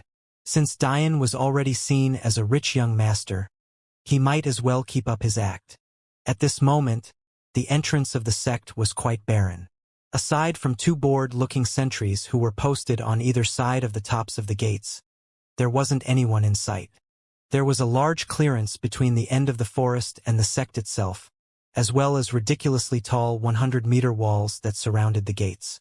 In addition, there was a clear teleportation formation to the side. By Diane's guess, it was likely that there was another teleportation formation within the actual sect.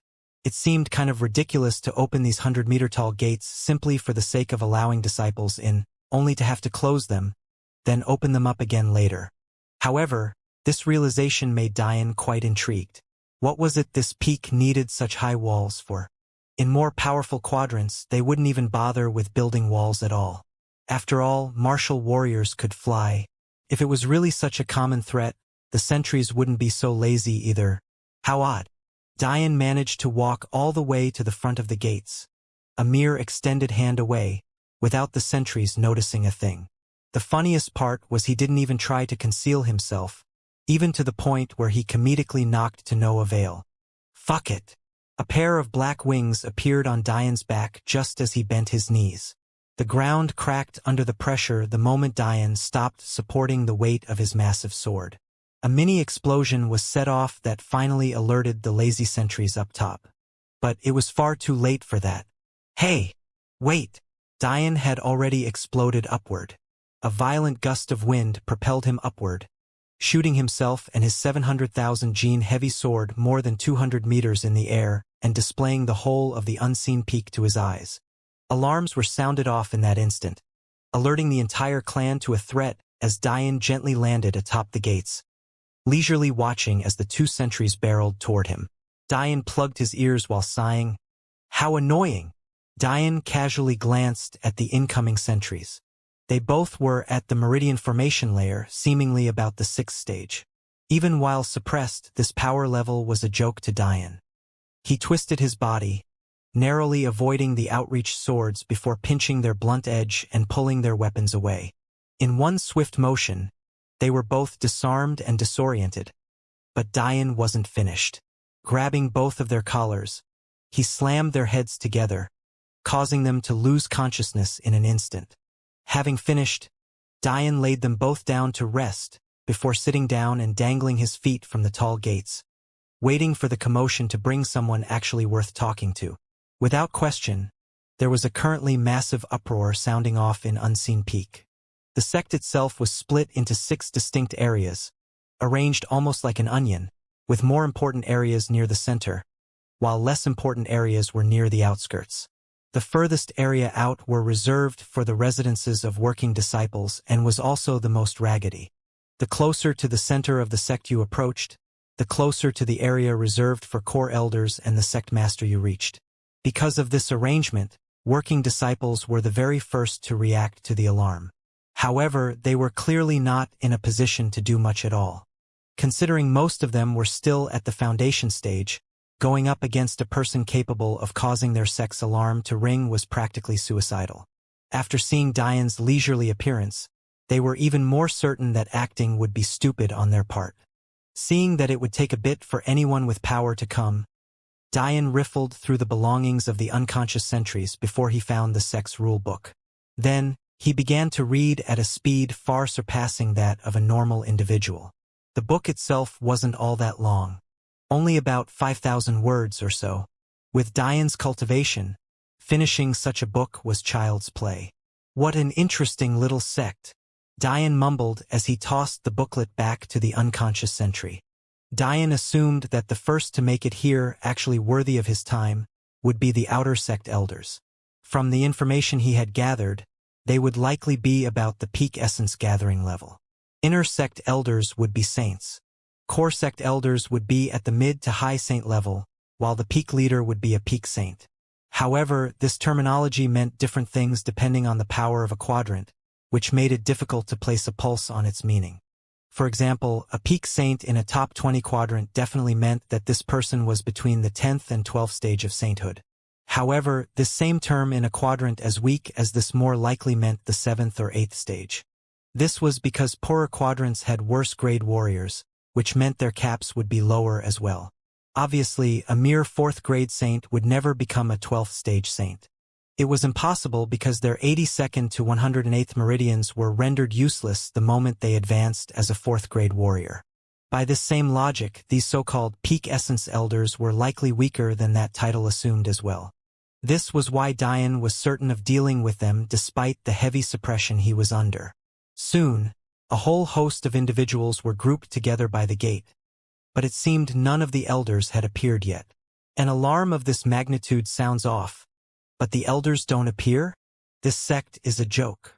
Diane had long seen through what sounded off the alarm, but he allowed it to purposefully sound off to attract attention. That would make things far easier on him.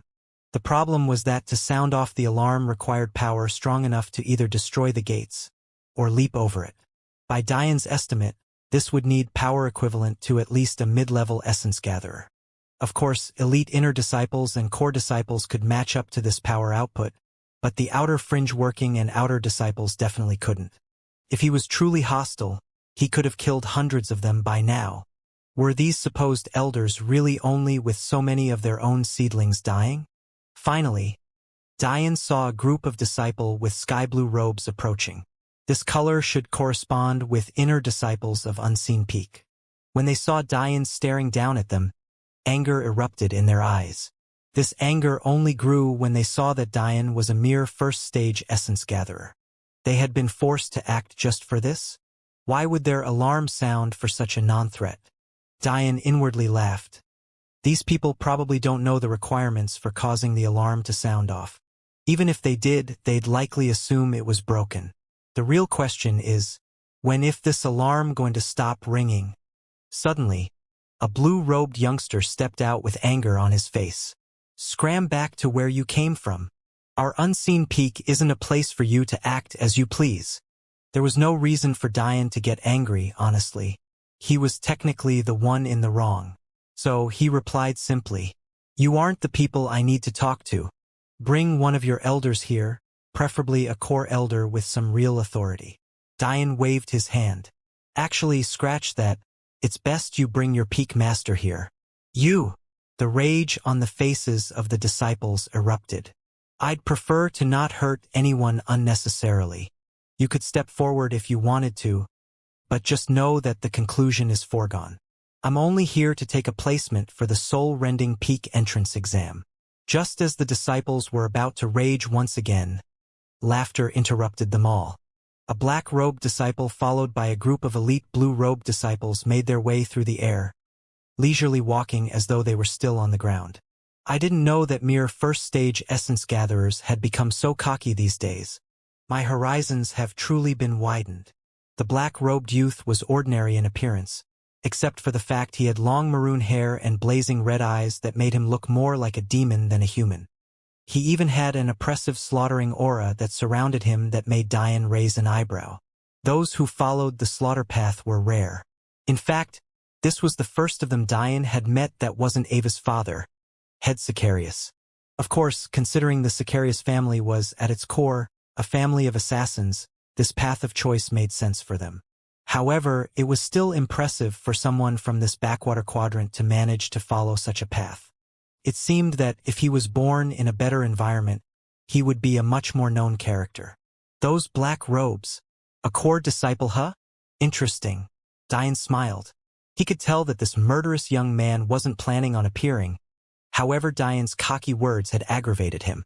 The moment this young man appeared, a mixture of excitement and fear spread through the crowd of disciples. Isn't that senior brother Donari? Don't speak so loudly. I hear he's broken the no-killing rule of our peaks dozens of times.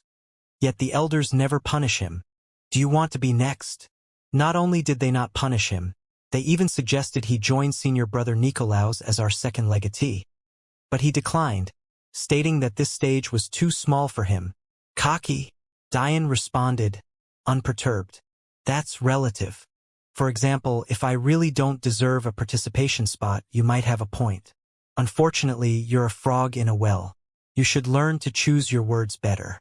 The most those murderous red eyes of yours do to me is make me sympathize with the problems you must have getting a woman's consent. The crowd of disciples were stunned by Diane's words. Even most elders didn't dare to talk to Donari in this way, let alone a first-stage essence gatherer. Diane's eyes constricted into pins as he hastily titled his head to side. His hand shot upward, catching something that was about to fly by his head before it slipped out of his range between two of his fingers. Seeing this scene, Donari's eyes narrowed just as the hand of a blue-robed disciple behind him lowered. Interesting. Diane looked at the long needle between his fingers. Seems the unseen peak inner disciples are only SOSO. Diane's forearm bulged before his wrist snapped forward, sending the needle flying toward the disciple who sent it at blinding speeds. The blue-robed disciple's hand hadn't even fallen before he felt a sharp pain in his knee. A pained cry sounded as a disciple fell from the skies. However, he never got the chance to touch the ground. Before he had even fallen more than a foot, Donari raised his hand, causing a blade of red to appear. With a clean slice downward, the disciple's head fell from his shoulders. His head hit the ground first. With wide, disbelieving eyes, he rolled around before coming to a slow stop. Completely dead. Donari rubbed his wrist as though he disdained to kill such an ant. You want to become a participant, Exactly right. Diane replied with a smile, not caring about the death of the disciple. After all, that needle was meant to kill him. The fact he had only aimed for a knee was already an act of mercy. If it wasn't for the fact he had to consider the sect, Diane would have directly killed him. There are only 5 spots, all of which are occupied by core disciples. Do you really think you're worthy? A murderous aura steamed off of Donari. It was clear he hadn't taken Diane's response to him too kindly. The cycle of the peaks was quite interesting.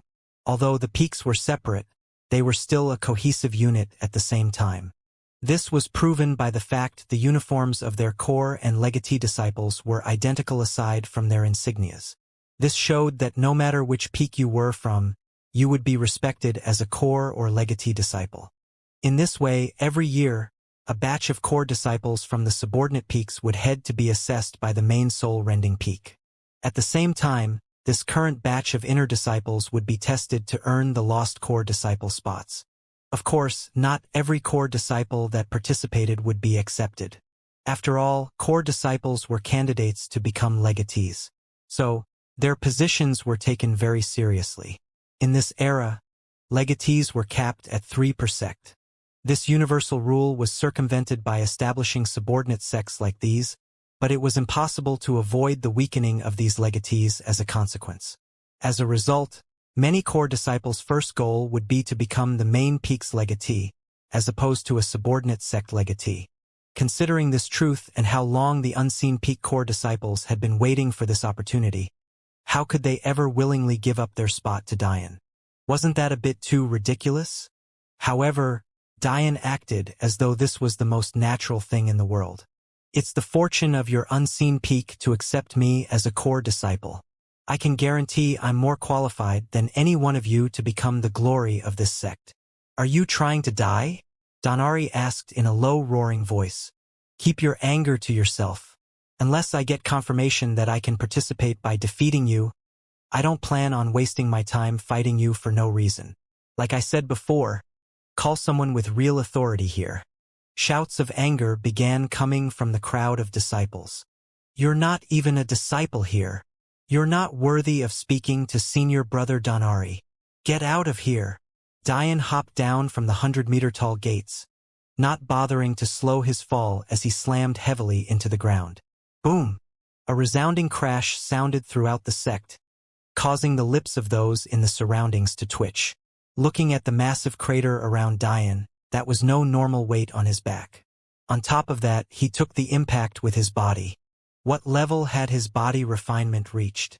Dian walked to an unassuming black post with an old man sleeping in a rocking chair by it. He had long since noticed this old man, and could already see through his cultivation. However, he hadn't bothered him. Dian knew that he would hate having his nap interrupted, so he left the old man alone. But it was also clear that this old man might be the reason no other elders had acted yet. It was too bad that this old man pretending to be mysterious was nothing in Dian's eyes. Dian casually flicked his finger at the black post, causing it to vibrate violently and nearly shatter where it stood. Nonsensical numbers appeared, fluctuating wildly, but ultimately not landing on anything exact. Rule 1.03. There is no deadline for becoming a working disciple. The only exam date there is for direct entrance to the outer sect. Rule 1.04. To become a working disciple, one must display the battle power of a third-stage foundation stage expert. I guess I'm a working disciple now, right, old man? The old man snorted awake in a half-snore, casually flinging a badge toward Dian before going back to sleep. Rule 1.08. To become an inner disciple, one must first rank in the top 100 outer sect disciples, before then defeating an inner sect disciple. Dian casually scanned the audience, getting a good gauge on their power levels before his eyes landed on a particular gray-robed individual. Why you? The outer sect disciple took a step back. He was indeed in the top 100 outer sect disciples, but he didn't understand how this newbie knew that. They all had a tacit agreement to not help this invader, but he somehow hadn't needed to ask any questions at all. Rule 3.11. Challenges from lower-ranked disciples must be accepted. Rule 3.12. A single disciple can only be challenged 3 times per a given week, and never more than once on a single day unless said disciple accepts willfully. Dian smiled. Tell me truthfully, how many times have you been challenged this week? 3 times. The disciple stuttered, very clearly lying. TSK. Are you sure you don't want to change your answer? Rule 3.13. Should a disciple refuse a challenge through deceitful means, there's grounds for expulsion from the sect. The disciple grit his teeth. Z0. Dian laughed. From his estimates, this disciple was at least top 20. By normal logic, he would be challenged very often. I'll have to formally challenge you then, senior brother. The gray-robed disciple trembled. I concede. Unexpected. Dian shook his head as though he was lamenting something. The gray-robed disciple was clearly angry, but there was nothing he could do. However, that was when he suddenly thought of something. You're technically still a working disciple, no matter what. You can't rank in the top 100 outer sect disciples if you aren't an outer sect disciple. Seemingly having found an avenue for victory, the disciples loudly gave their own agreements. However, Dian only shook his head. The sect is divided into 6 regions. The outer sect, the inner sect, the core sect, the legatee courtyard, the elder courtyard, and the sect master courtyard. The rules are quite vague. Dian said with a devious smile. How is a person to know whether outer sect disciple refers to outer disciples, or simply disciples who reside in the outer sect? The surrounding disciples froze. It was true that their sect was split into 6 regions, but more importantly, both outer and working disciples resided in the outermost region. If the rule book really worded it in this fashion, it was truly open-ended. Those who saw Diane casually reading the rule book just moments ago felt a cold sweat permeate their backs. Just what kind of existence could ingest so much information in such a short time, and actually be able to find and use loopholes against those who had become familiar with that very same information for years, even decades? I think it's fairly clear that I can defeat an inner sect disciple, Diane said slowly. But I don't mind defeating another for the sake of the rules. Diane looked toward the lackeys that had followed Donari here. What do you say, senior brothers? Which of you would like to have a little spar with me? The once imposing elite inner disciples looked at each other, as though they were waiting for the other to respond first. After seeing how easily Diane handled one of their own, neither of them were eager to face him, especially since failure would likely mean death by the hands of Donari. Me. Diane looked over to who spoke, but, surprisingly, it wasn't one of the inner sect disciples that spoke. Instead, it was Donari himself. Diane glanced at Donari. Rule 4.01. To become a core disciple, one must either be acknowledged by a core elder or pass the core disciple exam. What do you say, old man? If I beat him, give me a core disciple robe and let me take his participation spot. When the crowd saw that Diane was looking at the napping old man, they thought he had gone insane. To be a core elder of their unseen peak, unfathomable strength was needed. How could the mere gatekeeper of the outer sect be a core elder? They inwardly sneered, no longer daring to make fun of Diane on the surface anymore. Instead, they would wait for him to slap his own face. No need, the old man mumbled. I'll accept you as a core disciple. However, the murky eyes of the old man opened. Somehow, despite being unfocused, they had a subtle sharpness to them that made Diane's eyes glow with intrigue. You can't become such an important member of our peak when no information about you is known, don't you think? Who are you? Diane smiled. My name is Diane. Do you not have a family name? Of course I do. What is it? Jafari, Diane said with a slight menacing murderous intent. This name was like a resounding thunderclap throughout the sect. There was no longer any murmuring because no one dared to. There was no longer any slander because no one dared to. There was just an eerie silence overcast through unseen peak as dozens of elders appeared in the sky. There weren't many notable clans within their 98th quadrant. This was because they were a place where sects thrived. Oftentimes, it would take many families to build up a single sect, and as such, single families were quite powerless to resist them. However, there were exceptions to every rule. In their quadrant, their 6 peaks were a nearly unmatched existence. But there still remained 2 clans capable of matching up to their prowess. The first was Donari's Keed's family, and the second was Zabia's Jafari family.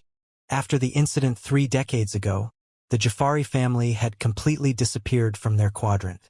No one had any idea where they went, but here was someone actually claiming to be one of them. In truth, Zabia never told Diane just what happened. He seemed very afraid, or at the very least, wholly disgusted with the goings-on of this quadrant. However, Diane did have a clue. When Diane first mentioned the dukes and duchesses that attacked their quadrant, Zabia was certain that those dukes came from this very universe. This told Diane that Zabia's family had likely had some major conflict with a group who held that title.